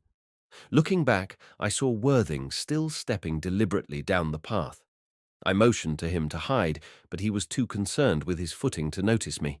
He came slowly downwards, pushing into the wind and steadying himself at every step. I peeped out again to see if my father were drawing near yet, but he had stopped, and his face was turned away from me, and suddenly he sprang round and began racing down the cliff. I jumped up to see what had alarmed him, but there was no one in sight except Worthing. Then faintly from below me, and coming as it seemed from Ebb Tide Cave, I heard my own voice calling, "Daddy! Daddy!" as though I were in some terrible peril. I stood fixed to the spot. A terror such as I had never known set my every nerve quivering. Not even the ghost at Sunset Towers in the dead of a stormy night had seemed so unearthly as the sound of my own voice calling for help there in the light of day. My blood ran cold to hear it. I clutched at the rock beside me, for I felt faint and would have fallen. But as my father still sped downwards, evidently deceived by the cry which kept rising to him, "Daddy! Daddy! Save me!" I threw off my stupid fear and started running after him, shouting with all my power. But the wind was full in my face and seemed to sweep the cry from my lips, though I hallooed like one in a frenzy. Then my father dipped under the arch and vanished. I raised one last despairing cry and quickened my pace, stumbling and clutching, heedless of knocks and tumbles, for there was an agony of anxiety upon me. A vivid picture was in my mind of my father breaking back into the flames of the burning inn when he thought he heard me calling. It was just the picture I could see. I didn't reason that that had been make-believe merely. Something told me that this at least was earnest. He was being decoyed into a trap, and of all things it was my voice which was luring him on. I jumped the last few feet, and flinging out an arm, swung myself round under the jutting rock. Almost at my feet, so that I nearly fell upon him, was my father, writhing on the ground and choking blood, with a gaping gash across his throat. Something terrible happened within me. The air around me became a red mist. I felt suddenly possessed of the strength of 10 men. A frenzied desire to kill surged up at my heart. I caught sight of a moving figure scrambling over the rocks that ringed the pool. I forgot my father, and with an insane fury of vengeance driving me on, I plunged after the fugitive, howling and whooping like a crazed animal. He was making off towards the sandy bay. I could see it below me with the tumble-down jetty at its farther horn, and beyond was a little smack anchored a stone's throw from the shore out of reach of the worst of the breakers. I guessed that was his goal, and if he gained it, he would beat off down the coast, where I couldn't hope to follow with the waves rolling in above my head. In a fog of rage and madness, I stumbled after him, lumbering carelessly and making little ground, for he was nimble and trod lightly, leaping with ease and dexterity from rock to rock, in spite of the slippery weed which here began to drape them treacherously, still wet from the ebbing tide. Then came the short stretch of clear going before the jetty. I thought I might catch him there as he climbed the great obstacle, and I pressed forward, consciously snarling with anger and hate. He reached the space and ran, and I knew that if he slipped as he climbed the slimy stones, I should have him. But he bore a little up to the left, and I saw he was making for a gap brokenly boarded in, but with the planks and piles hanging awry. It might be possible there to leap without climbing. I hoped he would leap and fall. As my feet touched the sand, I raced after him with a yell. It wasn't till this moment that I remembered my weapons. So primitive were the passions that had been so suddenly whipped up within me that my vision had been one of tearing my enemy piecemeal with my nails and teeth. The memory of my pistol came to me like a shout of laughter. I stopped and drew the darling weapon from my belt and levelled it at my fleeing foe. My hand was shaky with excitement, and I was afraid I should miss. Taking as careful aim as I could, I pulled the trigger, and with a howl of evil joy was bounding forward again, for I saw him stumble and fall. He was soon up, however, but was limping in his run. Drawing my knife, I sprang after him, gaining steadily, with the picture of my vengeance already vivid in my imagination. But he still ran well, and reaching the gap didn't risk a jump at it with his damaged leg. I saw where, without pausing, he rested his hand on a broken stump and vaulted over the barrier. A moment, and I was at the place, and learning wisdom from my foe, I didn't risk a fall by a wild leap, but slipping back my knife into my belt, I rested my hand where he had taught me, and in my turn vaulted after him. But he was crouching there, ready for me, as I might have guessed if my stupid rage hadn't stupefied my wits. Even as I leapt, I saw him, but it was too late. He caught me a stunning buffet between the eyes, and with the vision before me of that dreadful face that still haunted my dreams, I fell senseless. Chapter 22. Worthing asks questions. My memory is too blurred for me to write in any kind of consistent sequence of what followed. I know it was Worthing who found me lying stunned by the jetty and brought me back to some faint consciousness of reality as he had done that night at Sunset Towers. But it was as though the physical blow had numbed my very reason, for everything was stupidly confused in my mind. Mercifully so, I think, for I hadn't the sense to realize the desolating calamity that had befallen me. Even when I stood beside my dead father and gazed at the pallid face with that dreadful red gash yawning at the throat, I couldn't understand what had really happened. I think I even laughed as though someone were playing a clumsy joke, too extravagant to deceive me. and the sight of the black hollow in the woods where they laid him, tumbling the earth in upon him, didn't shake me from my leaden lethargy. Yet at my heart was a dull pain, as though a wound were rankling deep within. I remember, too, that certain officers appeared, very officious and inquisitive, and bullied me from my torpor into answering their stupid questions. Sometimes I replied sulkily, and sometimes, as they questioned me, forgot their very presence, wrapped as I was in a cloud of weary gloom. Then they caught me by the shoulders and shook me, till I cursed them and answered I knew not what. At length they must have abandoned the attempt to pump information from such a dry well, for I was left in peace. But at times I was aware of Worthing's voice, clear and decided, speaking up for me, when I sat dully pondering some inquiry which had been demanded of me, utterly failing to understand its significance or applicability to myself. Indeed, it was Worthing who saved me from insanity, for with that incomprehensible slow gloom that had settled upon me, the constant fretting of the officers would have galled me into a savage madness. What I needed was rest and peace, so that the evil black vapor might gradually disperse itself from my spirit, and the light of reality grow clear about me by easy degrees.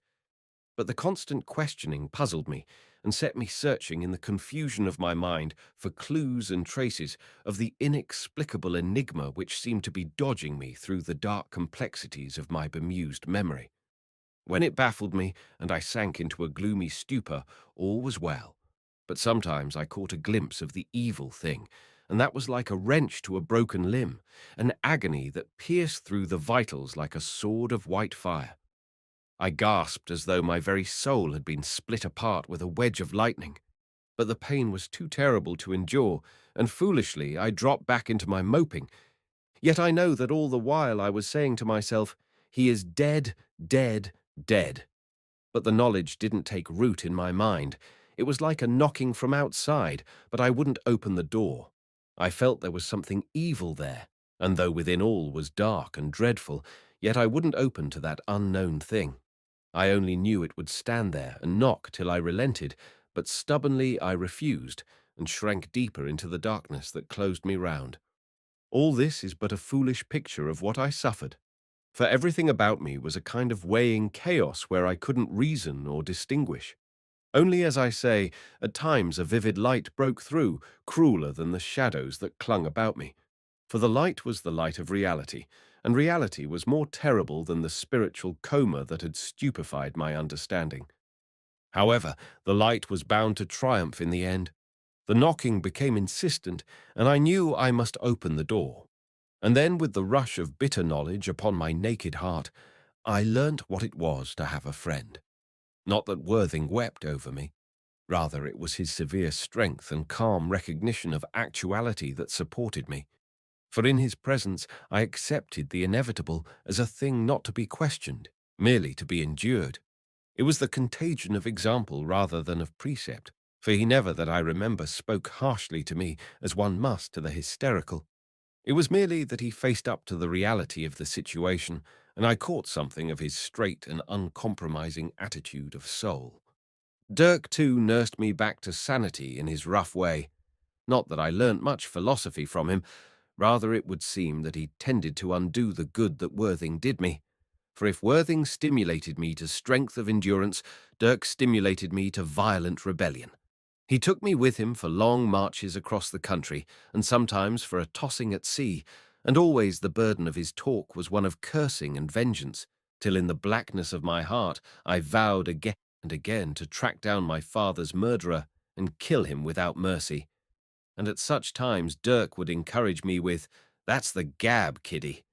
This ain't no world for milk and water livers. It's red blood that runs in the heart, my dear, and that's a stuff that takes some cooling." But unaccountable as it may seem, the medicine of philosophy and the medicine of revenge, which might appear to be antidotes, didn't nullify each other. I felt a stimulation from them both. I suppose it was that the one taught me to bear and the other taught me to act. But however that may be, with the passing of the days, I found myself facing the world again with a bitter sense of loneliness at my heart, but with no craven yielding to circumstance. It wasn't till I had emerged from the shadow that Worthing seriously set himself to question me on the dark business. And then he was 100-fold more exacting than the officers had been. First, he made me go over again and again the ground of the murder and the pursuit, explaining at every turn just what I had seen and done. And strangely enough, each time I seemed to remember some point which had escaped my memory before. Though of what use all this exactitude of detail was to be, I couldn't guess. But Worthing was relentless, saying that nothing, however trifling, must be passed over, as the clue might lie in the most unexpected place. However, at last he seemed satisfied that nothing more was to be learnt from the process, but he had reconstructed the murder with convincing probability of detail. The murderer must have known of my father's intended visit. Perhaps he had even heard the song which had warned me of the meeting, or perhaps he had merely followed him, waiting for a chance to strike. Worthing favoured the first theory. Then he pointed out the spot where the murderer had remained concealed till my father should arrive. My father, for his part, had sailed down on the schooner we had seen, having arranged before to be set ashore. He hadn't rowed up the smuggler's tunnel, as he didn't know whether the passage was still clear to the woods. The rope ladder might no longer be there. So not seeing me, he had started to climb the cliffs, intending to make for the Dolphin. Then came the puzzling cry for help.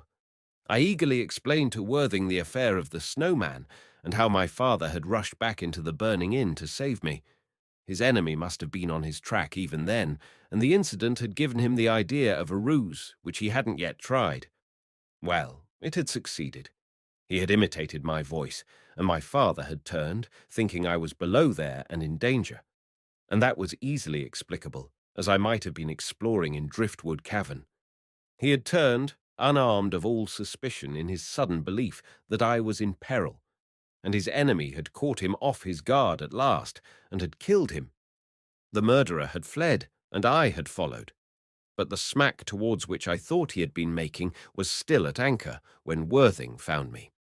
So then he had had some other retreat in mind. Evidently he knew the coast well. Actually, where he had hidden didn't much matter, for he must have fled the district long before my wits were clear enough to tell anything of the story. But there was one piece of evidence which set Worthing questioning me. Across my right hand were 2 ragged gashes. How had they come? I laughed at the question, for in my blind pursuit of the murderer I had taken so little heed that it was a wonder I wasn't gashed and bruised from head to heel. But Worthing wouldn't leave it at that. I must think where I was most likely to have hurt my hand. And then it came to me. "Why?" I said. "It was vaulting the jetty." "Vaulting?" he cried sharply. "You said you jumped it." I suppose I had done. "Well," I said, "I vaulted over." I saw him vault, and I followed suit. Worthing looked at me as though astounded, and then said, "Good God, Tommy, and you've only just told me that." "Come along," he cried, and raced me off to the spot for a further investigation. And there on the stump where I had rested my hand were 2 great rusty nails sticking out wickedly from the rotten timber. Indeed, it looked as though the gash they had made in the wood had first set it splitting. Worthing gazed at them, then turned to me and looked at my hand. "Yes," he said, "that's it. And yet, in your confounded stupidity, you wouldn't have said anything about it." To tell the truth, I was still rather in a maze at the importance of the find. "Can't you see?" cried Worthing, reading my dullness in my vacant stare. "Don't you realize that he's probably marked in the same way?" "Ah, of course," I said. "He put his hand there too." "How wise of you to think of that," was all he answered. But I believe I would have thought of it long since had it not been for the cloud which hadn't yet quite lifted from my spirit.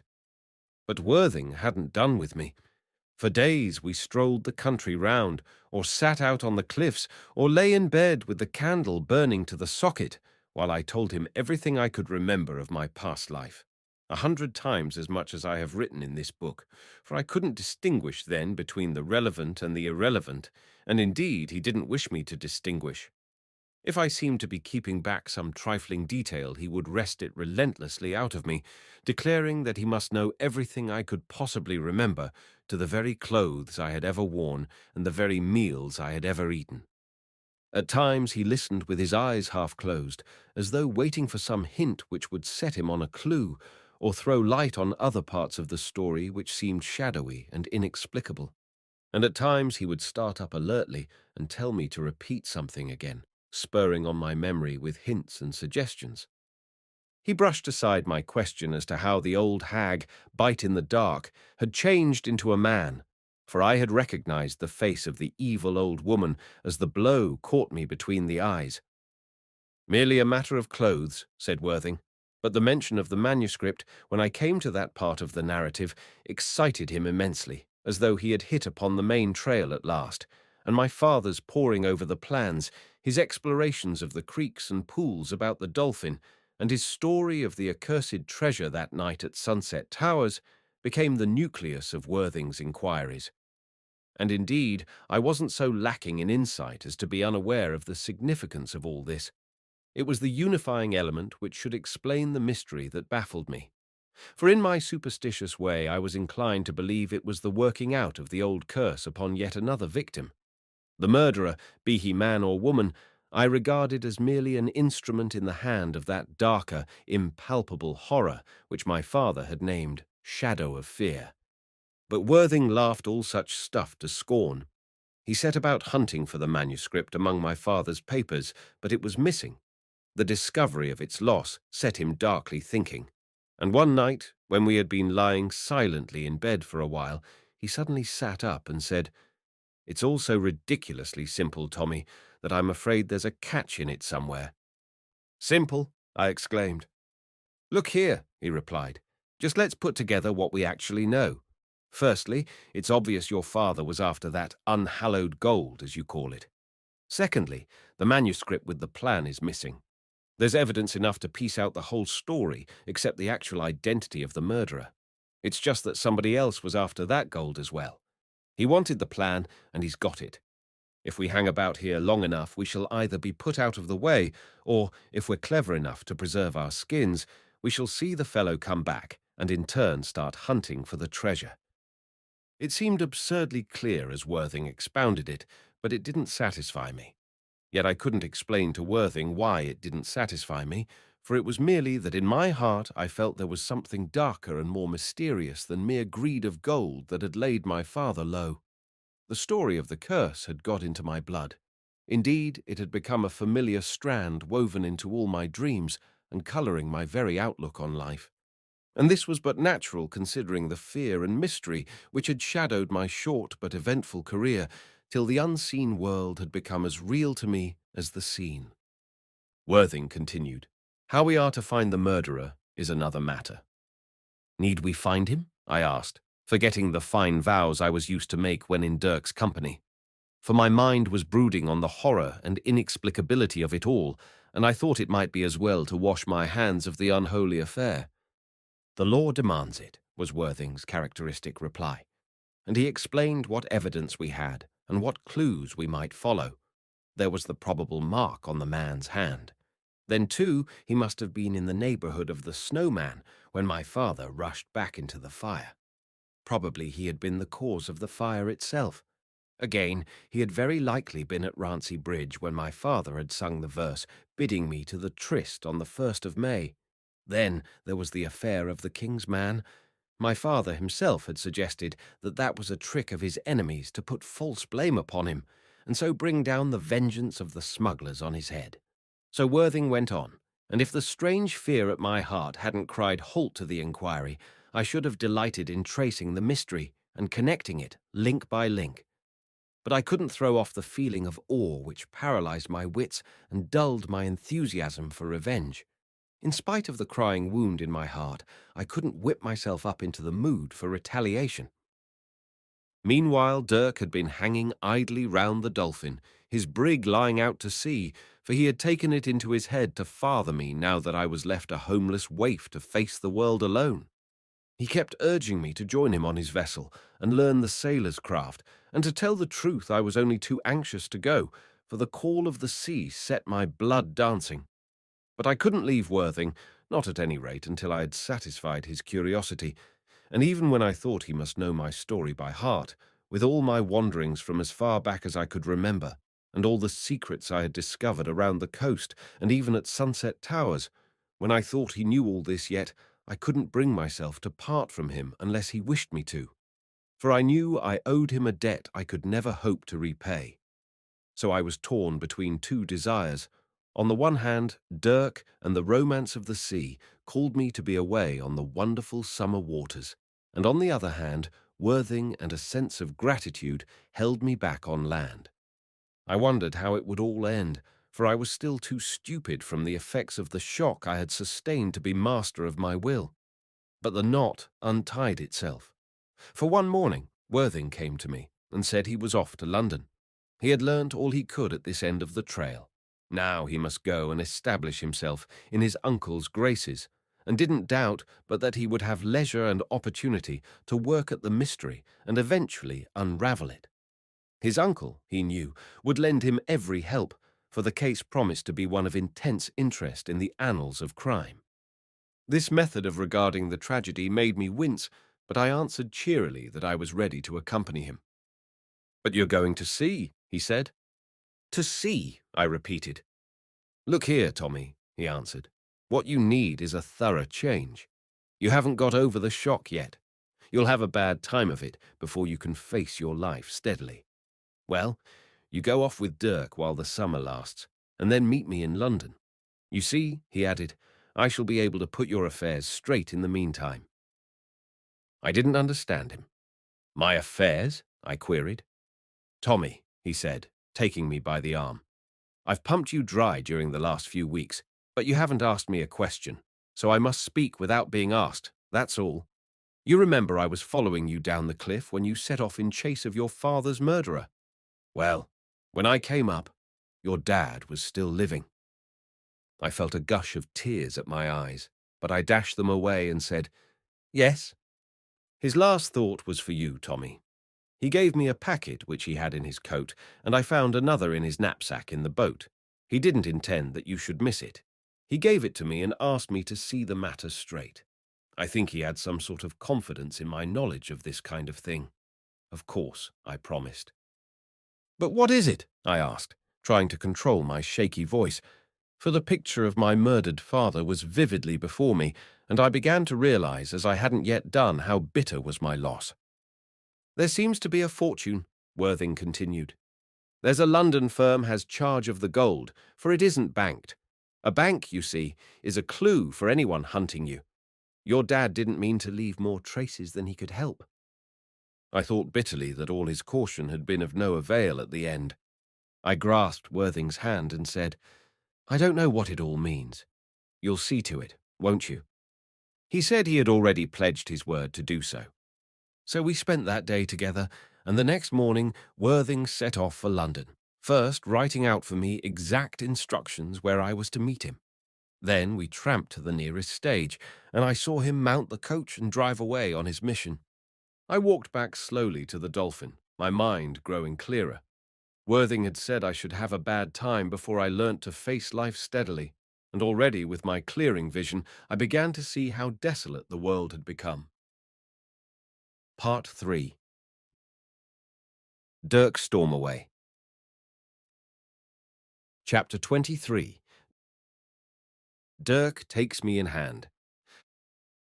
For a few days my troubles were forgotten, for immediately on my return to the Dolphin, Dirk marched me away to the shore. At ebb tide pool we found his boat in waiting, and it was only a matter of a few strokes of the oar before we were aboard his brig, the Revenge. As we drew alongside, he jerked his head up to the name. "Used to be the sailor's lass," he said. The anchor was hauled in, and the dream of my life began. I was like a mad thing on board there. I couldn't grow weary questioning the hands on the use of this and that, though they probably grew weary answering me. For the most part they were kindly enough, though they dashed my enthusiasm somewhat by their oaths and scolding, but they seldom laid hands on me. It may have been that they were afraid to do so, knowing me under the protection of Dirk, a master to daunt the boldest. But I think, too, I was popular on my own account. I was hardy and bold, and could swarm a backstay as easily as run up the ratlines. Also, I was willing and eager to take my share of the work, and so relieved the lazier ones of many a climb aloft. And my precocity with the knife and pistol amused them, and I could talk of strange things when we lounged about the galley in the dog watches, which appealed to their sailor sense of the mysterious. For a few days the world was an enchanted playground. The sky was a serene blue, with here and there lazy woolly clouds floating over us like argosies from fairyland. The wind was steady enough to swell the sails without rolling us boisterously amid toppling waves, and the water cutting away from the bows in a gush of leaping white and foaming out in a double wake to either side, the slapping of the waves against the vessel and spurting up in little fountains to the deck, the long racing lines of the rollers glittering with innumerable greens and blues, and in the evening catching the colours of the west and flaming suddenly into orange and red and purple, the mist on the sea's face in the morning, like a white veil, filmy and shifting and translucent, and gleaming like cloudy mother of pearl as the sun strengthened and shot it through with colour, to furl it up like a banner of gauze, till it melted and left the skyline clear, so that once again to the sweep of the horizon were the dancing waters and the wide, free kingdom of the air. All these things, which were the wonder and beauty of the sea, caught at my heart like a passion, till I thought I should like to live forever amid this inconstant wavering mystery, this intangible fluctuant loveliness, which teased my spirit like a thirst and fired it like a wine. But this has little to do with my story, though I should like to dilate on the joy of it all. For even when the sky clouded and the storm caught us, the thunder rolling ponderously overhead like a caravan of the giants, and the lightning stabbing at us out of the black heavens, ripping the clouds across in savage, jagged gashes, I still exulted, being ignorant and fighting on the high, unsteady yards with the stiff kicking sails, thought that life was a wonderful game. But with familiarity, though I never lost my enthusiasm, I had leisure to return upon myself and take measure of the calamity which had befallen me. The fumes had cleared from my mind by now, and I began to understand that I should never see my father again. "He is dead, dead, dead," was no longer an ominous knocking from without. It was a sorrow that had come to live with me forever. My father, who had been my whole world to me, he had gone, and I had been longing to see him, counting the days, in an agony when the misadventure of the officers and the later misadventure at Sunset Towers had threatened to hold us apart. And yet, so malignant was the fate that had dogged us, it was at the very moment of reunion that the blow had been struck. It was an added pain to know that I hadn't even heard the last words of his love. They had been spoken to another, while I, blind in my rage, had forgotten him and left him to lie there, not even staying to staunch his wound. I had leisure to think of all this, and it was agony unspeakable while the mood lasted, but with the first of the morning, for it was usually at night time that the dark humour caught me, I was out on deck and glorying in the shifting splendours of the dawn, for I was still a boy, eager, romantic, and leaping to the call of beauty with an ardent, and I think a poetic nature. So the days passed. I took no heed of where we were steering. At this time Dirk gave me a free hand, not attempting so soon to break me into the stern discipline of the sea. Consequently, I wasn't called upon to take note of our course. So I was surprised one day when, dropping anchor offshore, Dirk lowered a boat and, getting in, said to me, "Wool, you'd better keep close, kiddie. If they catch you hereabouts, they mightn't be kind to you." I looked questionably at the land and asked, "Why, where are we?" "Oh," he laughed, "you're a fine sailor, Tommy, my lad. I'd have thought you'd have known the Rancy." "The Rancy?" I exclaimed. And sure enough, there was the channel running into the land, but I had never been as far as the mouth before. A sudden desire set my heart thumping. I had hardly given a thought to Jenny during the whole of the voyage, but I knew now by the uneasy catching of my breath that a strange longing for her had suddenly possessed me. "Dirk," I cried, "take me with you." "Orders," he said sharply. "You stay here." "Dirk," I cried again, coaxingly. He merely looked at me, and I knew I mustn't argue with him.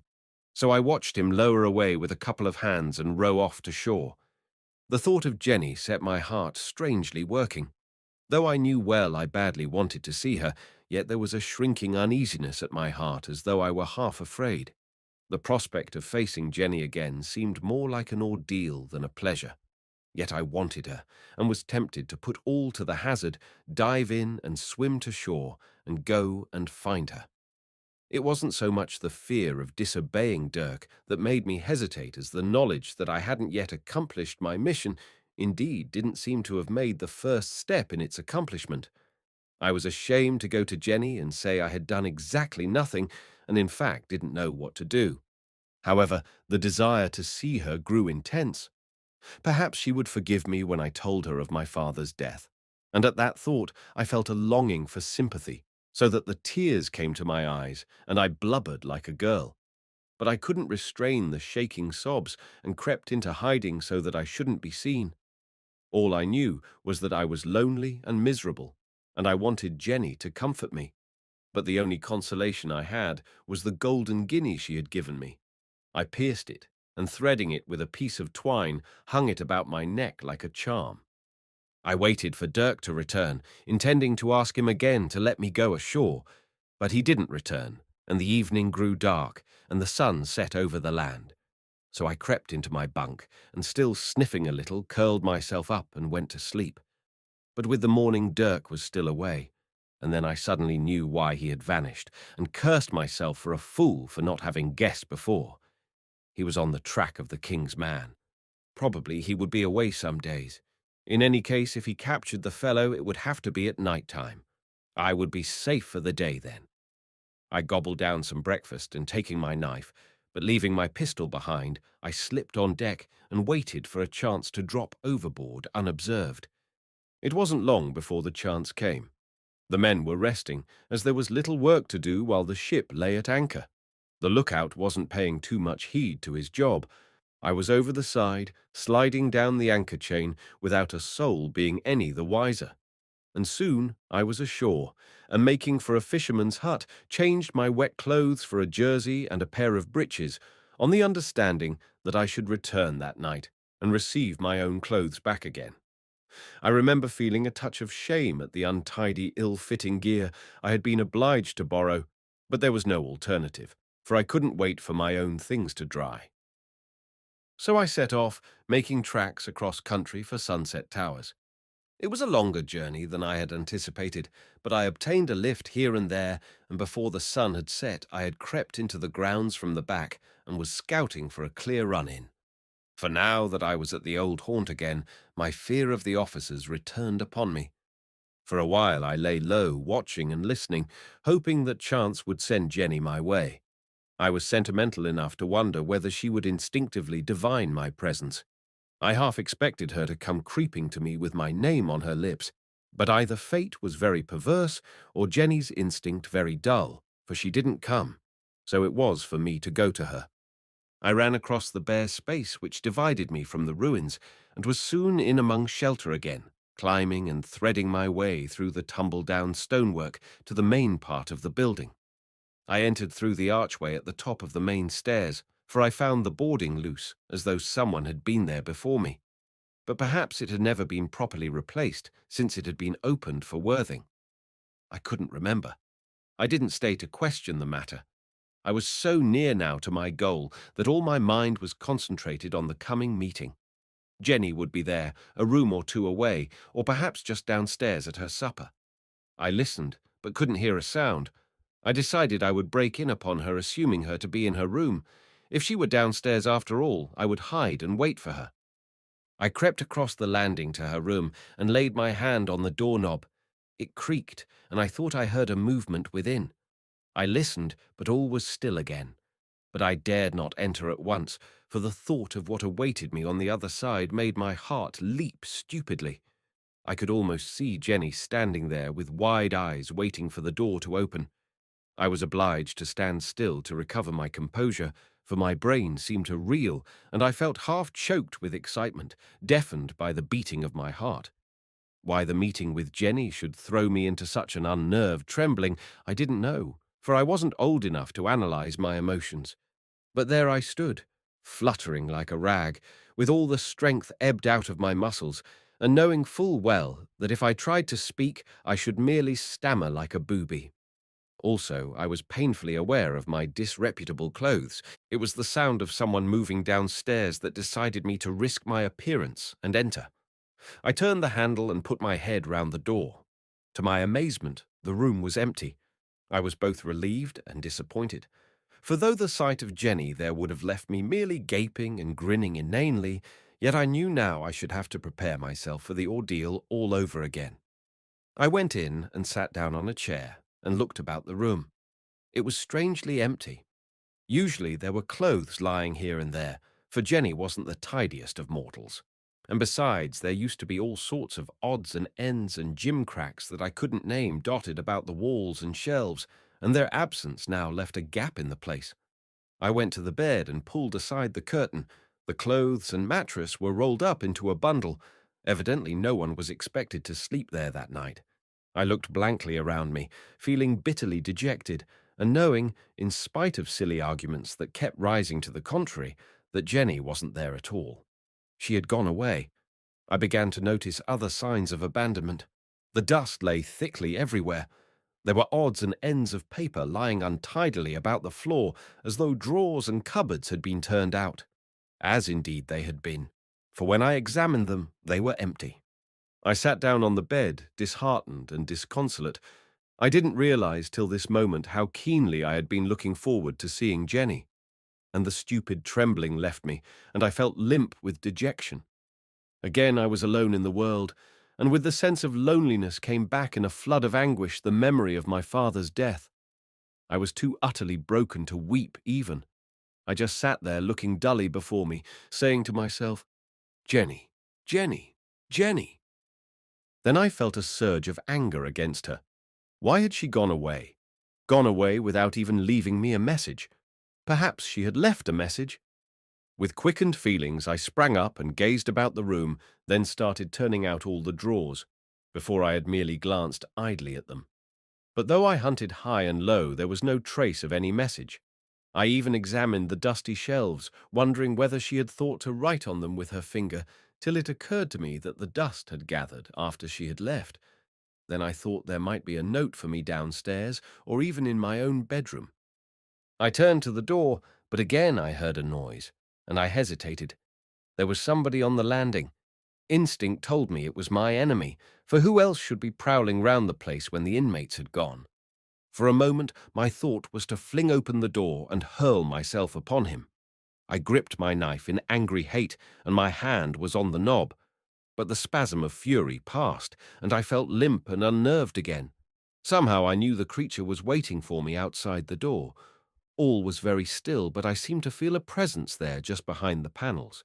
He must be standing motionless, listening, holding his breath, even as I was doing myself, and only that inch of woodwork divided us.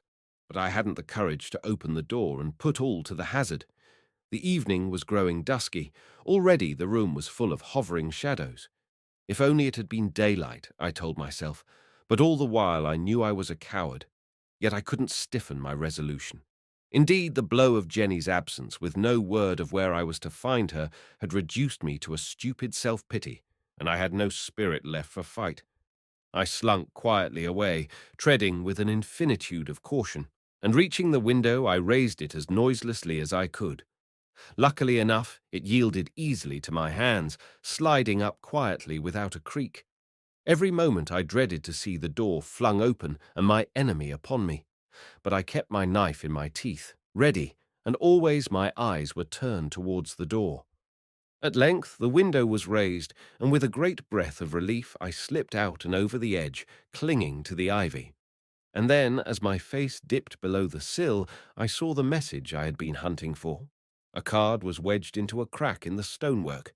Dirty, it is true, and torn, but bearing across it in uneven straggling capitals my own name, though the last letter was missing, as the card had been torn away in a ragged slant, as though someone had snatched at it in haste, only ripping off a corner. Carefully, though I was still in an agony of fear, I loosened the card, and climbing down to earth, I turned it over without waiting to hide. And there I saw written, "Tommy, come to me. Our house is But the precious fragment that alone was of value to me had gone.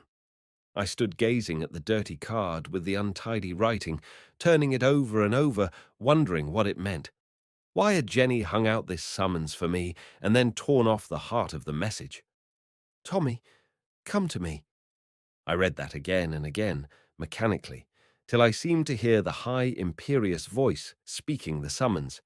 And with the feeling of Jenny's nearness, I realized how like her it was to put the message outside her window, as though she knew I should climb in that way. I reproached myself for not having done so. If I had done so, I might have found the card intact. That set me thinking instead of sentimentalizing. Who had torn off that precious corner? At first I had thought that Jenny must have done so in some sudden changing whim, but now I said it couldn't have been Jenny. Then who? With a start, I remembered having heard a movement in the room as I had stood outside the door foolishly, talking down my thumping heart, too shy to face her. Suppose I had but repeated the maneuver which my enemy had played on me? Suppose he too, hearing my hand on the knob, had climbed out through the window, and seeing the message there had snatched at it in too great a hurry to release it carefully, and so had stolen just the fragment that I needed. It was possible. I flushed hotly at the possibility, for the explanation commended itself to me. And then the full meaning of the thing flooded in upon me. It wasn't my enemy. I must have been stupid ever to have supposed it could have been. It was the captain's enemy. He was hunting for him, and now he would have the clue he wanted. All fear was forgotten now. I was up the ivy again, and leaping to the door, I flung it wide. The landing was empty. With my knife in my hand, I rushed into room after room, then down the stairs, hunting everywhere. And assuredly I should have stabbed anyone that had come in my path without staying to see who he might be. But the whole place was deserted. Only the hollow echoing of my feet rang from chamber to chamber, sounding strangely dismal in the gathering twilight. So at last I gave up the search. Standing still there in the great empty hall, the abandonment of the place was like a watchful presence, as of some listening thing, so that I turned about expecting to see eyes upon me in the shadowy corners. At last I grew really frightened at I know not what, and ran into the open. When I turned to look back, the huge house was standing up black against the sunset, as I had seen it that evening when, hand in hand, my father and I had first passed beneath its portals. And still it seemed to be wrapped in some dark and evil meditation, gazing in upon itself as though concealing an ugly mystery which it dared not divulge. And I, knowing something of the haunting horror within its walls, and believing that even now an enemy was lurking there, felt an overshadowing dread at my heart, as though an immense black bird had covered me with its wings. Then I heard a low sighing that swelled into a moan, and it seemed that the mighty creature was shaken with a sorrow it couldn't ease, crying to be rid of a sickness that was poisoning it to the soul. I clapped my hands to my ears and fled into the darkening night. It wasn't till I was deep among the heather that I realized I was famishingly hungry. I would have turned back, if I had had the courage, to see if there were any stale leavings in the larder, but I couldn't face the prospect of entering again that lonely dark mansion, which seemed more menacing in its desolation than if I had been certain that an enemy was lurking for me there, knife in hand. So I tightened my belt and lay down to sleep, and over my head the stars came out, sparkling like flakes of the driven surge in the splendor of the moon. So the night slipped over me, and the morning came. With it I was up again, tightening my belt by another hole to kennel in the wolves of hunger that were gnawing so remorselessly within me. However, I soon struck upon a cart track, and reaching a farmstead was able to appease my appetite, and so set forth once more, strengthened and invigorated. When clear of Rancy Bridge, for the fear of the officers still made me cautious, I hit out for the main road, obtaining a lift here and there on the way. But it was well towards evening before I heard the washing of the sea, and at last set foot upon the shore. I broke out onto the open sands without caution, and before I could retrieve my error, I saw Dirk in front of me. I started back into hiding, but I heard his voice call me sharply. I went slowly up to him, hanging my head, for he had discovered my truancy, and I feared he would be bitterly angry with me. Without a word, he gripped me savagely by the arm and strode me down to his boat, where it tossed at anchor at the water's edge. "My clothes," I said, not wanting to be stranded with the ragged things I had on. He said no word, but pushed me forward, and there in the boat lay my own clothes in a bundle. Then he knew all about my escapade. I was dismissed to my bunk immediately we arrived on board. I heard the anchor hauled in and the sails run up, and felt the wind take the canvas and swing us out to sea. I was troubled at Dirk's silence. I expected him to be angry with me, for I had disobeyed him. I knew too that I should be punished, but he seemed more than angry, as though I had done him a personal injury. Well, the morning would bring forth what it might. I was used to living in the hour, and I was soon asleep, rocked by the swaying of the brave ship as she rose to the waves and cut through the furrows. In the morning I was tied to the mast, and had my first taste of the rope's end. But I knew it was only just, and though the pain was terrible, I bore Dirk no ill will. When I was released, he sent for me, and looking me steadily in the eyes, said, "Wool, Tommy, kid, that's that. You've lost me a precious day. He's not in this quarter no longer. I must seek otherwhere, but you've given him a start." I began to protest my repentance, but he cut in, "You've taken your grueling. Here's my hand." Chapter 24. Thomas Garth Playden. It was in London itself where I next set foot on land. Dirk marched me away to a riverside lodging where he seemed well known, and handing me some money gave me my freedom for the day, but told me to return without fail every evening at 6, for he didn't know when he would need to be under way again. I promised faithfully not to fail him, and he merely gave my arm a little extra squeeze as he repeated his command, knowing quite well, I think, that I had learnt my lesson too thoroughly to put myself in fault any more. So I trotted away to find Worthing. But what with the wonder of the new sights, the strange confusion of the streets, the stupefying hubbub of the traffic and the crowds, it was a long time before I reached the city and hunted out the office of Worthing's uncle. And even then I was afraid to enter.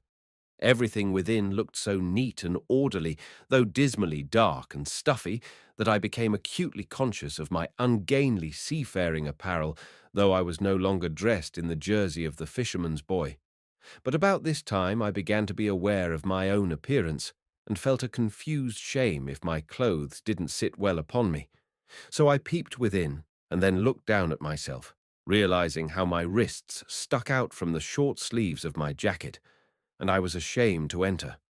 I slunk away, but presently coming across a clothier's, after long hesitation and much passing and repassing of the stall, I at length made the plunge and demanded a suit of shore-going apparel. That led to a visit to a barber's, where reluctantly I sacrificed my incipient sailor pigtail, which I had begun to cultivate with romantic zest. However, all this is rather needless detail. I soon found myself trimmed up in a costume that satisfied my sense of the elegant and the decorous, and returning to the office didn't hesitate this time, but boldly marching in asked if I might see Worthing Bright. I was shown into a tiny inner room where I saw my friend perched up at a ridiculously high desk, a quill behind his ear, and busily scanning an imposing document. In the moment before he turned round, I inhaled such a lungful of musty air, smelling of dust and damp and old leather, that I wondered how he could remain there more than 5 minutes without being sick. At the announcement of my name, he pivoted round on his stool, and at the sight of me dropped the document to the desk and jumped to the floor. In a trice we were shaking each other by the hand, beaming our joy at the reunion. It was lunchtime, so Worthing whisked me away to an ordinary, and over a savoury pie and a mug of porter we chatted of our doings. At least I did, for Worthing didn't have much to say for himself, though I managed to screw from him the story of the way he had rescued me from Rancy Bridge. He was able to laugh at the affair now, though something of the indignity he had suffered still seemed to rankle at his pride. But all I learnt fresh was that being in the confidence of the doctor, he had discovered where my knife and pistol were kept, and so had been able to steal them and bring them to me. He added no comment, and the rest I knew. He shrugged at the affair and dismissed it, but he was excited at my own particular business. However, he soon calmed down to his usual sedate self-control and told me something of his progress in the solution of the mystery. He had been going into the whole affair, and his uncle was as keen as himself to unravel the thing, and was absent even then following up the clue.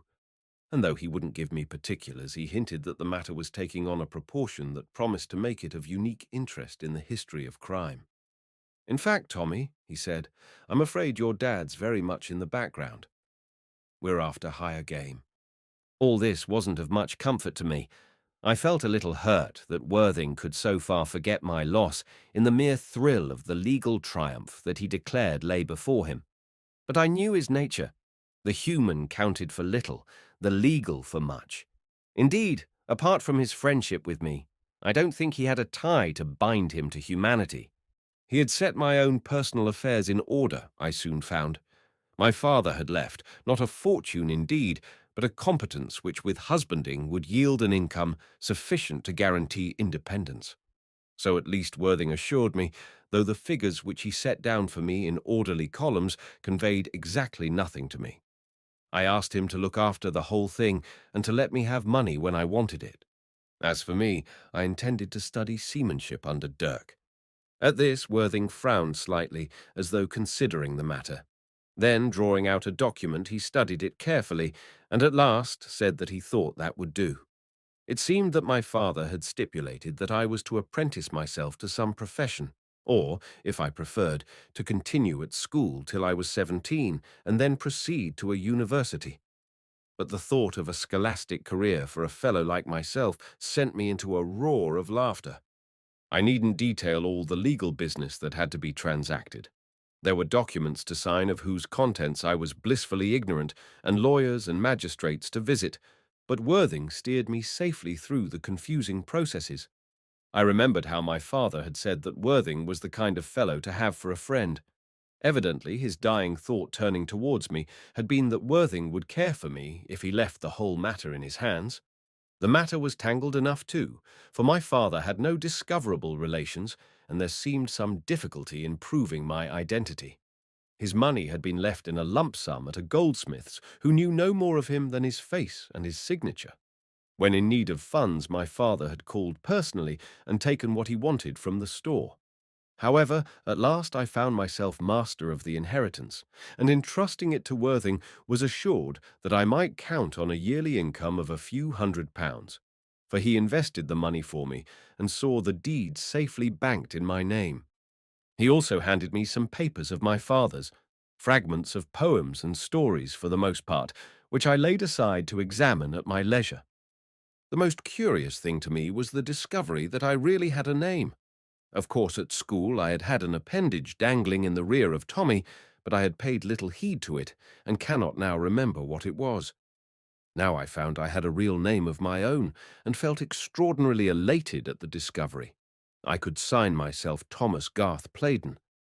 But amazing as this discovery was, it was even more amazing to learn that my father, who hadn't even had a Christian name that I knew of, had been Walter Noel Playden, S.K.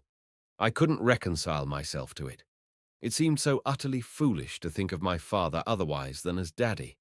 He was associated in my mind with everything romantic and mysterious, and should have been nameless to the end of time. To fix him with a title like this was to strip him of the glamour that had always clouded him about like a glory. He was no longer an emanation from the pages of a wonderful tale, but merely a creature of flesh and blood who clothed himself like another and fed on bread and meat. It was indeed the first blow levelled at the illusions that had clung about my childhood. With a name of my own, and with a father who also had his individual title, I took my first step out of fairyland into the world of men and women.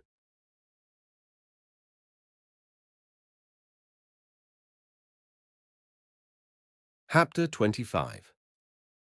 Jenny sends a message. My affairs were hardly settled before I was whirled away to sea again. One day, when I reached my lodging a minute before the stroke of 6, puffing, for I had been running so as not to be late, I found a message from Dirk bidding me to make haste aboard. I gathered up my few belongings and ran for the quay, and it wasn't many minutes after my clambering aboard that the anchor was hauled in and we were under way. I learnt next day from Dirk that he had just missed his quarry again. I thought I detected a suggestion of an accusation in his voice, and I cried out, "Oh, Dirk, I'm so sorry." "Tush, kid, that business is settled," he said sharply. But I believed that if it hadn't been for my disobedience on the Rancy, he would have run his man to earth by now. However, it seemed that he had escaped. He had even left the country, and Dirk couldn't hazard a guess where he might be bound for. "Slippery he is," said Dirk. "Knows all the tricks, and a few more besides. But I'll have him, Tommy, I'll have him." I don't think I was very enthusiastic for Dirk's success. The matter left me rather cold, and yet I myself was bound, not on one quest of vengeance, but on two.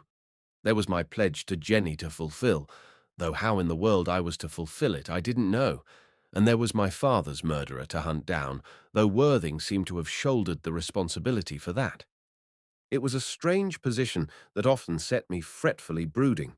I was but a boy, with a nature naturally responding to affection and gaiety and beauty, yet with the burden of two lives upon me that I was to track down and destroy. At times, I felt that the thing was too absurd.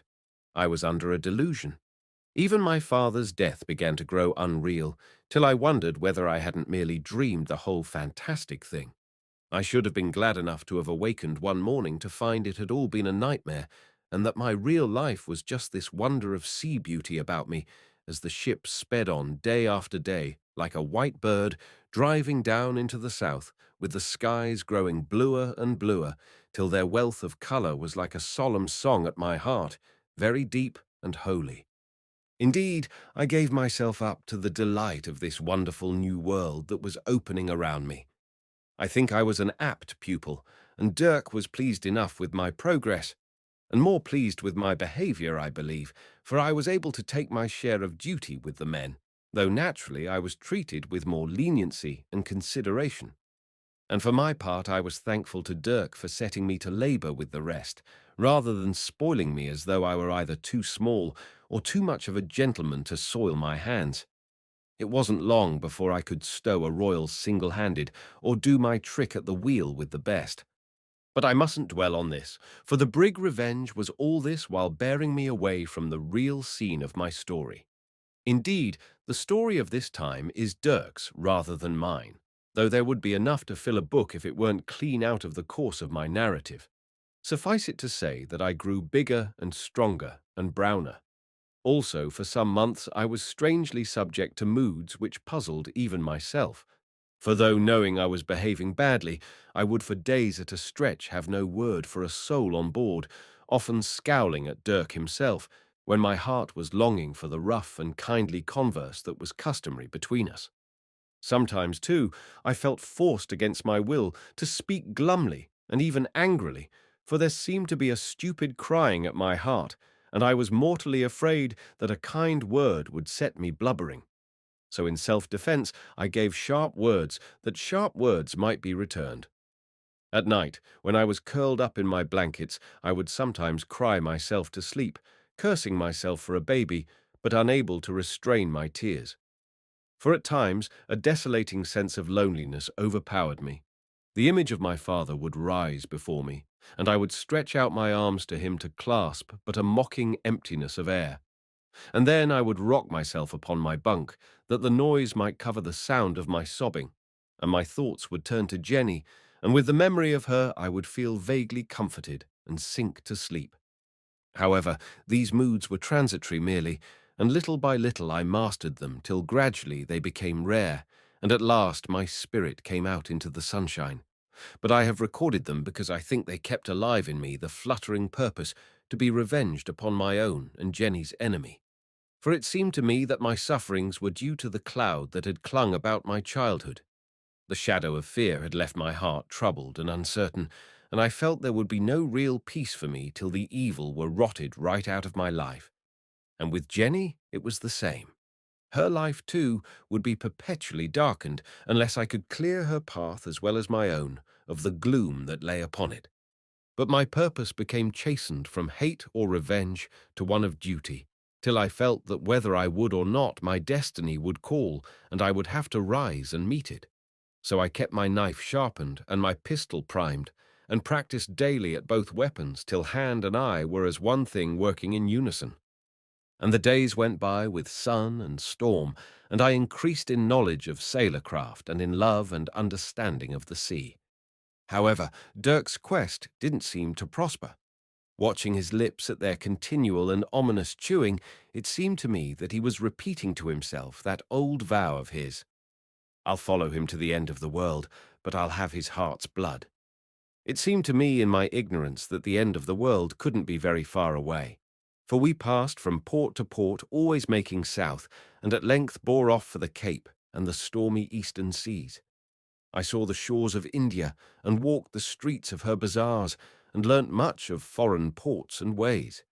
But always I saw Dirk's face grow darker with the evil purpose at his heart still balked and frustrated. I wondered if I too should come to wear such a weight of gloom upon my brow before I had accomplished my quest. Then, unaccountably, we bore back upon our tracks and steered for home. Dirk still hot upon the trail, though what the clue might be which he was following I couldn't guess, nor did I greatly care to question. So with the passing of the winter and the coming of the spring, we were back in European waters and steered one morning into the Bay of Naples. And here my own story began again, for I came upon Picardino, who had wandered home to his native land.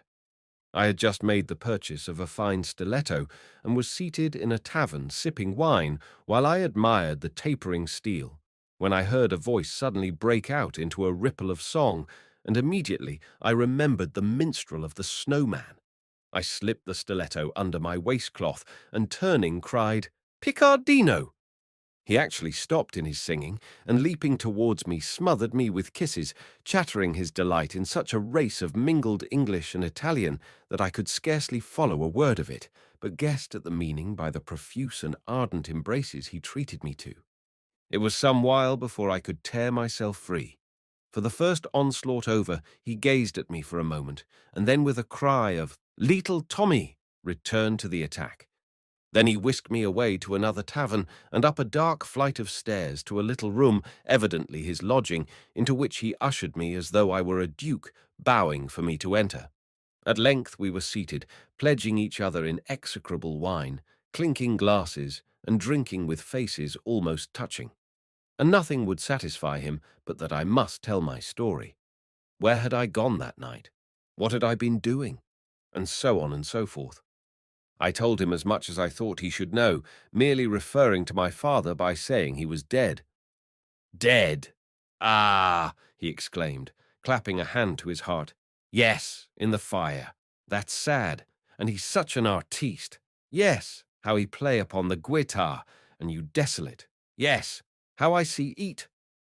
Once more he flung his arms about me and cried, "Ah, little Tommy, how you desolate! You come with Picardino, yes." But I told him I was a sailor, and then he would have the story of my wanderings. So I told him of Dirk, and how he was caring for me and training me, though of course I said nothing of the purpose of our voyage. I hinted that Dirk had been trading, which indeed was true too, for Dirk had made it part of my education to show me about the booths and markets of the East, and I had a stock of purchases on board by which I hoped materially to increase my capital. Then it was my turn to question Picardino, but so vigorously did he ply me for more details of my life that it was no easy matter to edge in a word about himself. However, at length I did manage to say, "Tell me, Picardino, where did you vanish that night, and who was it chasing you?" "Ah, Tommy," he smiled knowingly, "that's secret." Then he leant forward, and whispering very quietly as though the affair were a profound mystery, he said, "Picardino no many thing. He travel here and there. Ladies, they say him, you speak my sweetheart these and that, and papas they agree. Yes, and if they catch him, it is no pleasant for Picardino. But he plenty love the ladies. Ah, the sweet things they are. He gave much to carry message. Yes, if it were his blood." He laid his hands across his heart with a theatrical gesture that amused me, and yet he seemed earnest enough in his story. The picture of the little minstrel wandering from hall to hall, carrying love messages from sweetheart to sweetheart and evading the wrath of enraged papas was one that flattered my sense of the romantic. He continued his story by telling me of all the wiles that the ladies resorted to in getting their messages through to him, sometimes humming a song that told its own tale, sometimes tossing him a coin with a name scratched into it, sometimes speaking to him in the language of flowers. It was amusing enough, and indeed I found a strange charm in the sentimental glamour of his amorous adventures. He coloured his stories with such an impassioned glow of wholehearted appreciation that I was carried off my feet and wished that I too had a message for him to carry to my sweetheart, or better still, one to receive from him, from the lady of my love, imprisoned in a lonely tower by a tyrannous papa. However, it seemed that he wasn't always successful. He began to wax melancholy because occasionally he failed to find some lost or erring swain and bring him back to his lady-love. Even then he was in search for more than one faithless truant, and he began to tell me of this and that disloyal one he was still hunting for. Then of a sudden he broke off, and looking at me in a strange, inquiring way, said, "Tommy." Why, yes, it was Tommy. But you grown. She say a little boy. You big as Picadino. Bigger. Ah, yes, I not think. Before I was aware of what he was about, he brushed his hand across my forehead and smoothed back my hair, crying out with delight as he did so, "Yes, eat ease. The scar, as she say. Tommy, I have message for you." I was thrown into a violent flutter of emotion. It was so unexpected, so incredible. That we should have been tossed together like this, I from the east and he from the north, was strange enough in itself, but that he should have a message for me, a message from Jenny, was a wonder beyond belief. "Tell me," I said, hardly able to form the words. But before he would speak, I had to endure his winks and nods and smiles and sighing innuendos of, "Ah, the little boy. But he man of the world, he have sweet heart. Ah, that is pretty, yes." But at last he told me the story. He had made a second visit to the big house on the moors, in spite of his vow never to go near it again.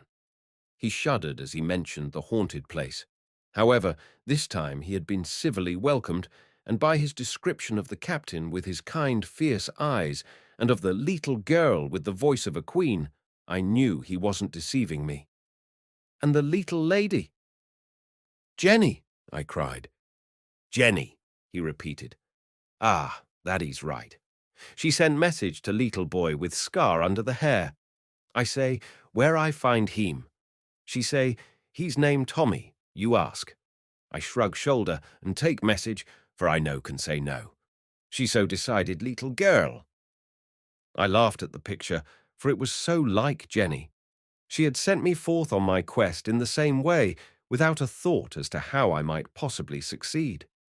Picardino seemed to understand me, for he smiled and said, "Ah, you know the manner, yes? But when she say Tomé, I not think of my Tommy. That foolish of me." I can't report in full the rigmarole he treated me to. The heart of the message was that I was to seek out Jenny in London. In London. I must have been near her then, before I had set out on this voyage. She wanted me. I was to go to her at once, and the precious address was supplied. At once. That was a year ago. In a dim dismay, I wondered whether Jenny would forgive me for deserting her so long. It seemed difficult to make excuses to her. However, she wanted me. I was in a glow of expectation at that. She wanted me, and I was bound for England now, I believed. I would go to her without delay. Eagerly I pressed Picardino for fresh details of my little sweetheart, for I understood now the meaning of all the strange, turbulent shyness of the past year. I was a man of the world, as Picardino had said. I had learnt something of the ways of men and women, and I knew that the fermenting uneasiness that the thought of Jenny had aroused in me meant merely that I loved her. So with a heart in a maze of wonder and delight, I took my leave of Picardino, even returning his embraces with effusion.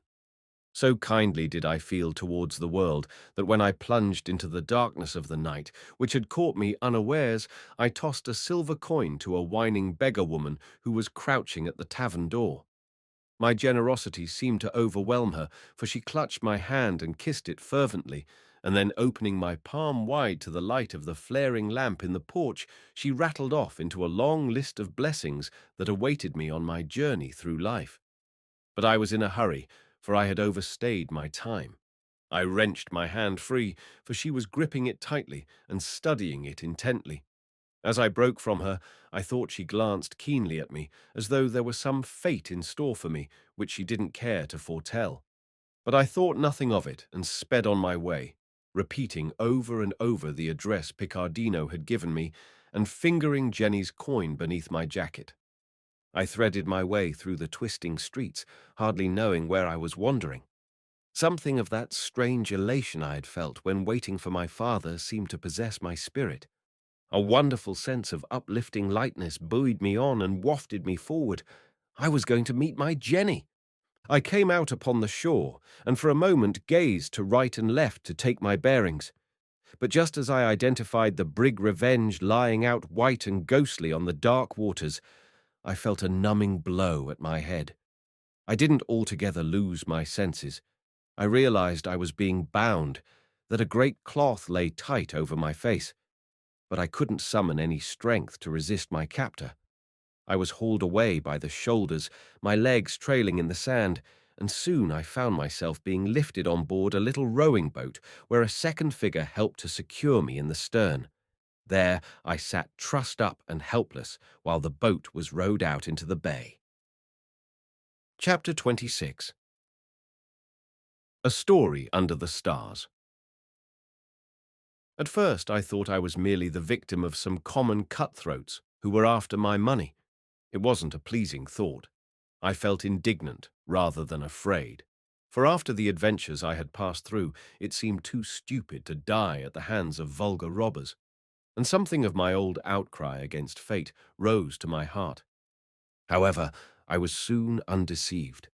When we had rowed out some way, my captors dropped anchor, and the boat lay idly rising and falling on the gentle heave of the waters.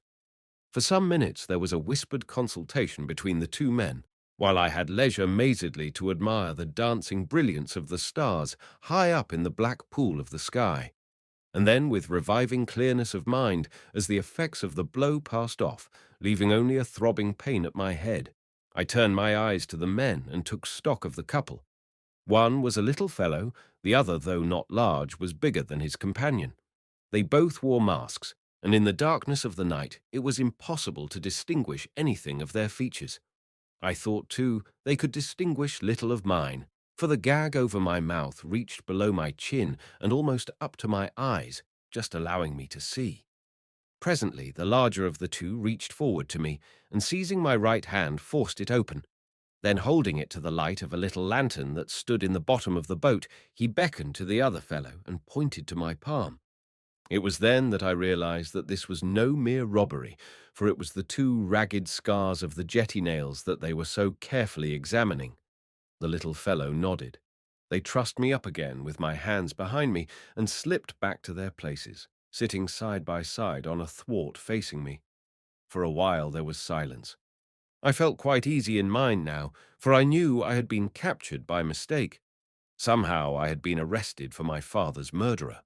I thought that the worst that could come of it would be a waste of time, for sooner or later they were bound to find out who I really was. I made one desperate struggle to force a cry through my gag, and I strained violently at my bonds, but it was unavailing. I knew I should have to wait till the gag was removed, and then I could rectify the error. Meanwhile, I sat quietly, trying to possess my soul in patience. The bigger man leant forward, and seemed by his attitude to be steadily gazing at me through his mask. Something in the way in which he turned his face to me, though I could only see the lower half of it, sent my mind back to the old beggar woman who had tried to tell my fortune at the tavern porch. Then the man began to speak, and though now he spoke in a clear and precise English, whereas the old woman had gabbled in a sort of nasal Italian, yet there was something in the pitch and intonation of the voice which confirmed my surmise. This was none other than the old beggar woman herself. Now, of course, it was clear how the mistake had arisen, especially as the porch had only been dimly lit by the swinging lamp, and my face was tanned out of recognition by the southern sun. But it still seemed a strange coincidence that I should have stumbled right into the trap that had evidently been laid for another. "I am going to tell you a story," he said.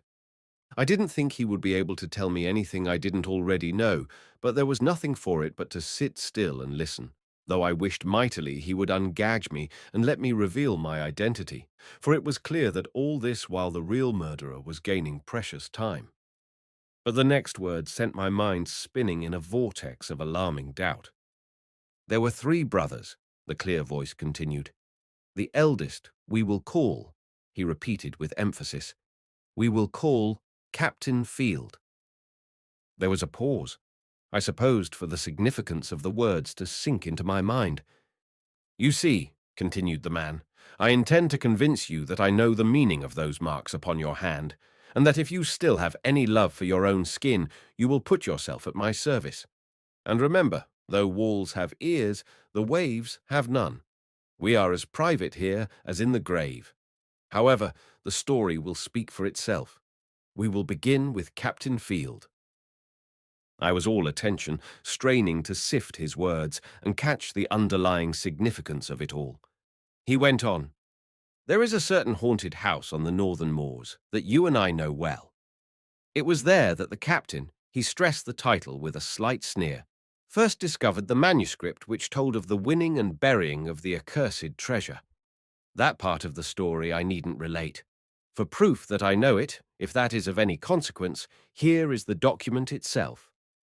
He held out his hand to the little fellow beside him, who brought the document out from under his cloak and gave it to him. He laid it out before me, slowly turning the pages so that I might satisfy myself that it was the genuine thing. As I stretched at my bonds to gaze at it, I knew that the horrible doubt that had seized me at the mention of the captain's name was the very truth. It was my father's murderer who had stolen the manuscript that lay before me, and it must be my father's murderer who now sat facing me telling me this story. So I hadn't been captured by mistake. Rather, the sign that was to have betrayed my enemy had betrayed me instead. I wondered what the condition would be which was to save me from these men.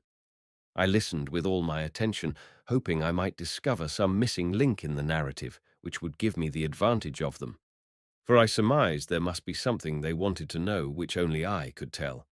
If I were clever enough to find the weak point in their information, I might foil them yet.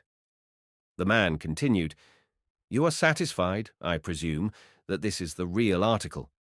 How it has come into my hands, you needn't seek to inquire." I thought I knew that well enough without pondering the matter. "I say the captain found this at the haunted house. Where he found it you probably know.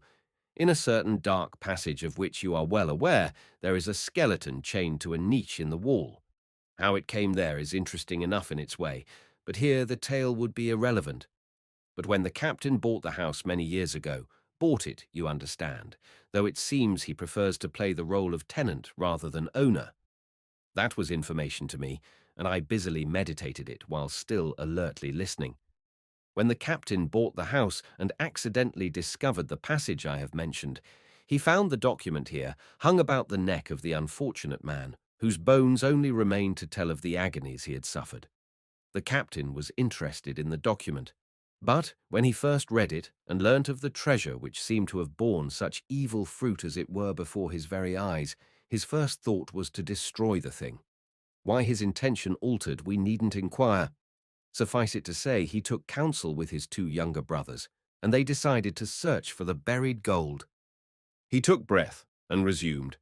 A ship was purchased, a crew enrolled, and the search began. It was successful. Then what happened we needn't follow in detail. It may be that the treasure was really accursed, of the band of 20 who looked upon it and handled it, actually winning for themselves a fortune to satisfy the avarice of the most grasping. Only 3 survived. One was the captain, one his servant, a boy of 17 at the time, a foreign boy who loved the captain as his own father and would have shed his last drop of blood, as the saying is, to serve him. Here the man's voice became unusually impressive, as though wishing to drive his point home. As for me, I knew he was speaking of Abu. And the third was the captain's youngest brother. He paused and added, his favorite brother, and continued, whether there had been a quarrel or not, we won't seek to inquire. It is enough to say that the brother escaped with a fatal wound in the neck, but carrying with him this manuscript. He tapped it with his finger. He had been stabbed, and as I say, the wound was fatal. But before he died, he succeeded in swimming to land and hiding in a cave, where he was found by a young lad who tried to staunch his wound and would have taken him to shelter. But he died where he lay, having first given the document to the boy, telling him to preserve it as he valued riches and happiness. What happened to the dead man doesn't concern us. The boy took the document and learnt its secret. He became a man and in his turn made search for the gold. His name, we will say, was Playdon. Walter Noel Playdon, to be exact. Here there was a pause while the eyes of both men seemed fixed on me in keen scrutiny. For my part, I had already summed up the situation and could have finished the story for them. I had been watching the smaller of the two, though listening to the other, for there seemed to me something familiar in the curl of his lips. I tried to connect them in my mind with the memories I had of the face of my father's murderer, but wasn't altogether successful. Yet I thought the resemblance was strong enough, seeing I had never had a clear view of the fellow. I had only seen him by the leaping firelight, again in the dim glimmer of the moon, and lastly with my senses failing when he had struck me by the jetty. And now there were only the stars, the lights from the town across the water, and the lantern in the boat to discover him to me. And even so, only the lower part of his face was visible. The thought in my mind was that this was Bite in the dark, and the larger man who seemed to have the matter in hand was Shadow of Fear himself. He resumed in a lower and more impressive voice. So you see there were only two who knew the secret, for we needn't count the servant. He was merely a part of his master's will, and then, again he paused. Playdon was killed. He was stabbed in the neck. He seemed to intend me to understand something particular by this. And the manuscript vanished. Here it is. The conclusion was obvious. He might have said, here is the murderer. Again there was silence for a while, as they fixed me with their eyes from behind their masks. Then I began to be aware of something happening behind me. For a little time now there had been a sort of gentle tugging at my bonds, but I had hardly noticed it as my mind had been given to the story. But now, in the space of silence, I grew keenly conscious of it. There was something furtive in the twitching of the cords at my wrists, very much as though a rat were gnawing at them. Indeed, for half a minute I wondered whether Providence were coming to my aid, for I had heard of prisoners being miraculously freed in such a way. But the hope was too wild to be credited. Then the man before me began to speak again, and my mind was torn between his words, which I knew I must follow with all my wits, and the silent movements behind me, which I couldn't understand, but which vaguely alarmed me by their secrecy and stealth. But the manuscript, as you know, is now only half a key. It is old and torn, and there is a vital portion missing. He turned to the map and pointed to the spot which had puzzled my father. Even Playdon never unravelled the mystery, though he searched for 20 years. At that moment I felt a hand touch mine. It was immediately withdrawn. The hand was cold, and the touch had been but a fractional pressure, but it was enough. I knew there was somebody there behind me. In the water it must be, for I was in the very stern of the boat. A horrible fear caught at my heart. It was bad enough to be held in captivity with my father's enemy in the lantern light there before me. But this subtle, unseen creature, feeling up at me out of the dark water, was a thing to shake my nerve with a sense of inscrutable forces at work to undermine me unawares. I could scarcely concentrate my attention on the vital business in hand, but I must listen perforce, though with half my mind alert for the movements of that unknown presence at my back. The voice was speaking again. You will either supply me with the missing clue, or, he spoke with an ominous emphasis, you will pay the penalty which the sign on your hand warrants. Still, there was a stealthy jogging at my wrists, casting desperately in my mind for what it could mean, and half afraid every moment to feel a knife in my back, I yet had a thought to give to the words of my captor. It all seemed clear to me now. Worthing had been right in his surmise, though he hadn't suspected the connection between my father's fate and the persecution of the captain. It was a common enemy, I knew now, who, being himself on the scent of the treasure, knew that he needed both the manuscript which my father had possessed and the clue which only the captain could supply, as he had already threaded the maze and stolen a share of the gold. But I was still in the dark as to how I could serve the fellow's turn. He resumed, "You have the choice. Behind you lies the shore and freedom. Before you, a sea voyage and the forfeit at the end of it. I will give you 2 minutes to decide. I shall then ungag you, and you will tell me the secret of the entrance. If you refuse, you will be your own executioner." He took out a heavy watch and repeated, "I give you 2 minutes." I was in an agony. Clearly he thought I knew the secret, because I had lived with the captain. He seemed to know I had once penetrated to the secret chamber. Probably he presumed I had then learnt the answer to the riddle. My mind was in a maze. All I could see clearly was that I was in danger of sharing the fate of that wretched skeleton if I failed to satisfy the demands of these men. The forfeit. I shuddered, remembering my alarming experience in the passage. How was I to convince this man that I was as ignorant as himself? Then I held my breath in sudden excitement, for I felt the cord at my right wrist slip loose. I moved my hand gently and knew that it was free. The mystery of that strange presence in the water behind me was instantly clear. It was a friend.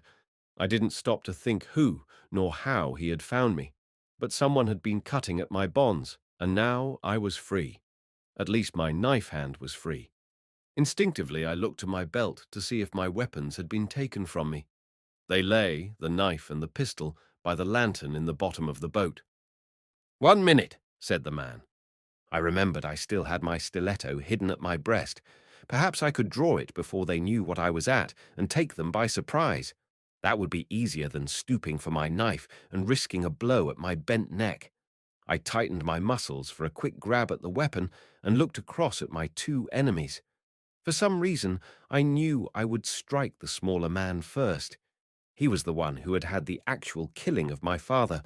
I saw the spot on his neck where I would stab. I could almost see the throb of the artery where I meant to strike. "Half a minute," said the man. Then I felt something hard pushed into my hand. It was the haft of a knife. I knew then it was Dirk who had come to my rescue. "Time!"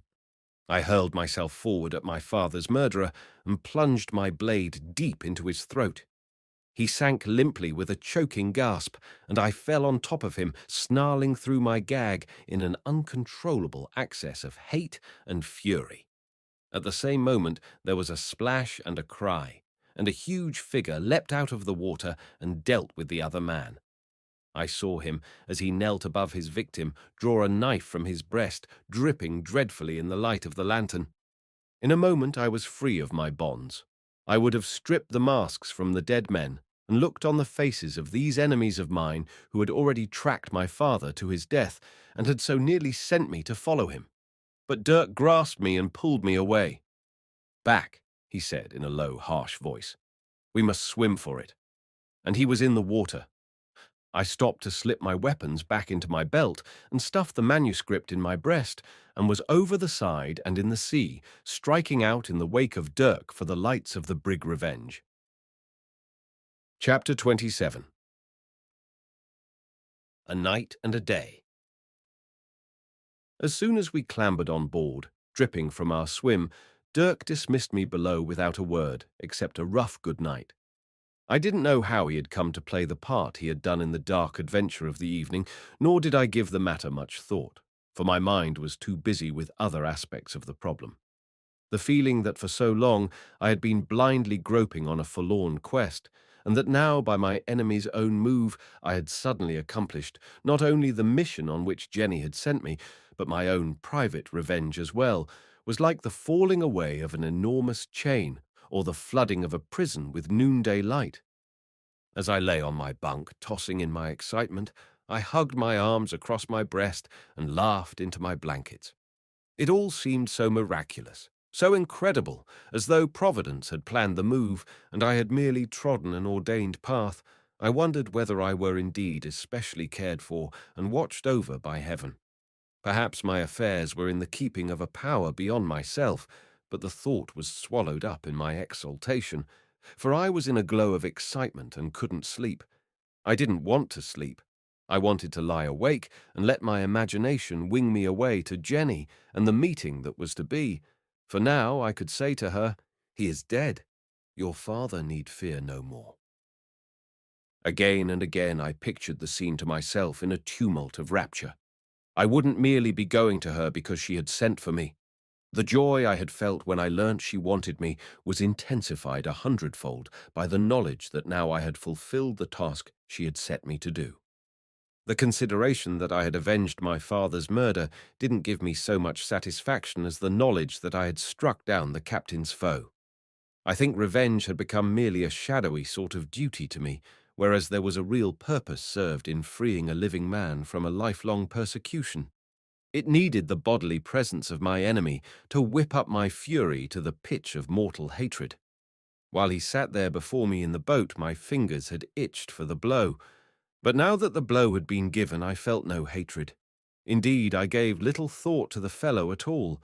My mind was turned homewards to Jenny and the welcome that awaited me, and the things that lay at my heart to say made me flush and throb as with a fever.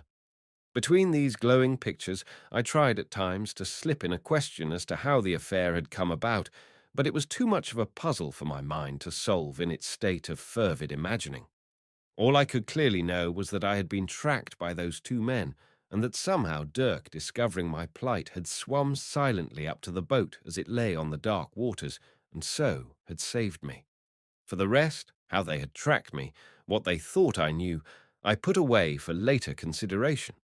And once again, turning my mind to Jenny and all the wonder that lay ahead, I at last fell into a troubled sleep, broken by confused visions of mingled rapture and alarm. For with the wearing of the night, a reaction began to set in. Little by little, my dreams turned from pleasing glimpses of Jenny to those dark, silent bodies lying motionless under the stars. Once I awoke, thinking that again I was dealing that deadly blow, and the feel of the knife as it sank with a thud into the fellow's neck was so real that I thought I had stabbed someone in my sleep. After that, the delusion came again and again with sickening reiteration, till at length it seemed to be a punishment I was doomed to undergo rather than the fulfillment of a long-cherished quest. Repeatedly, I kept finding myself being dragged unwillingly to the ordeal. Before me was the victim, and always he seemed to be mocking me from under his mask, as though I were the more to be pitied of the two. The fantasy grew upon me that somehow I was striking at my own heart, till it seemed at times it was my father I was bidden to kill, and then it was Dirk, and then it was Jenny herself, at which I would struggle desperately against the fatality that was forcing me on, and would wake with a terrible dread upon me. I would try to soothe myself with the pleasanter thoughts of the days ahead, but the charm had snapped. I couldn't conjure the desirable vision back into my mind, and again I would tumble off into a feverish doze to act over and over the horrible deed of the night. Every detail returned upon me vividly, and even feelings I hadn't been conscious of at the moment surged back upon me. For always there came a stealthy fingering at my hand, and then a dagger would be slipped furtively into my fingers, as though the deed I was to do were evil and accursed. And always I saw the throbbing of the blood at the victim's throat, horribly intensified. And someone would be counting, and at the cry of "time," I would leap forward, hating the duty to which some fearful force impelled me, and strike savagely at the spot where the blood beat. Then, with the flesh sucking disgustingly at the blade, as I tugged to draw it free, and with a gush of blood that blinded me as I toppled forward onto my victim, I would start awake with a sense of loathsome horror, as though I had been physically sick. It was a relief to see at last the first light of the morning whitening at the chinks of the door. It wasn't long before I was into my clothes and out on deck, sluicing off the fumes of the ugly dreams which seemed to cling about me like a perspiration. Then I looked out across the water and identified the little boat still swaying on the foamless waves. In it, I knew, were those dead men, with sightless eyes wide open under their masks, gazing up at the still grey sky. It seemed of a sudden a terrible thing that they had been left to lie alone there all through the night, growing stiff and cold, and with the blood drying and thickening about their clothes and skin. As I gazed across the water, it was as if I could see them. On their faces was a look of reproach, as though I had done a cruel thing. I couldn't bear the thought of it. I turned away to find Dirk, surprised that he hadn't slipped quietly out to sea during the night. But I was more surprised to learn he had already gone ashore and wasn't expected to return till evening. He had left instruction, however, that I wasn't to leave the ship. So there I was, imprisoned for a wearying day, with the vision ever before me of what I had done. I longed to be away from it all, not that I was afraid that the murder would be traced to me. Somehow such an eventuality didn't occur to me. I was so weighed down with the sickening sense of blood guiltiness which seemed to cling about me like a dripping garment, a garment soaked in blood, that I had no thought to give to any other fear than the one at my own conscience. I began to understand why a murderer should go mad. As in the night I tried to cheer myself with the consolation that I would soon be with Jenny again. I told myself I had struck the blow for her. I hadn't been guilty of murder. Rather, I had been the instrument in the hands of justice and retribution. But always at my heart was that paralyzing shadow which numbed me from confident thinking. I knew I had done a horrible thing, and there would be a cloud over my life to the end of my days. The sunshine would never be so bright for me again. In the beautiful breaking of the dawn, there would always be something of the redness of blood. The glory of the sea would be less buoyant and splendid, for there would be a subduing sense of tragedy in the swelling and subsiding of the waves. And Jenny, too. When I thought of her now, a spring and a freshness seemed to have gone out of my heart. Bitterly, I said that the shadow of fear was over me more deeply and darkly now that the evil thing was killed. Yet all this, I tried to persuade myself, was a silly fantasy, due to the chafing inaction of an idle day after the excitement of such a night. Once out upon the open seas, I should be myself again. Then I noticed a boat put out from shore and make for that other boat where the dead men lay. Eagerly I watched it, wondering what it meant. On the shore a crowd had gathered and was fast increasing. Someone had given notice of the killing. Again I looked at the boat as it rowed out from the land. In it were 3 men, officers, to judge by their uniform. They soon reached their destination, and for a long while seemed to be examining the corpses.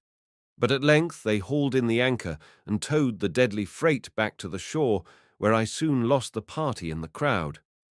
I was all the more anxious now for Dirk's return.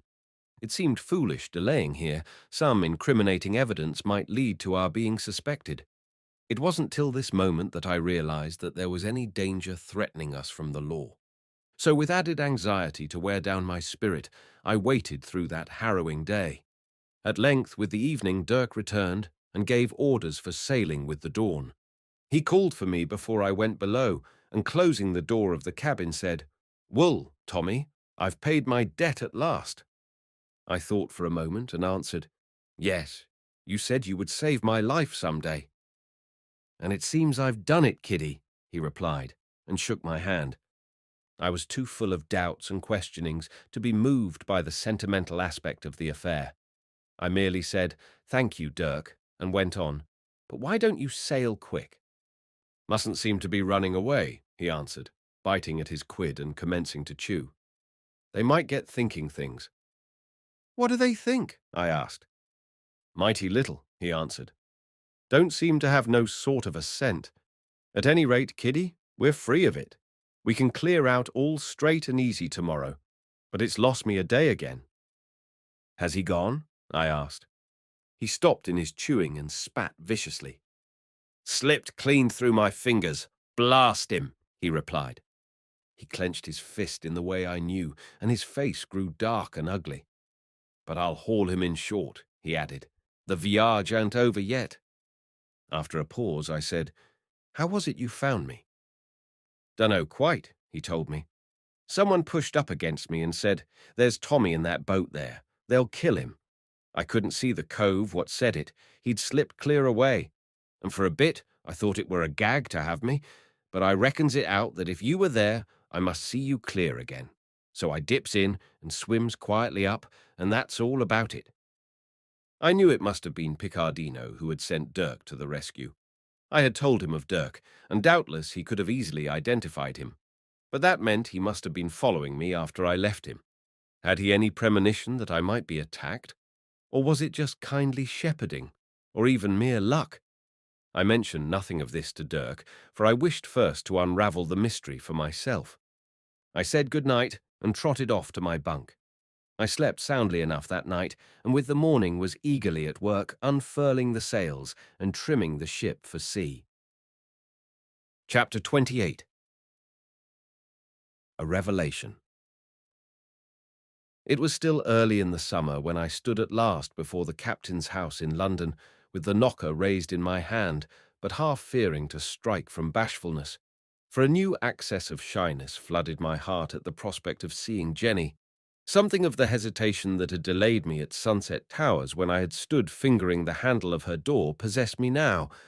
Twice I laid the knocker silently back and paced up and down before the dark, straight slice of a house, as it seemed to me, looking eagerly up at the windows, hoping Jenny might see me and let me in.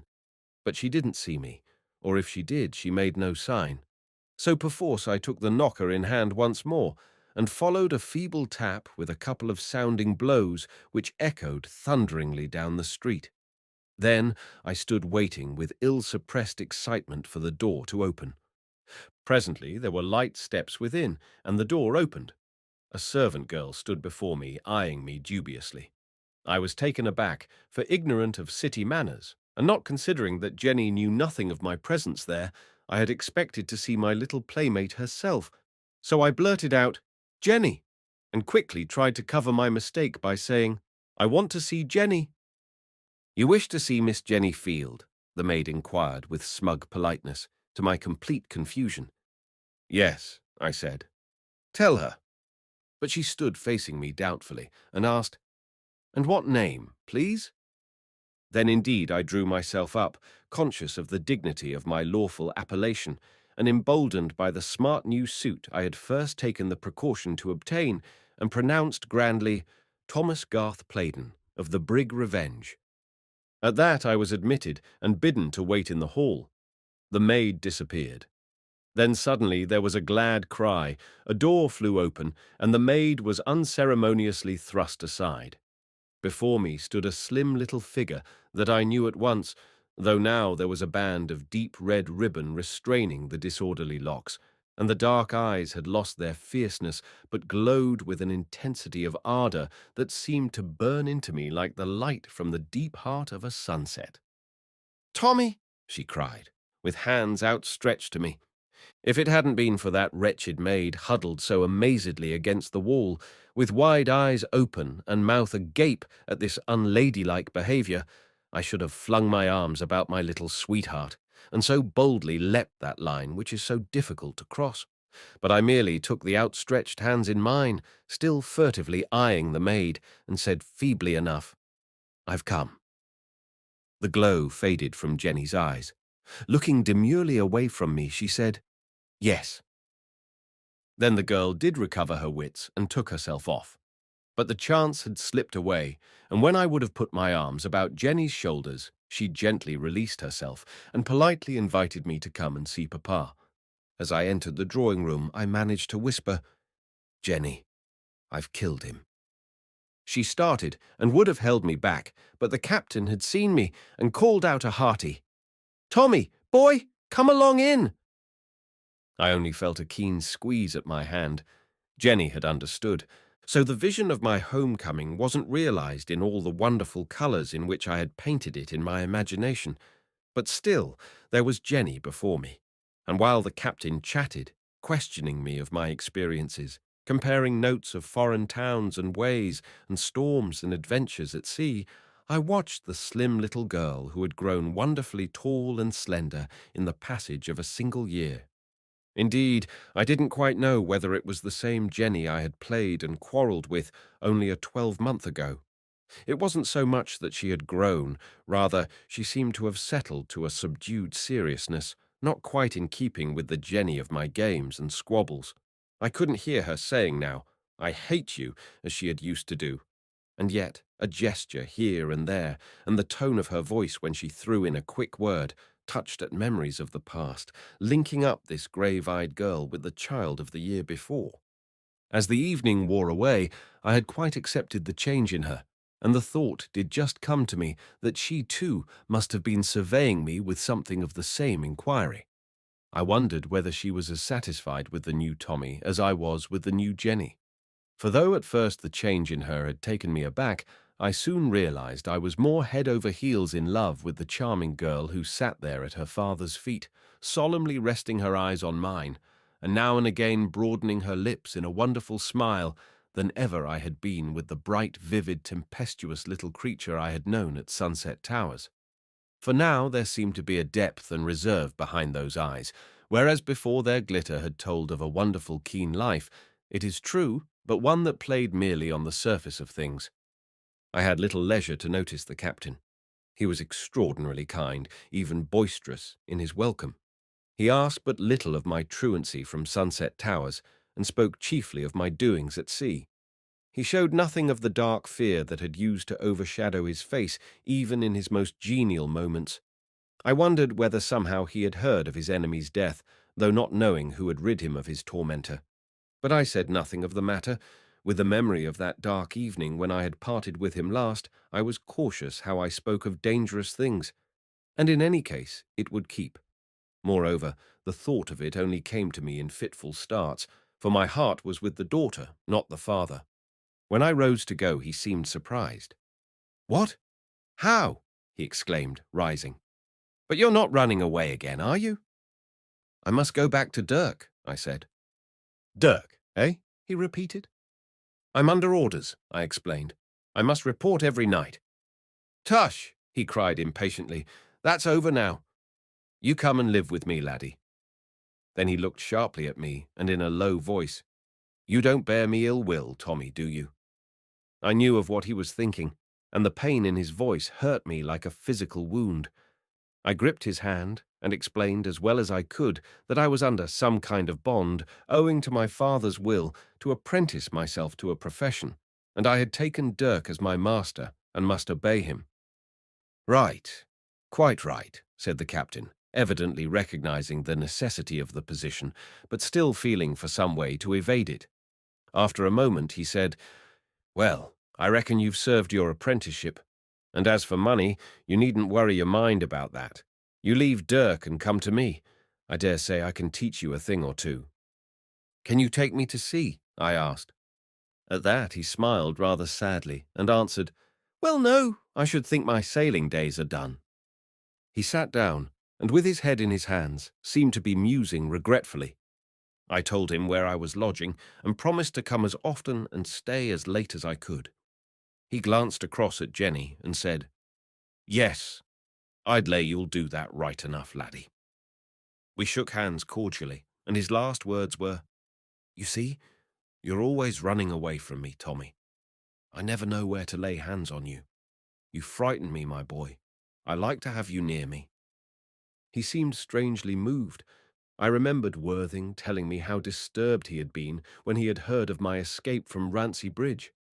As I said good night to Jenny, she stopped me at the door to say, "And you've really killed him, Tommy?" "Yes," I said. "Sure?" she asked, fixing me steadily with her eyes. "Sure," I replied confidently. "Oh, Tommy," she sighed, lifting her face to mine. I kissed her. Then she slipped away from me and, smiling roguishly, cried, "There, good night.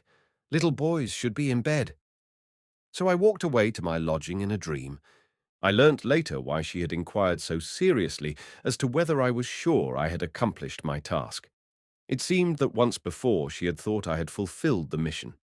Her father had grown wonderfully cheerful, and she had imagined that at last the terror must have been lifted from his life. His moving to London had seemed to her a sign that the evil days were over and that he could come out of hiding. It was just before the removal that Picardino had appeared, and she had given him the message that had reached me at Naples. I asked her whether she had been angry with me for not obeying her summons. She replied that she had been so angry that if at last I had come to her, she wouldn't have spoken to me, for it had seemed to her that there was nothing to keep me from her, as the task had been fulfilled, and even without a summons I should have returned to her. But then she had learnt the reason of my delay, for somehow her father had been deceived into a false assurance of safety. The enemy had risen up against him once more. Poor little Jenny had had a terrible time, for Abu had begged to be sent back to his own people, as his master didn't seem to need him now. So when the evil had arisen afresh, Jenny had been left alone to tend a half-mad father. He had refused to go back to Sunset Towers without Abu to take care of him. He had remained in London, determined to face out the persecution and take what might befall. Jenny had comforted herself by saying that I must be on the man's track and some day would assuredly run him to earth. At that I felt very guilty, for all this while I had been gaily sailing the seas with Dirk without a notion in my head as to how my mission was to be accomplished. However, a few days before my arrival, a complete change had come over the captain, and Jenny had told herself that at last I had been successful. And then she told me she knew I would soon be home again, and somehow her confidence in me was inexpressibly delicious. So I spent the days with Jenny, but all that we said to each other, however precious in my own memory, would be of little interest to others, and at any rate it doesn't concern the story I've set myself to tell. It is enough to say that we were wonderfully happy together, though the words I wanted to speak always seemed to catch at my throat, yet when alone I could be eloquent enough on the theme of my passion. Also, the captain fathered me with an overflowing affection which left no doubt in my mind that when Jenny and I stepped out of girl and boyhood, nothing would please him better than the fulfillment of the dream with which I flattered my own heart. I'm afraid I forgot Worthing for a time. It wasn't until the third or fourth day that I stepped out for the city to look him up. Even so, it was a duty call, for I grudged every minute away from Jenny. I think I was relieved when I learnt he was away. Jenny told me he had called on her father a long time ago. It was while she was waiting for me to come back to her, and she had told Worthing what she thought of my desertion. He had smiled darkly at her when she declared she would never speak to me again. And indeed he had so angered her that she had stamped her foot at him and told him she believed it was he himself who was keeping me away from her.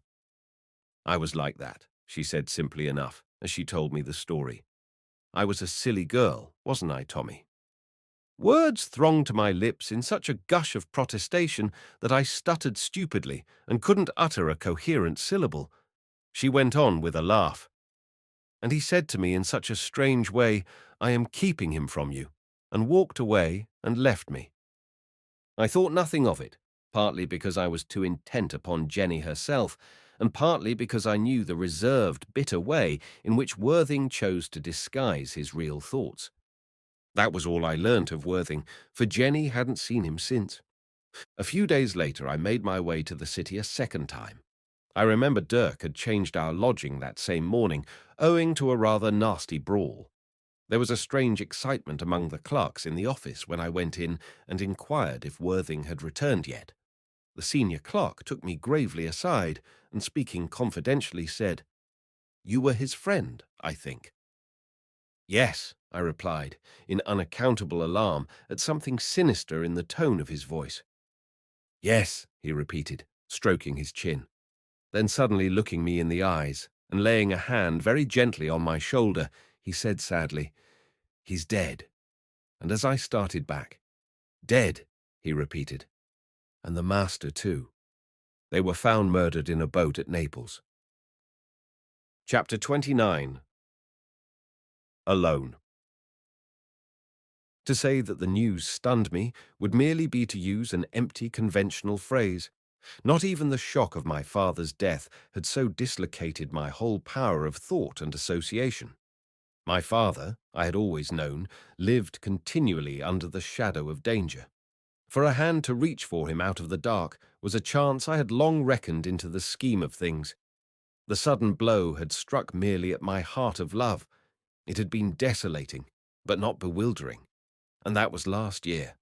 But now I waded in a mist of baffling and unreasonable extravagances. I was like a thing blindfolded and set to find my way through a tangled maze, with voices crying to me conflicting directions, walls suddenly confronting me where there had seemed to be an open space, hands pushing me away when I thought I had stumbled onto a path at last. There seemed no motive, no coherence, no unity in the chaos about me. Nothing tangible offered itself to my distracted clutching. All was fluid, impalpable, as though the world had shifted its center, throwing everything into a false relation and perspective. Where I fed and slept during the days that followed, I don't remember. I suppose I must have wandered mechanically to my lodging every night, and found my way to some tavern when my appetite prompted me to do so, without any governance or bidding of my brain. All that is clear to me is that I haunted the office, gleaning detail upon detail of the tragedy, hoping with a waning but desperate hope that somewhere there was an error, that all would come right at last. But from the first word I knew full well that all would not come right. Worthing was dead. He had been murdered. It was I myself who had murdered him. Still I refused to listen to the steady voice within me, which day by day repeated so dully and so obstinately, "You have killed him. You have killed him." I fought against it, and sometimes shouted wildly to drown its insistent burden, or rushed away into the streets with my hands at my ears, till I wonder I wasn't arrested and locked up as a madman. But the truth had to be faced at last. With every fresh detail, as the news came slowly through, I felt the fearful reality of the thing closing about me like the grip of some slow, cruel animal gloating at my pain. At last I ceased to haunt the office. I knew all I was likely to know, and I would have given my life to have known nothing. Some papers were stuffed into my hands, I remember, for Worthing had been managing my affairs, and now I must find another to steer me through the legal maze. But just then my helplessness didn't trouble me. It was the dreadful knowledge that I had killed my friend which stung me like a stabbing dagger, goading me out of the heavy lethargy that might mercifully have numbed my feelings, and teasing me to a constant realization of the maddening truth. I didn't dare visit Jenny. Indeed, I felt a horror at the thought of ever seeing her again. It was for her I had murdered Worthing. I didn't blame her, but somehow there seemed to me an unholy fate binding us together, and unless I could tear myself free, even darker consequences would ensue. There was a bond of blood between us. To think of her even was to awaken a bitter cry in my heart, an echo, as it were, from another world of a reproach I couldn't bear. For Jenny was like a living monument of the evil I had done. With her image in my mind, I was forever whipped back to that night at Naples, forced to deal again that dreadful blow through knowing now whose life it was I was stabbing out of the world.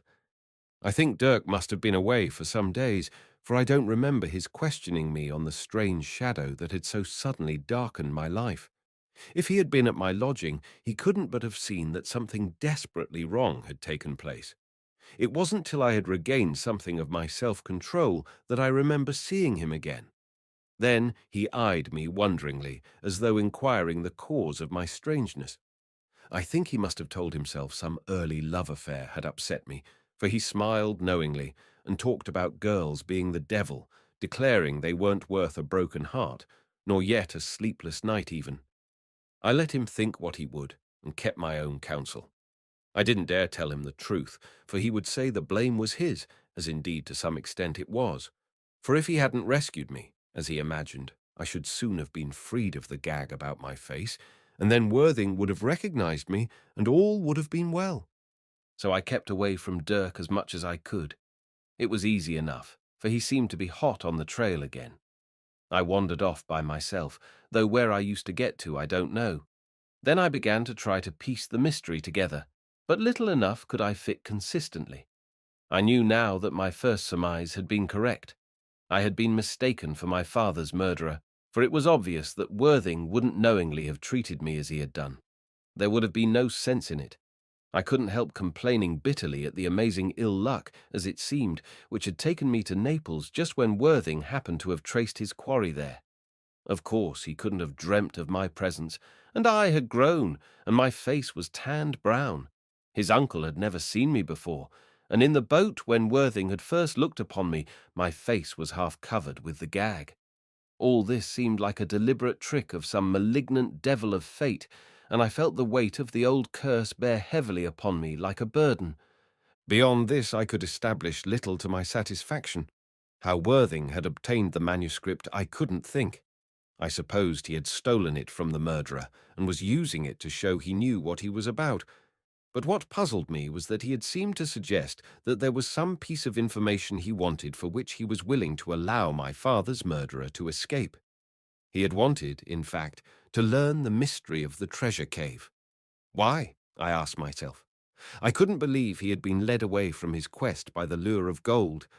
There must be something deeper underlying it all, something which lay concealed in the earth, which to Worthing was of greater importance even than the dragging to justice of a murderer. It must be something of rare importance, I argued, if it were worth such a prize, for I knew his enthusiasm for justice, which to him was like a physical passion. And there my reason stayed. But I knew enough to realize I hadn't yet fulfilled the quest Jenny had set me on. At first, it had seemed like an exquisite piece of irony that I had been searching for her father's enemy, only to learn that all the while I had been tracking down my own friend. But now I knew I had killed my friend for nothing. My father's murderer and the captain's persecutor were still at large. I thought by Worthing's story they were probably the same man, but I had paid a terrible price for that little piece of information. So with the wretched thought at my heart that I had killed my friend, severed myself from my sweetheart, and had all my work still before me, I felt utterly weary and deserted, an outcast of fortune, alone in an evil world. Little by little, of course, I came to face up to the thing. I was no longer the boy I had been even a year ago when my father had been killed. I had seen the world since then. I had developed in mind and body. I think my love for Jenny had helped to give me something of a man's outlook and self-reliance. Though I was still far enough from the years of manhood, I knew I must take my life into my hands, not mope stupidly and aimlessly, hoping for something to come to my aid from heaven knew where. With the growth of this resolution to see the thing through, I began to turn over the papers I had been given, and to dip here and there into my father's writings, thinking I might come upon some clue which would lead me to the heart of the mystery. For I knew now there would be no peace for me till the evil ghost was laid. So I turned over the pages, but my mind was still too distracted for clear thinking, and I learnt little. Then I began to long for Jenny again, though I knew I mustn't see her. For I had told her that her father's enemy was dead, that I had killed him, and now I knew he was still alive, and possibly was already casting his evil snares once again about the captain's life. I couldn't face Jenny till I had really freed her father from his foe. I remembered my father's words, "Always make sure, Tommy." If he had made sure that night in the hut, if I hadn't fired into the mirror at Sunset Towers, if I had but torn aside the mask before I had dealt the fatal blow at Naples. But such considerations were clean from the purpose, and only left me limp and dejected, speculating on what might so easily have been, and crying against the strangling fatality which seemed to have my whole life in its evil grip. All I knew for certain was that my father's murderer, the captain's enemy, was still alive, and I mustn't see Jenny again until I had killed him beyond all shadow of doubt. Yet I couldn't keep quite away. I began to wander at night in front of the tall, dark house, and then took to going round to the garden at the back, where I soon found I could climb the wall and watch the light in a window up above, which somehow I knew must be Jenny's.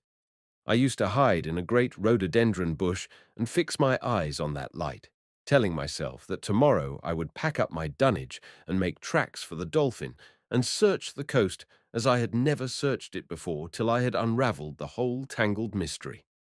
I thought I might even lie in wait for my enemy there, for Worthing had said the fellow would be sure to turn up sooner or later, as evidently he was in search of the treasure.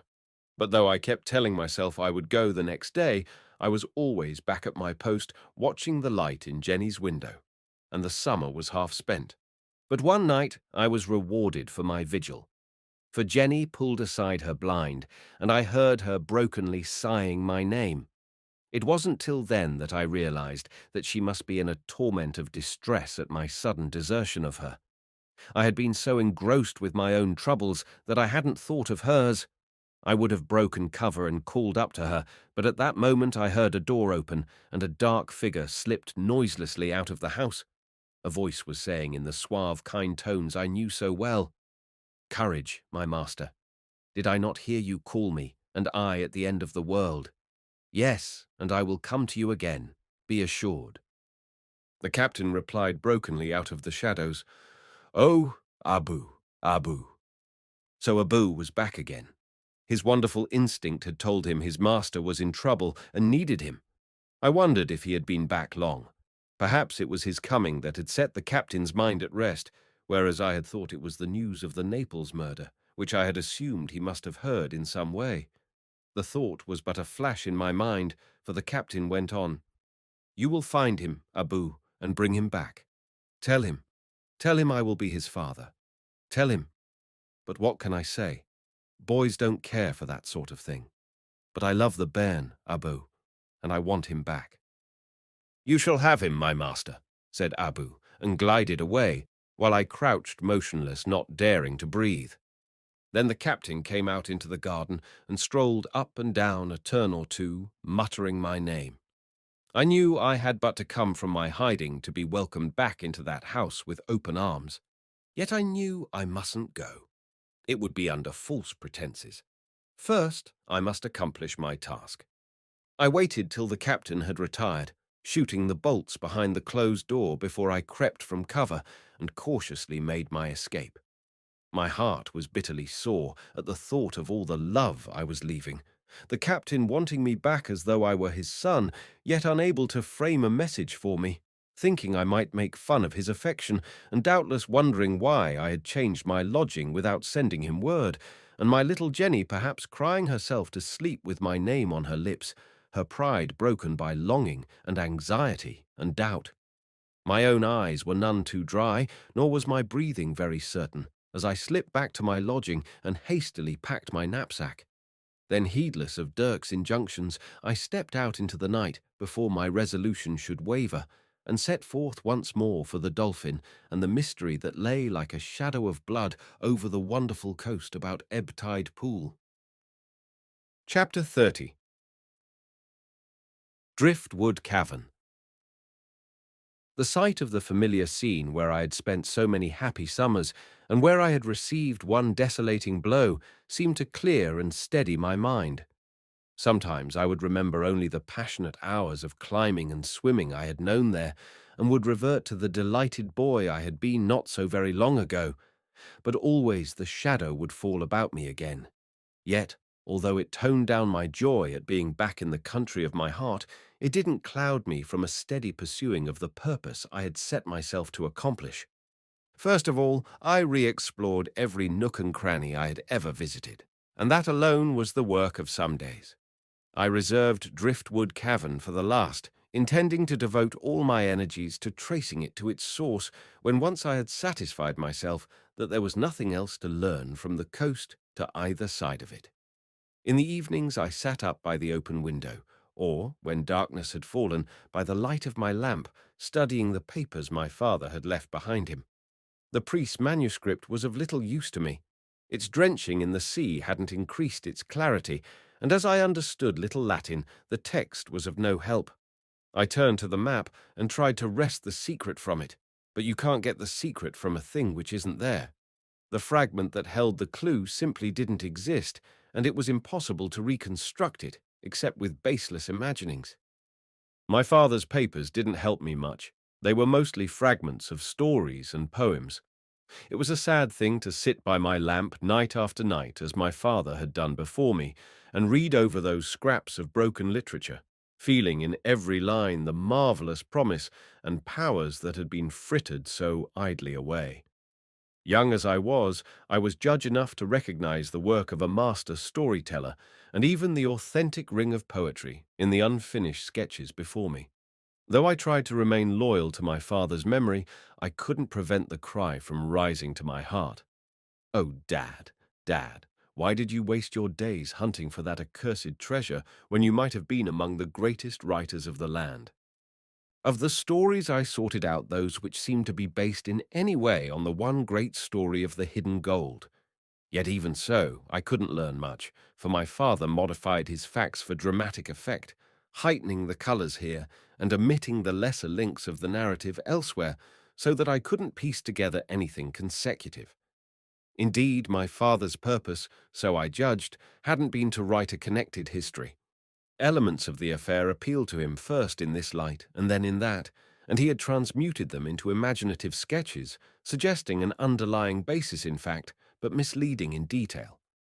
There was one story which appealed to me particularly, and it was the only one which could be called complete. It appealed to me because it reminded me of the night at Sunset Towers when my father had told the story of the cursing of the treasure and the terrible fulfillment of the curse. Here was a tale evidently based on the priest's confession.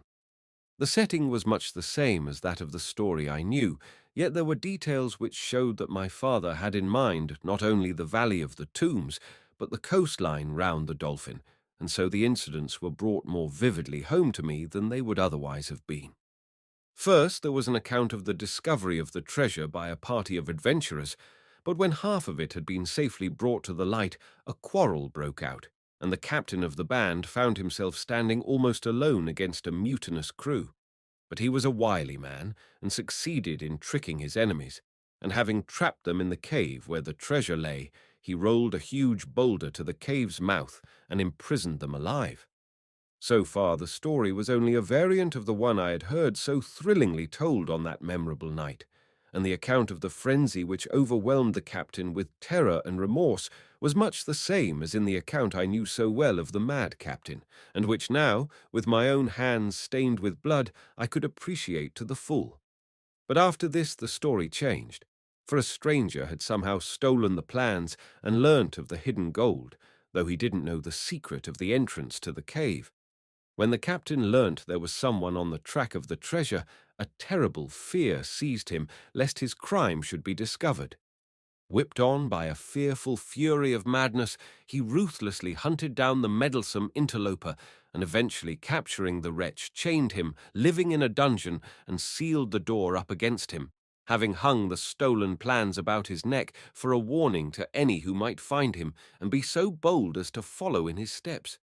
The tale gripped me chiefly because of the intensity of the atmosphere of terror and madness which pervaded it, till the reading of it seemed like the very tones of my father's voice as he had used to speak in the old times, when the night hung black outside the pane, and only the firelight leapt and sank in the shadowy chamber where we sat together, he leaning back in his chair, and I huddled at his knees. I knew I was reading a piece of great literature, and again that regretful reproach sounded in my heart against my father. Why had he neglected such talents to squander his life away in a stupid hunt for gold? But another reason which made the story of interest to me was the picture of the wretched victim chained into the dungeon with the plans about his neck, for I thought I had come upon a further link in the strange series of crimes which had made one tale of horror of the searching for that evil gold. Here was the explanation of the skeleton I had found at Sunset Towers. Worthing's uncle had said that the story of its coming there was interesting enough in its own way.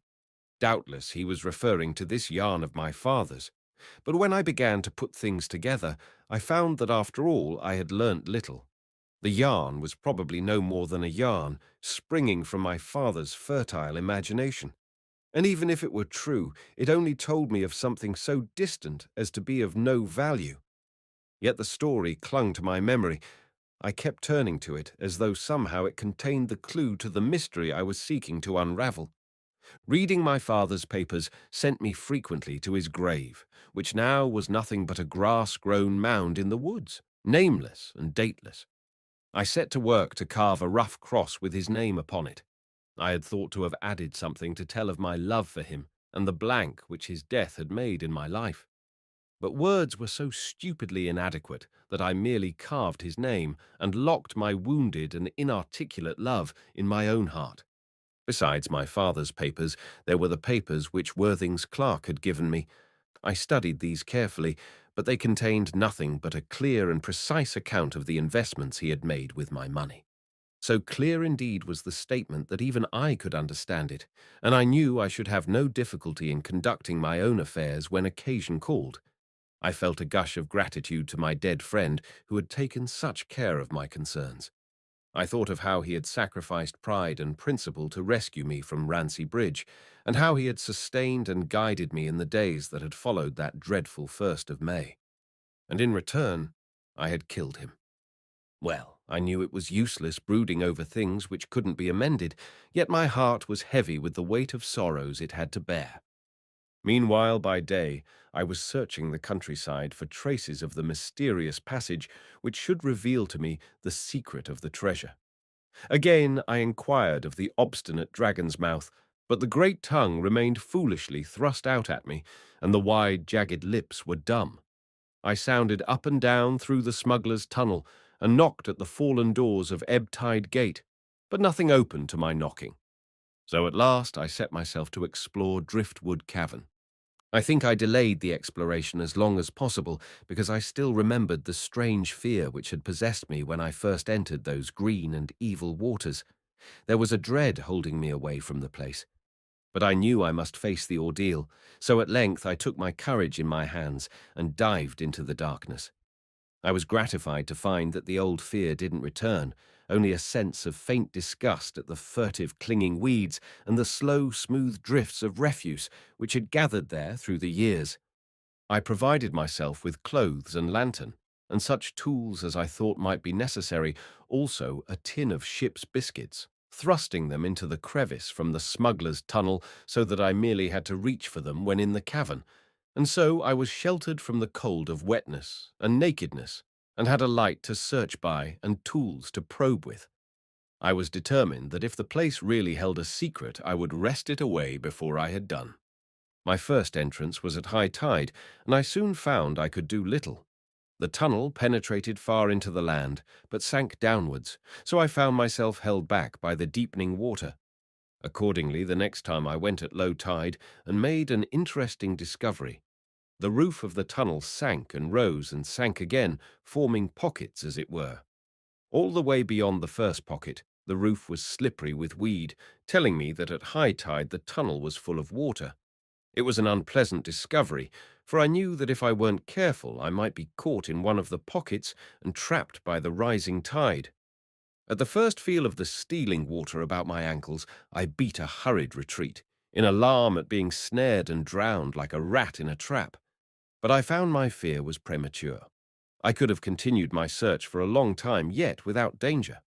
At my third attempt, I started with the tide at half ebb, so as to give myself the maximum time for exploring. I waded knee-deep up the long and winding tunnel, thrusting my lantern into every nook and cranny, and digging with my hands into the thick weeds which dripped from the walls. And so I passed pocket after pocket, and knew that the tide must soon be on the turn. I was afraid to stay much longer, but ducked under one last arch. The tunnel rose up steeply before me. I gazed above, and the swinging light of my lantern fell full upon the white bones of a skeleton. For a moment I stood motionless, gazing, while the crabs scuttled out of the light. My thought was, poor wretch, he must have been caught in the tide. At that moment there came a little slap of water at my feet. It was like some evil serpent of the sea thrusting out a cold, lean throat towards me, flickering about me with a cruel, forked tongue, gathering itself to strike. So unnerving was the swift impression that with a cold panic at my heart, I turned and fled, splashing down the tunnel to safety, and for a couple of days or more I dared not venture back, though again and again I dived into the cavern, intending to pursue my search and unravel the meaning of that skeleton. But for a while I couldn't bring my courage to the necessary pitch. The thought of being trapped there like that drowned wretch, of having my flesh eaten off me by those loathsome, hurrying creatures I had startled with my lantern, was too dreadful a prospect. I told myself that in a day or two I should regain my nerve. Meanwhile, to erase the impression, I set myself to accomplish a feat I had long vowed to attempt, the scaling of that great bulging rock that overbrowed Ebb Tide Pool. My various efforts would be of little interest even if I could describe them in detail. It is enough to record that at the third or fourth attempt I found a way up. There on the top was the level space I had often climbed down to from above, but had never before scaled from below. Beneath me lay the pool of smooth water, so tempting with the sun blazing upon it, that, although I had never dived from such a height, without a thought I flung out my arms and shot downwards through a thrilling rush of air, while the blue pool seemed to leap up at me from below and engulf me with its closing waters. I rose to the surface, panting and glowing and wonderfully excited. For the second time I climbed to the level platform to hurl myself once more into the pool beneath. I think my success in climbing the great jutting rock heartened me for my real task. The next day I set forth in great spirit. I clambered down to the platform, stripped off my clothes, but as always, belted my knife about me and plunged into the pool and under the arch. I was soon at the surface, puffing and treading water, closed about by the darkness of driftwood cavern. The tide was almost at full ebb, so not wasting a moment I was out of the water and had lit my lantern, for I kept a store of oil in the cavern with my food and other necessaries so that I could resume work whenever convenient. I had soon roughly dried myself and pulled on some clothes, and stuffing some biscuits in my pocket, I set off with all speed down the tunnel, not wasting time by feeling to left and right, but making straight ahead, intent on finding the skeleton. It wasn't very long before I was once more standing at the foot of the slope with the light of my lantern gleaming whitely on the clean-picked bones above. I had to climb to reach the thing, for the tunnel rose sharply. Reaching it, I stooped to examine it. There was an earthenware bottle about its neck, and this immediately caught my eyes. It was tightly corked, I found, so tightly that when I had pulled the bottle away from the rotten string that held it, I had some difficulty in digging out the cork with my knife. But at last I had cut it away. Inside there was a folded slip of paper. Trembling with excitement, I thrust my finger in and eventually succeeded in working out the paper. But it was inconceivably old and yellow, and although the water had been kept away from it, it was sadly the worse for age, not to mention the damage caused by my excited fingering as I had worked it free. So it was only after a careful and close perusal that I began to understand something of the faded writing. But what I did understand set my blood madly beating at my ears and temples. The man hadn't been trapped, as I had thought, having penetrated over boldly into the tunnel. He had been working from the other direction, from somewhere deep under the earth, and had never reached the sea. Little by little, as I studied the paper, I began to piece out a story of crime and horror which struck strangely familiar to my mind.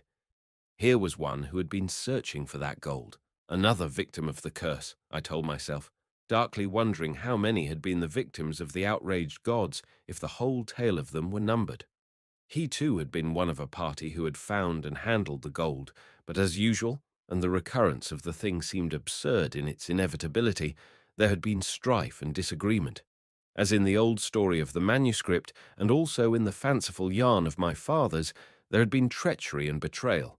The stone that guarded the cave mouth had been rolled back upon a party of wretches, imprisoning them alive.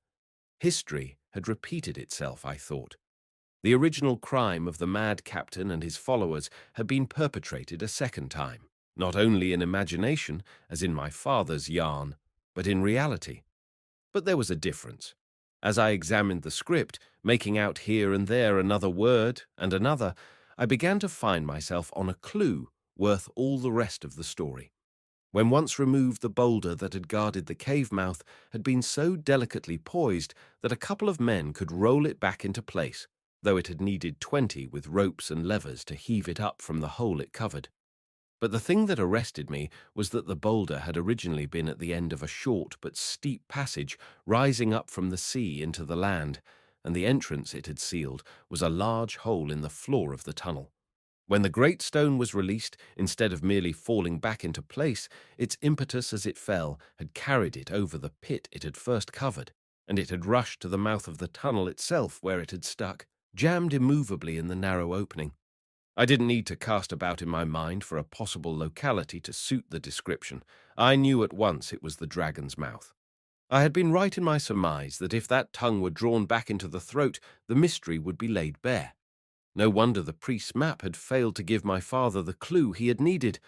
By the rolling of that stone, the trace of the pit mouth had been destroyed. But I wasn't satisfied yet. Again, I bent to the withered paper. However, I learnt little more, for a great deal was illegible, though I determined, when out in the daylight, to scan it letter by letter till all lay clear. But I did learn the personal tragedy of the wretch whose bones lay before me. When his party had been trapped and had wasted their energies making futile efforts to escape, futile appeals to their enemies, clamouring at the great sealed door as though their voices could penetrate it, he had set himself to search for some other way of breaking from his prison. He noticed that in the cave there was a wide pool of water which rose and sank with the tide, and so he had argued that it must communicate with the sea. In a desperate resolve, he had written out his story, and corking the paper securely in a bottle, he had tied it round his neck, so that if he perished, his body might be found at sea, and his friends at least be rescued. Then, diving into the pool, he had trusted to good fortune to see him out to safety. I could reconstruct the sequel without much difficulty. He had groped his way through the water and had found the mouth of a tunnel where, risking all, he had entered and swum for dear life. But the fates had been against him. He had been trapped in this pocket, having risen and plunged again how many times I couldn't say, but I knew he had made his bid for freedom with the tide well in, for at low water, having reached so far, he would have won to safety unless overtaken by sheer physical exhaustion. I felt the tragedy of the thing, so near and yet so far, and the old story of the manuscript became vividly real to me with this witness at my feet of a victim trapped to death. I glanced at the end of the paper for the fellow's name. Meadows, I made out. Carey Meadows, and inscribed in thicker letters so that its impression might never fade, was a prayer that if he should die and his body be found, justice might be done on his accursed brother who had shut him there to perish, Commander Evelyn Meadows of the Tiger. I had no time to think what this might mean, for suddenly I became aware that the tide had risen. High up the slope as I was, the water was feeling about my ankles. So engrossed had I been in my strange discovery that I hadn't noticed the waters creeping up over my feet. Hastily, I scrambled down the steep fall to find myself trapped in the next pocket, with the water already over the mouth of it. Perforce, I dropped my lantern, and in sudden darkness dived beneath the arch and rose into blackness on the other side, where again I pressed forward in utmost alarm, for I was blindly stumbling and slipping. Then the roof came down against my head, again forcing me beneath the water. Once more I dived, but rose only to crack my head against the rock, with no space of air to breathe in. I was almost choking for want of breath, but I kicked out frenziedly against the pressing rock, sinking down and down, until at last I felt the roof rise up again, and I knew I was in the next pocket. With my lungs near bursting, I splashed my way up to the surface, where fortunately there was room for my head to clear the water. There I rested for a moment, gulping in the dank air, but fearing to delay, plunged once again beneath the arch, and so up into the fifth pocket and on to the next. It was a terrible journey, but at length I came out into the open way, almost sobbing with terror, but knowing that now I was safe. I sank upon a rock to recover my breath, and at last felt my courage return to me, and even laughed at the adventure, though I knew well I had played a close match with death. Then I stripped off my soaking garments and dived for the last time, rising to the good daylight in ebb-tide pool, where for a long while I lay out on a hot rock and basked in the sun, till feeling a desire for dinner, I set off for my clothes, which I had left on the platform above the pool. I climbed out onto the great rock by the way I had learnt. I was still a few feet from the platform when I saw a face looking down at me from above. It was hastily withdrawn, but the surprise nearly upset me, and I swung, clinging by my fingertips, to the face of the rock. Then, gathering my strength, I tightened my grip and was once more climbing steadily upwards when I heard a terrible cry above me and the sound of scuffling feet. My curiosity was aroused, and I tugged myself up in a last effort. Just as I was about to swing myself onto the platform, I saw two figures swaying above me, locked in a deadly struggle. I clung to my perch, half fearing they would topple onto me. Then I recognized Dirk. Immediately, I knew what had happened. At last, he had tracked his quarry to earth. I saw the huge fellow slowly bending his enemy back over the edge of rock, so that his body was curved like a bow. The man's right hand was raised, and in it gleamed a knife, but Dirk had him firmly gripped by the wrist. As I looked, I saw the knife hand slowly opening with the pressure of Dirk's fingers upon it. At last, the knife slipped free and fell to his feet, and the empty hand spread wide with the palm turned full towards me. And across the palm were two jagged scars. In a fever of frenzied excitement, I heaved myself onto the platform and, drawing my knife, shouted, "Let him go, Dirk! Let him go! Let me kill him! He's mine!" Chapter 31. Expiation. My sudden interruption might have been fatal, for Dirk in his surprise loosened his hold, and his antagonist nearly slipped free, and stooping had his fingers within an inch of the fallen knife. But Dirk recovered in time, and now that his enemy's sting had been drawn, he crushed him tight in his tremendous arms, and had leisure holding him so to question my strange conduct, for I was still dancing madly about him, a naked figure save for my belt, crying, "Let him go! Let me kill him!" "Steady, lad," said Dirk slowly, while the little fellow in his arms writhed unavailingly, darting from his eyes such a fury of malignant passion that his very gaze seemed poisonous, and I, looking upon him, recognized that evil face I had 3 times seen. "He killed my father," I cried to Dirk. "Can't fathom that, kid," said Dirk. "It's the king's man." "But I know," I shouted. "I saw the marks on his hand." "I too," said Dirk, but I knew he was referring to the mark of the fire. Still excitedly urging Dirk to let me have the killing of the fellow, I yet had space in my mind for the thought that I knew now where the mark of the fire had come from. It was from that night in the blazing hut where my father had burnt his hand. Evidently the old witch hadn't crawled free without a trace of the flames. All that part of the story was instantaneously clear to me. The fellow had betrayed the smugglers, as my father had said, so as to cast suspicion on him, and had laid a snare for him by informing the smugglers that they would know their betrayer by the mark of the fire on his hand. But the sign that was to have betrayed my father had merely served to lead his enemy into his own trap. All this was a mere flash of thought. I didn't cease crying to Dirk, "I tell you, look at his right hand. Inside. There's the marks of the nails."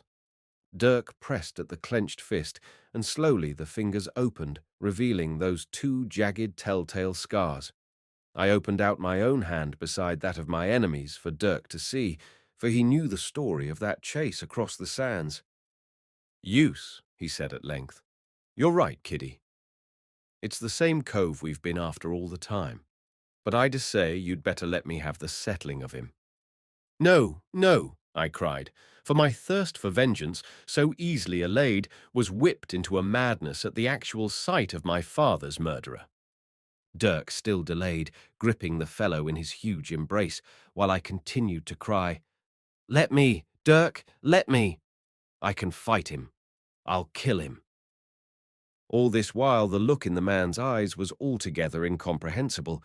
For Dirk, he had nothing but the evilest hatred I had ever seen on any face, yet for me he had a look almost of tenderness. But his countenance was so shifting in its expression that it wasn't the same for half a minute together. In my frenzy, I noticed little of this at the time, except that it seemed to me that he felt some kind of wicked gratitude for my appeal to Dirk to spare him so that I might settle my own account of blood. I guessed he spied a loophole of safety, as he would only have a boy to fight. This imagined slight, which I sensed in his contempt for me, angered me the more, till I fevered for his blood.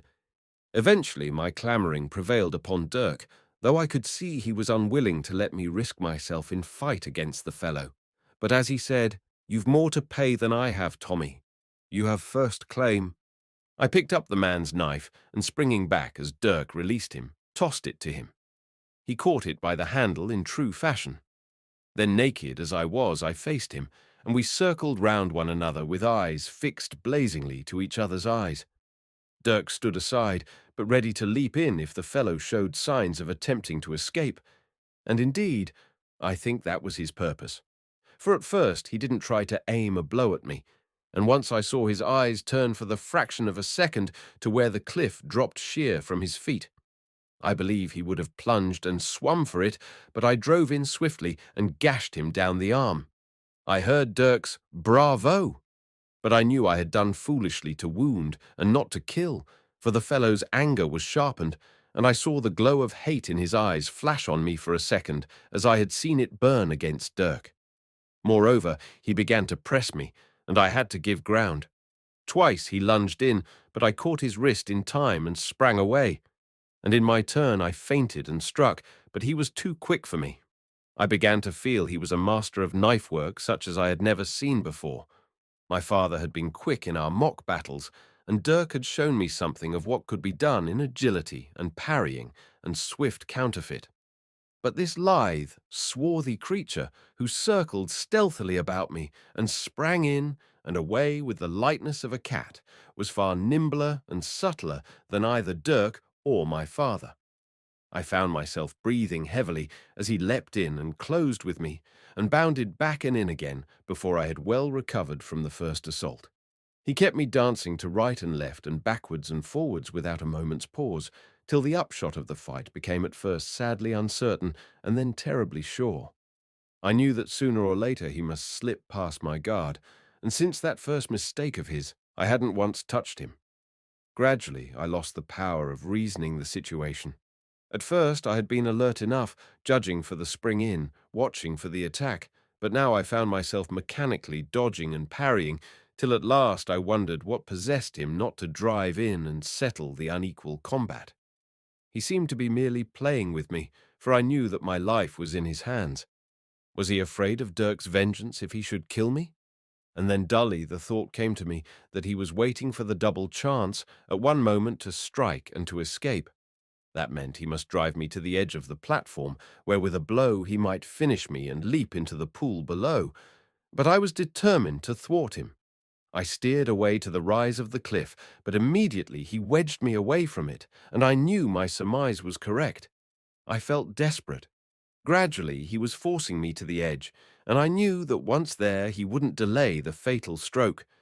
Then, with the fear of death upon me, I suddenly grew strong again, calm even. I remembered Jenny and said I would not die. I knew just what I would do. I gave ground, and he came stepping after me, his eyes glowing with assurance of victory. Then, trusting to his confidence to slacken his caution, and even quivering my lip in a semblance of fear, I leapt in, and pretending to stumble, dropped my knife as he gripped my wrist, but catching it in my left hand, struck sideways as Dirk had taught me, and felt my blade jab at his ribs as it sank into his breast. For a moment I thought my end had come. His knife was brandished high over my head, and I had no hand free to stay the impending blow, but the arm above me faltered and fell limp. The knife slipped and rattled to my feet. It bounced on the rock, rolled, and fell away over the edge to splash far down beneath me in the water. The man collapsed, a huddled bundle. But as he fell, he rested his eyes on mine, in such a piteous and reproachful look that I started back half conscience-stricken at my deed, and with all the hate ebbed out of my heart. So he lay, and with one ugly choke of blood was dead. Dirk stepped up and slapped me on the back and said, "Well, you've robbed me of my vengeance, kiddie." I wish to God he had another life. He wouldn't slip out of it with a little prick like this. And he spurned the blood-soaked corpse with his foot. "Don't, Dirk, don't!" I cried in horror. He stepped back, looking amazedly at me and saying, "Wool, strike me, Tommy! What's the game now, eh? Aren't you satisfied?" Then I think, seeing the agony in my face, he added, "Come, Tommy, you've played fair. Thank the Almighty for staking on your side, and me for teaching you the trick, and yourself for learning it all so pat and neat." But his words were lost on me, for I was gazing on the dead man's face, where death was busy smoothing out the evil lines of hate, till the lips grew gentle and the glazing eyes almost merry, as though the fellow were amused at the contemplation of some hidden irony underlying the tragedy. Dirk was repeating, It wasn't the prick of a knife he'd have got from me. 6 hours. 6 hours. I knew of what he was thinking, and dimly realized that although his blood was upon my hands, I had saved the poor wretch from a terrible fate. And then I gave a cry, and stooped over the body, gazing deep into the eyes, for the face was the face of Picardino. Picardino! And then, of course, I could read so many things clearly which before had been covered in shadow. It was Picardino who had set fire to the snowman. It was Dirk who had been on his track and had frightened him in the night when my father had returned and whistled to me. It was Picardino who had seen my father rush into the burning building and had heard my cry of "Daddy! Daddy!" as I ran up through the crowd. He had kept the scene in his memory and had planned the ruse that had trapped my father at last. It was Picardino, too, who had drawn both Dirk and Worthing to Naples. It wasn't luck merely that had brought about the fatal error, for it was outside Picardino's lodging that Worthing's uncle had been waiting for his quarry and had found me instead. And yet I couldn't help the thought that it was Picardino who would have sheltered me after he had killed my father, and who had brought me Jenny's message, so that in my gratitude I had even embraced him. My father he had hated to the death, but me he had loved. Of that I felt certain. Perhaps that was why he had been so unwilling to strike. Perhaps even at the end it had paralyzed the blow which might so easily have fallen on my unprotected heart. Picardino! I gazed at him in a mist of sadness and wonder, till the face seemed to change again. Indeed, in life, as he had gazed from Dirk to me, I had noticed its shifting mobility of expression, and in death it seemed to be settling back through all its stages, from the hate that had last inspired it to whatever might have been its ruling emotion in life. Now the amusement was yielding to a calm and serene content, and of a sudden it was no longer the face of Picardino, but the face of Abu that stared up at me. In spite of all absence of that mighty beard which had veiled the living Abu, I knew him now as he lay dead. Dimly, I remembered how Dirk had said that the fellow had more shapes than a cloud and more voices than the wind. A bow. And now the shadow lifted further. The whole mystery lay bare to me, except indeed the motive which had driven him to kill my father. For now I knew how it was that Dirk had made that mistake at Sunset Towers. It was a beau he had been stalking that night. It was a beau who had been crouched in the darkness of the archway beside me. It was a beau who, in the person of Picardino, had told of the haunted house, hoping that my father would be led into the trap, thinking the mysterious mansion a good hiding place. It might even have been Abu who impersonated the landlord, and it was certainly he who knew the secret of the passage, and whose reflection in the mirror I had fired at that night. It was Abu, too, who had deceived even Jenny, when as Picardino he had promised to find me and deliver her message. It was Abu who had taken the manuscript to Sunset Towers, where Worthing or his uncle had found it. Indeed, it must have been one of them I had heard that evening in Jenny's room. Worthing must have guessed something of the bond that united the captain's story with my father's, and with the clue I had given him of the opening of the secret passage, he had been able to search for the connecting link at Sunset Towers. Either he or his uncle, which I should never know, but the card with the captain's address had been discovered, and so they had been able to trace Abu in London. And lastly, I remembered it was Abu who had asked to be sent back to his own people because of the persecution of Dirk, I assumed, and it was in pursuit of him that we had sailed away to the east. But in his amazing intuition, he had felt his master needed him again, and he had turned back on his journey, and it was his trail we had followed to such a tragic end at Naples. Yes, it was all quite clear, except for the motive. Again, I told myself that Abu loved me, though he had hated my father. It was he who had been the go-between when Jenny and I had quarrelled. It was he who had smoothed over the angry passages by his calm voice and gentle manner. And I had killed him. Yet it was some consolation to know that at least I had saved him from a death far more horrible than the one I had dealt him. Abu! Picardino! They had both loved me, and I could have loved them well, had not this thwart and evil destiny set us as enemies against each other. How long I would have stayed there linking up the story, I don't know. I suppose Dirk stood silently by, in deference to my obvious grief at the work of my hands, and perhaps something of the strange transformation in the face of the dead man held him too, in a wonder of conjecture. But at last his patience was exhausted. Supposing, as I imagined, that a strong command was what was needed to put backbone into my collapsed will, he said sharply, "You put on that gear of yours and tramp. I know the best hole for this." He nodded down at the corpse and jerked his thumb at the pool below. I knew he meant to hide the body in Driftwood Cavern, and the knowledge hurt me. "No!" I cried. He faced me sternly, and I hung my head. Indeed, I knew there was no other way unless I wished to swing. So I began mechanically pulling on my clothes, while Dirk shouldered the dead man and set off down the cliff. When I was dressed, I wiped my knife in the earth. Drawing my various weapons, my pistol, my stiletto, and the knife I had just cleaned, I looked mournfully at them, knowing full well how I delighted in them, yet hating the use to which I had so far put them. I stuffed them back into my belt in disgust and climbed up the cliff to the Dolphin. I walked slowly, though I was famishing with hunger and felt the need of a stiff glass of spirits. My mind was in a tumult, still questioning the dark affair. The course of things was clear, but the motive? Abu, I said, was merely his master's shadow. Somehow I knew that what he had done must have been for the captain, not for himself. For the captain he had changed from a suave and gracious minister of comfort to the semblance of that hateful old witch, and had ruthlessly sacrificed not my father only, but the unoffending smugglers, in his zeal to serve his master. Well, he had expiated his sacrifice and his sin. And yet what had the captain to do with it? Why had he set Abu to kill my father? And how would it affect my love for Jenny? Now not only was Worthing's blood between us, but my father's blood as well. What was my part to be? Must I take another step forward, wade deeper into the river of blood, and kill the captain? But that I knew I could never do. Yet why had he killed my father? It was a sudden illumination that gave me the last link I needed. I remembered the story I had deciphered in the tunnel under the earth only an hour ago. An hour ago? It seemed an age. I remembered, too, the tale Worthing's uncle had told me that night beneath the stars, the tale of the captain and his brothers.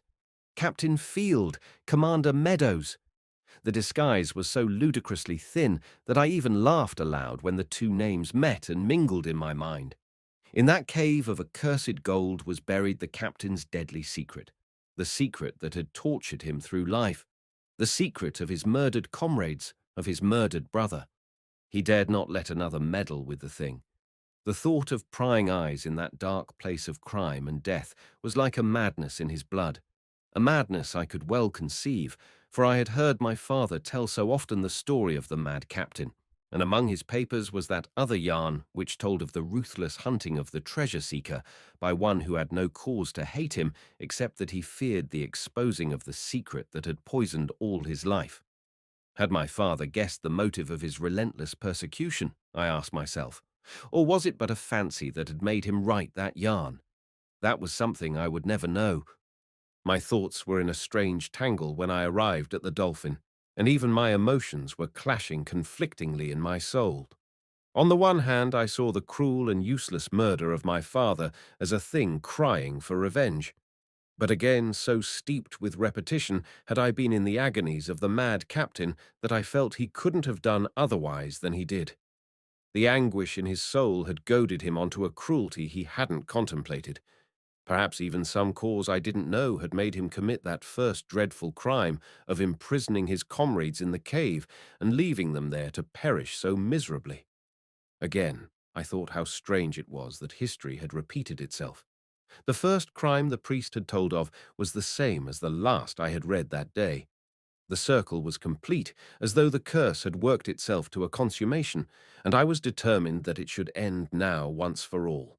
I would burn all traces of the clue to the treasure cave. I wouldn't touch a penny of the evil gold if it should come my way. And come my way I thought it might, as I knew the captain was fond of me. And puzzling out his fondness, I thought at first it was merely that he had been desirous to make amends, but later I felt sure he had come to like me for my own sake. Well, What my course was to be, I couldn't say. Was a further expiation required? If so, I vowed some other hand than mine should strike the blow. At that I thought of Worthing, who would have uncompromisingly declared that blood must atone for blood. Was that the reason, I asked myself, why my father's murder had sunk into insignificance with him?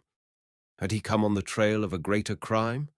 Was it for that he had hunted down Abu, as he thought, promising him life if he would tell the secret of the entrance? It wasn't gold he was after, that I felt sure of. Was it justice? With these questions tumultuously buzzing in my mind, I reached the Dolphin, wearily climbed the stairs, and opened the door of my room. Facing me as I entered was the captain himself. Without realizing what I was doing, I exclaimed, "Commander Meadows!" In a frightened whisper, I added, "Of the Tiger." Chapter 32. Into the Morning. I saw a smile of greeting change into a grimace of stupefied dismay. My mind went back to the morning when in the kitchen just beneath us I had blurted out, "The smugglers." I stood horrified at what I had done.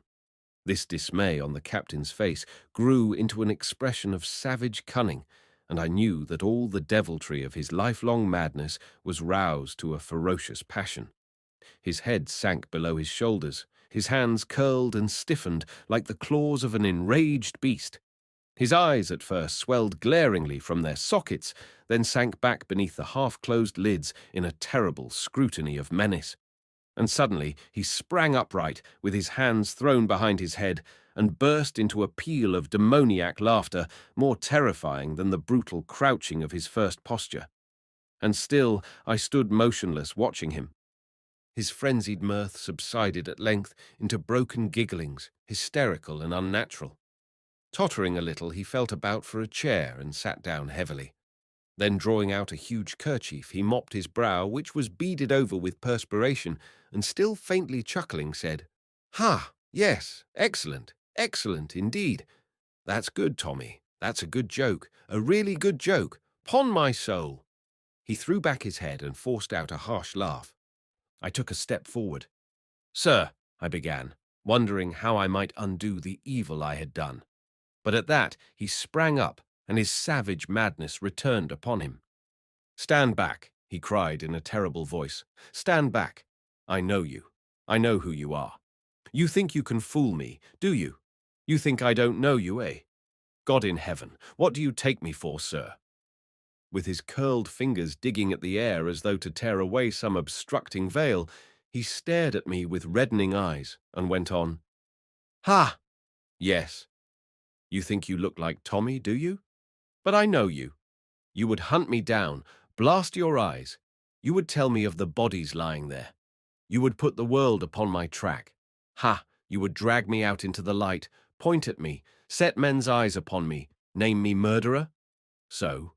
Murderer, am I? Killed my own brothers, did I? Trapped them and left them there to die?" His voice rose more shrilly with each word, and he finished with a scream, suddenly covering his face with his hands. "And I did! I did! Oh, God!" He sank sobbing to the floor. I didn't know what to do. It was terrible. It was piteous. But I knew he was mad and dared not approach him. Presently he seemed to regain control of himself. Still huddled on the floor, he threw out a hand to me, and looking up at me from flushed and swollen eyes, began in a strained, low, monotonous tone. "See here? This is how it was, and you will know sooner or later. They'd have killed me. I tell you, they'd have killed me. Yes, my own brothers would have killed me for the gold, but I found out how it lay. I trapped them there. But one escaped, the youngest. I loved him. I tell you, I loved the boy, and he would have killed me for the gold. I tell you—" He broke off. His head fell between his hands. "You don't believe me," he moaned reproachfully. "You don't believe a word I say." "Sir," I cried, "I do believe you."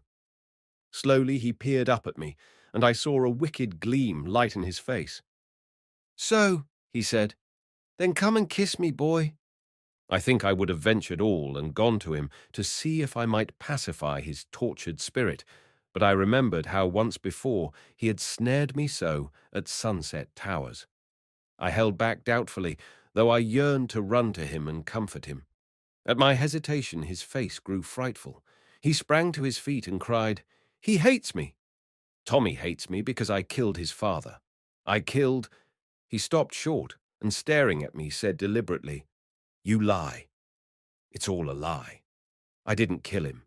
My name is Field, Captain Field, I'd have you know.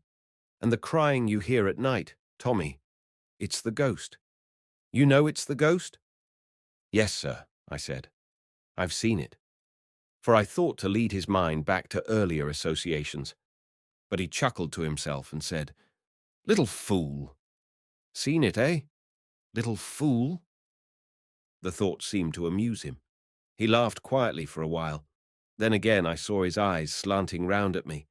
He stopped laughing and, gazing at me stupidly, said, "Still here, eh? What do you want with me, eh? God in heaven, can't you say what you want?" He stood so for a moment, and I couldn't say a word. Then he passed his hands across his eyes, and his face took on a look of horror. "Tommy?" he asked. "Isn't it Tommy?" "Yes, sir," I said. "I'm Tommy." "Liar!" he cried. "Liar! I know you! Pah! There's the smell of blood in the air. You've come from the grave down there in the woods. I know. Why can't you leave me in peace? Why must you follow me? They told me it was quiet in the grave. Why can't you lie still? Why can't you rest? What have I done to you? What have I ever done to you that you should follow me like this? Yes, always follow me. Away, I say. Away!" He sprang towards me with his hands before his eyes, lurching blindly as though afraid to face me. I slipped to one side, and we changed places. He removed his hands, and looking before him, thought for a moment I had gone. "Ha!" he muttered. "I thought I saw him. I must be going mad." Then he turned. I thought he would have fallen dead at my feet. With mouth foaming and eyes staring, he tottered dizzily forward and collapsed to the floor without a struggle. I would have stepped to him, but he lifted his face and looked furtively up at me from under his brows and said in a broken-hearted voice, "I tell you I'm sorry. I can't say more. It had to be. Blood breeds blood. You should have taken the money and gone away, but you took the money and followed me. Always you followed. What could I do?" I knew he was mistaking me for my father. Perhaps I was really growing more like my father, or perhaps it was just his guilty imagination tricking him. But I said once more, "Sir, I'm Tommy." He lay crouched on the floor, breathing heavily, and watched me for a minute or two. I thought his mind was clearing. "Tommy," he muttered. "Jenny's Tommy. You'll be rich, Tommy, you'll be rich, and you needn't fear. You're not to blame, boy. It's evil gold, and there's a curse on it, but it won't hurt you. There's no blood upon your hands. Thank God for that, boy. Thank God for that. You take the gold and ask no questions. Your father asked too many questions. I gave him gold, but he would ask questions. That's dangerous, boy."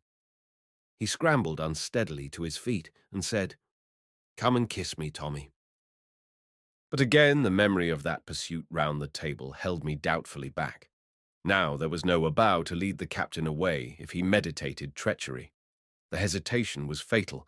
He burst out into a torrent of reproach. "Tommy hates me. He won't believe me. I say they would have murdered me, but he won't believe me. Oh, Tommy, Tommy, my boy, and I loved you." With a sobbing cry, he burst through the door and away into the woods, where I heard his voice echoing brokenly in a dying wail. I was too exhausted to follow. I sat down where I was, and burying my face in my hands, yielded to a weak self-pity. My whole life lay in pieces at my feet. I had killed those that had loved me best, driven on by a fate that had blinded and mastered me. Through no sin of my own, I felt the clinging guiltiness of blood upon my hands. Ahead of me, I saw no cleansing, no healing. For now, blackened out of my life, was the one bright gleam that had cheered me forward, my love for Jenny. There would be no Jenny for me any more. A terrible river of blood lay between us. The bridge of reconciliation that might have spanned it, I had destroyed with my own hands. If I had stifled my suspicions and gone to the captain when he had called me, all might have been well. But I had closed the one door that he had opened. I had refused the hand he had offered. I had sealed my own fate. Jenny's Tommy, he had named me. The name stirred bitterly at my heart. I remembered how Jenny had sent me forth to find her father's foe. I remembered, too, how I had believed I had found him and killed him, but had only killed my own friend. The irony of the thing had stung me at the time. But now it seemed that the whole conclave of the fates were heaving in laughter, for I had succeeded only in tracking down myself. I had been hunting myself about the world. I was the man I had promised to kill. I thought I couldn't do better than fulfill my promise. Jenny's Tommy. There would be no Jenny for me. How Dirk found me I needn't relate, nor how he took me back to London, comforting me in his rough way when by broken fragments I gave him all my story. He saw nothing to mope over. "Girls," he said, "don't let a spot of blood upset them." But I couldn't bring myself to face Jenny. Not merely was I afraid of meeting the captain again, but the thought of naming love to Jenny sickened and disgusted me. I was awakened into some kind of alertness when, after we had been in London some days, Dirk told me the captain hadn't returned to his home. He knew the house, for he had tracked a beau there before he had set out for the Dolphin on his last journey. Jenny had been left in the care of the maid, while the captain, too restless to wait for a beau to find me, had followed him after some days of fretful anxiety. Jenny, Dirk had learnt, was still awaiting her father, unconscious of the tragedy that had befallen him. The news set me packing. I announced to Dirk that I was off to Sunset Towers to seek the captain, for I knew where he must have gone, and I dreaded what might have happened to him. Dirk offered to take me on the brig, but I asked him merely to sail to the Rancy and await me there. Somehow I felt I must make the journey alone. The thought of company was like the rubbing of rough garments on an open wound, for I seemed to be embarked on a pilgrimage of atonement. I determined to find the captain, and mad or sane, I would beg his forgiveness and close forever the terrible account of blood that lay between us. Full of this resolve, I travelled slowly northwards. On the way, I repeated the whole story to myself, having all the clues in my hands now, even the mystery of my father's little fortune, which had evidently been hush money paid by the captain to turn him from his quest. I felt chastened and subdued, unable to fix the blame. My father had certainly not offended to the penalty of death, and on the other hand the captain, whipped to a madness at the memory of the crime he had been forced into, so much against his kindly nature as I knew, wasn't to be charged to the full with the blood he had shed to cover his traces. "Blood breeds blood," he had said. There was a fatality in the affair. My sympathy went out to him, for my father's stories had so stimulated my imagination that I could put myself in the captain's place. Goaded as he had been, I knew I should have acted as he had done. Nor could I reproach a beau for his mistaken devotion to an evil duty. Indeed, something like admiration for him welled up in my heart when I thought how he had put aside his calm serenity of mind to dog his master's enemy year after year with the knife of murder in his hand, when his whole nature, I believed, craved for quietness and peace. And what a pursuit it had been! I had only glimpsed it by fleeting scenes, when those two superb trackers, the hunter and the hunted, had emerged for a moment into the daylight from their dark and tortuous burrowings underground. But the course of that tremendous chase, the shifts and wiles and dodges of that pair of consummate actors, had been a drama for the gods above, and none but they could tell its story. And so, as I thought of these things, I felt, as I had so often felt before, that I was moving in the presence of something more than human. The strange hatred, the madness, the bewildering unreason of the combat between those men who had no cause to wrong each other turned my mind back to the old tale of the curse. I yielded to the superstition. Otherwise there was no accounting for the feud. It was that ancient malediction that had exacted such a penalty of blood. When I arrived at Sunset Towers, all was deathly still. There was no trace of the captain upstairs or downstairs. For a while I thought my pilgrimage had been in vain. Then I remembered the secret chamber, and knew at once that, of course, the captain would have taken refuge there. With my stiletto, I had little difficulty in finding and penetrating the hole through the worm-eaten panel in the old oak wardrobe. I pressed back the lever which lifted the bar, and the door swung easily open. I listened for a moment, wondering whether I had been overheard. If so, the captain might be waiting for me at the top of the narrow stairs. But all was still, and I ascended into the dark. I hesitated at the top, then boldly pushed open the door. The captain lay on the bed, his face turned to the skylight, his hand gripping a dagger which was buried up to the hilt in his heart. There was little to do. He had paid the forfeit and was at rest. When I recovered from the shock, I searched among his papers. I found a copy of his will, bequeathing his property to Jenny and myself, with the hope strongly expressed that some day we might marry each other, and so reunite the divided inheritance. I knew his real meaning was that the feud might be healed in reconciliation. I put the will into my pocket, but vowed never to touch a penny of that unhallowed gold. I hoped, too, I might persuade Jenny to forswear her share. That would be the last service I could do her, for I couldn't see the captain's desire being fulfilled. Then there seemed only one thing left to do. I searched the cellars and grounds for oil and firewood, and stacking the fuel up the stairs and flinging open all the doors and windows, I set a light to the stuff, using as a brand first the manuscript that had caused all the evil, and then the paper I had found on the skeleton in Driftwood Cavern. With the building once well ablaze, I set off for the sea, turning at every few steps to look behind me, to satisfy myself that the flames were mastering the great ruinous pile, wiping bare forever all traces of the crime which had begun there with the finding of the manuscript and ended there with the suicide of the captain. As I left the place farther and farther behind, I couldn't help thinking of that other fire I had watched as my father carried me away from the blazing hut in the woods, where first I had consciously become aware of the tangled net in which my life had been so strangely and tragically involved. And here, with fire, I was freeing myself from the net forever. And so I kept casting back over my shoulder to watch the flames, till at last even the smoke rising in a thick column to the clouds was merely a patch of blurred shadow on the skyline.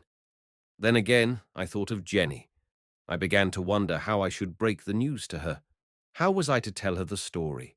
For I mustn't wound her love for her father, yet I must be just to my own.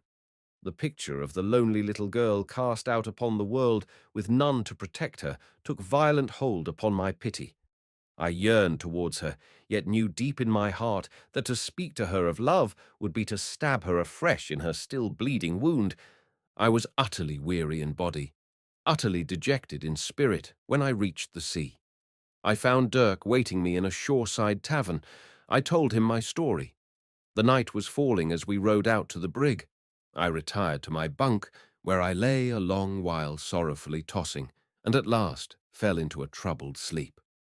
With the chill of the morning I was up again, cheered at heart as always at the sight of the good day. I ran out on deck, and there before me was Jenny. I stopped short, thinking my eyes were deceiving me, but she walked gravely up to me and said, "Dirk brought me, Tommy. He has told me everything." "Everything," I repeated. "Yes," she said. "And yesterday," I began. "Yesterday too," she said. For a minute or two we faced each other in silence. Then I began again. "I have your father's will," I told her. "Dirk showed it me," she replied. "But Jenny," I went on, "you mustn't touch the gold. It's evil." "I don't want the gold," she declared, breaking from her coldness and speaking with a sudden passion. I looked at her keenly, for there was something unspoken behind her emotion. "Then we must say good-bye, I suppose," I announced, not supposing any such thing, yet half turning from her. At that, she spoke with something of her old imperiousness. "You're very stupid, Tommy," she cried. "My father killed your father, and your father killed my father." "No," I contradicted. "Yes," she insisted. "It was so. And so that's all finished. We must try and begin again. Daddy wants us to. He says so in the will." At that I flung my arms about her. And in the flush of that wonderful moment I seemed to steer suddenly free of the dark shadow of fear that had closed my life around ever since I could remember, and sailed out into the clean, sweet air with the breaking dawn about me. Of the rest, what need I say? For how we sailed away to the sun and the south, and how for 3 years I increased in knowledge of seamanship and put on bulk and muscle, while Jenny grew in sweetness and beauty and grace, and how Dirk taught me the ways of traffic and barter, till at length I sailed back to England with a neat little fortune of my own, and how Dirk retired and bought an inn, and the Revenge was bequeathed to me, and became the Jenny brig. All this and much more that followed belongs to another story which I may tell some later day.